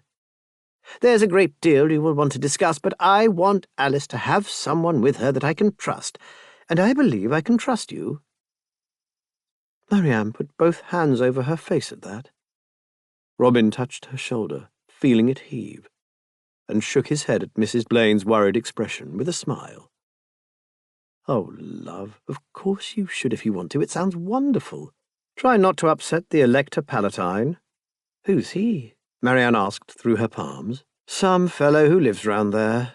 The Electoral Palatinate has been disestablished for some years now, so you need not worry unduly on that front, Hart said. If you would like time to think. No, Marianne said, lifting her head. "I don't need to think at all. I should love to, Mrs. Blaine. I really will take care of Alice, I promise you. I'm quite sure I can. I've always wanted so much. Do you really want me to?" She looked about 18 herself, the world weariness and disappointment and defences washed away. She should not have had to be so much older for so long, Robin thought, feeling his chest constrict with love and pain. "Oh, goodness, will you really? Marianne!" Alice grabbed her hand. Marianne squeezed it. Mrs. Blaine positively glowed. "And on that we will leave you ladies to make your plans," Hart said. "Unless you've anything to say, Robin?" Robin looked between them. He told Mrs. Blaine, "Thank you," hugged Marianne hard, and felt Alice put an arm round his shoulder. It took something of an effort not to cry. He had to breathe deeply so as not to disgrace himself as they emerged into the street. "Was that your idea?" "All of ours together." "Then you're all marvels," Robin said. "I don't think I've ever seen her look so happy. We have talked about travelling, but it was always a fantasy. This—" "We'll do it properly. They'll have everything they need, and Marianne will be away from Tatchbrook and London and everything else, and she will probably declare herself Holy Roman Empress, but that's not our problem. It's a choice for her, Robin. Is it what you wanted?" Robin wiped his face, because he couldn't help it if his eyes were leaking. "It's all I wanted. I couldn't leave her. Not to go off and be happy myself when she had lost everything. You understand, don't you?" "Of course I do. I didn't expect you to." "So you found a way for her to be happy, and it's perfect." Robin gave a little hiccupy laugh. "She's going to teach Alice to say what she thinks. They're going to be terrifying." "Unquestionably, but a long way away. Which, by coincidence, is how my rooms feel at this moment. Shall we take a hackney?" "Let's go to my rooms. They're closer." They took a hack anyway. Robin led the way upstairs, ignoring the now towering pile of cards and notes on the hall table. He locked the door and walked into Hart's arms. "You are wonderful." "I'm nothing of the kind. You are," Hart said. "I couldn't speak last night. The same hatred on her face after all this time. I thought she might have relented somehow. The same jabs, the people watching and sneering and blaming us. The knowledge that people would talk. And you drove it away. You did what nobody has done for me in my whole life. You saw I needed defending, and you fought." "I wasn't sure if you'd want me to," Robin admitted. "Actually, to be honest, I didn't think at all. I lost my temper. Marianne's not the only one with a temper, you know. I just hide mine better." An alarming thought, given that display. And she took so much on herself because nobody will be talking about my mother now, only about her and Tatchbrook. I owe her a very great deal, and I am deeply sorry she will have to bear the gossip she spared us." "Don't overstate it," Robin said. "She was standing for me and you, yes, but she also needed a way out of that blasted marriage that salved her pride. And she took it when she saw it. Let's say it worked for everyone. She is certainly better off not marrying that fool. Dear God, when he said it was about nothing, he should have asked for a kick in the balls instead, quicker and easier. I have said the wrong thing many times, but I've never said anything that stupid in my life." Hart's arms tightened on his shoulders. "And you were glorious, Robin, striding to my defence. To think I had the gall to offer myself as your protector when you're mine." "I wish I could be," Robin said. "I'd like to do something for you because you've done everything for me." "I've done nothing." "Oh, you have. It's all different now. You saw me and believed me and didn't stop trying for me." He sniffed, rather than wiping his nose on Hart's coat. Not that it was a very nice coat, but there was a principle at stake. "And I really do desperately want to come to Aston Clinton and learn about hops. And I thought I couldn't. And you've made it work." "Robin, Robin." Hart urged, his face up, brushing the tears away. "If I hadn't found a way, you would have. Or Marianne. Actually, I feel certain she would have. She loves you." "I love you," Robin said. I've been in love with you for I don't know how long, since the fish pond. Yes, the fish pond. And don't finish my sentences just because you know what I'm going to say. We have talked about your pernicious habit of making speeches. This isn't a speech, it's a statement. A simple, declarative statement. I love you. You thought you were renting me for a month, and you have me for life. Buyer beware. That will teach me. Hart kissed him. Robin, my Robin. My incubus, my friend, my defender, and I hope my partner. I love you absurdly. I had no idea my life had enough room for anything so bright and warm and free as you. You need to stop making me cry, Robin told him. I'll have a red nose, and then you'll be sorry. You will still be beautiful with a red nose. I cannot imagine how I have someone so beautiful in my arms. You might need to keep the red nose in the interests of fairness. Rubbish. Did Alice tell you about all the sixes? What? She said when you roll dice, any string of numbers is as rare as a string of sixes. People don't notice the ones that aren't obvious, but they're just as precious and special and unique. That's you. You're spectacular. And it's other people's loss if they're too stupid to see that. My Archimedes constant. You're going to have to explain that a great deal more clearly, but not now, Hart said. Dearest.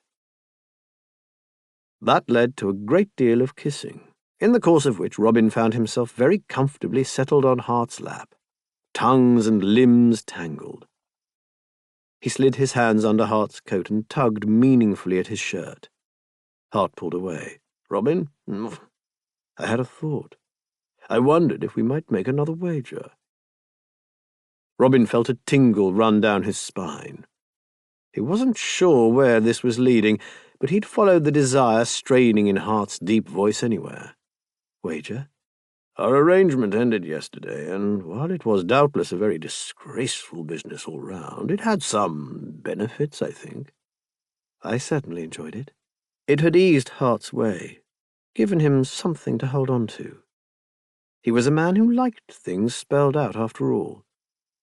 Do you suggest we play again? If you'd care to. I have liked learning to play with you. What are the stakes? Same as last time. The winner to have whatever he wants of the other. Perhaps for a night rather than a month this time, but still. What he wants. You might lose, Robin said softly. Hart met his eyes. I know. Ooh. Robin liked this. He liked it a lot.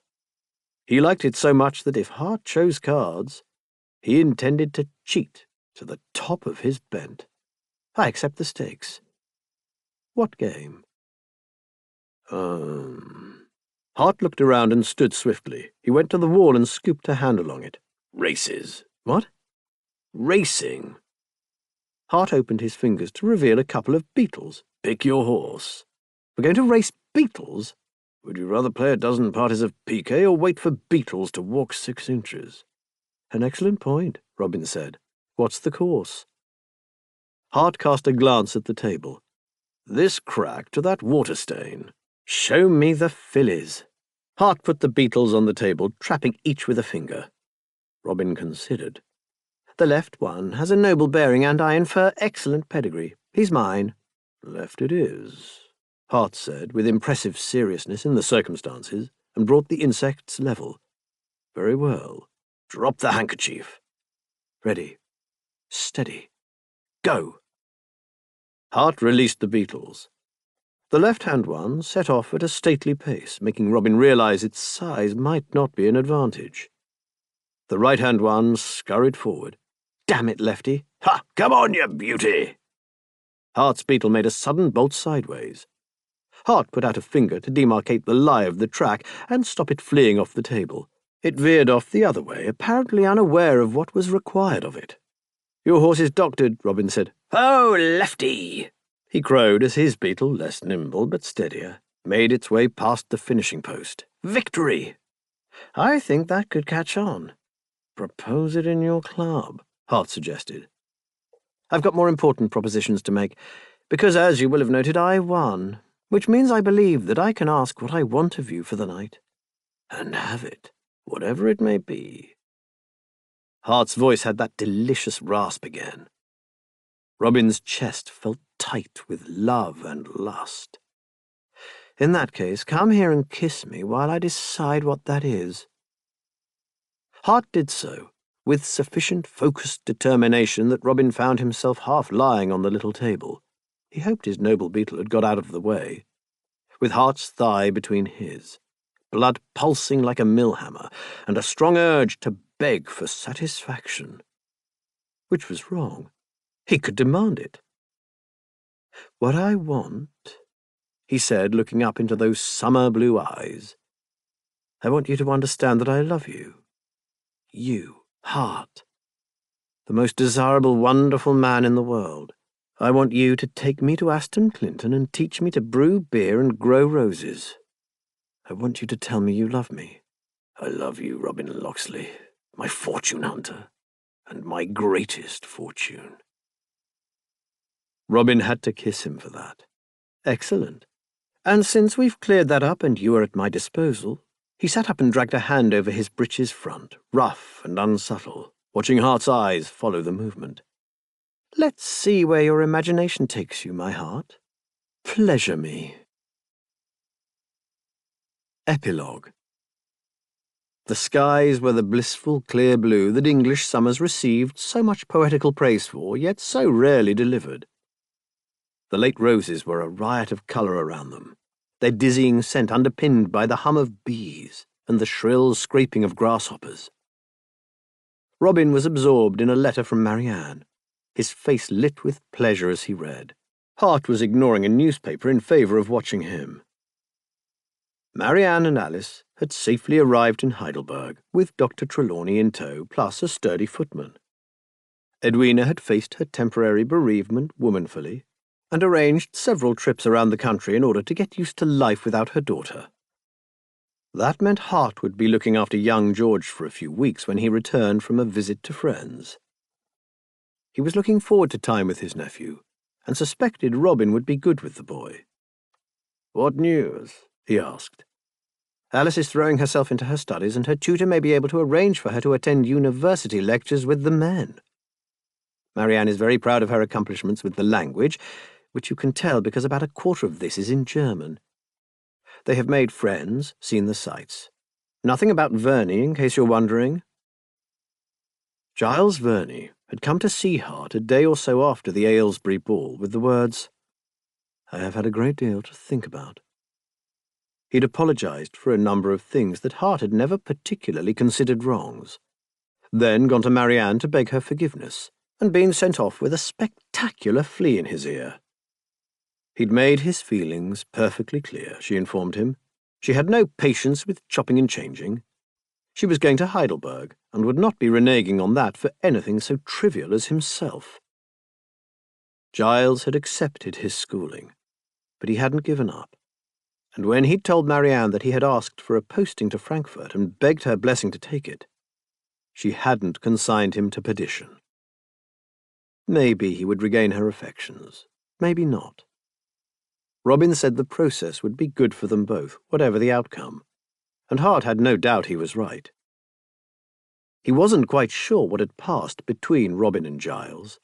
Robin was never rude to or about him in Hart's hearing, but Giles had skirted him very warily indeed before his departure. He'd decided to let that play out as it would.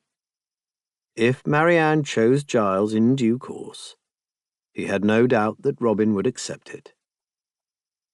"There's a full page of description of the city," Robin went on. "They seem to be enjoying themselves wonderfully. She sends her love. Return her mine when you next write." Hart had taken a little time to fully grasp that Marianne knew all about her brother's affairs, that she had gone into battle for his sake as well as for her own. It still felt like a tiny miracle to be acknowledged as Robin's by someone else. Marianne approved. Evangeline Wintour had laughed raucously for some time at the news, then told him to bring Robin over, and got out the good brandy. And Possibly.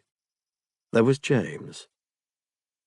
Robin had spent a fortnight staying with James Alfonso, receiving an intensive education in the mysteries of the brewing trade.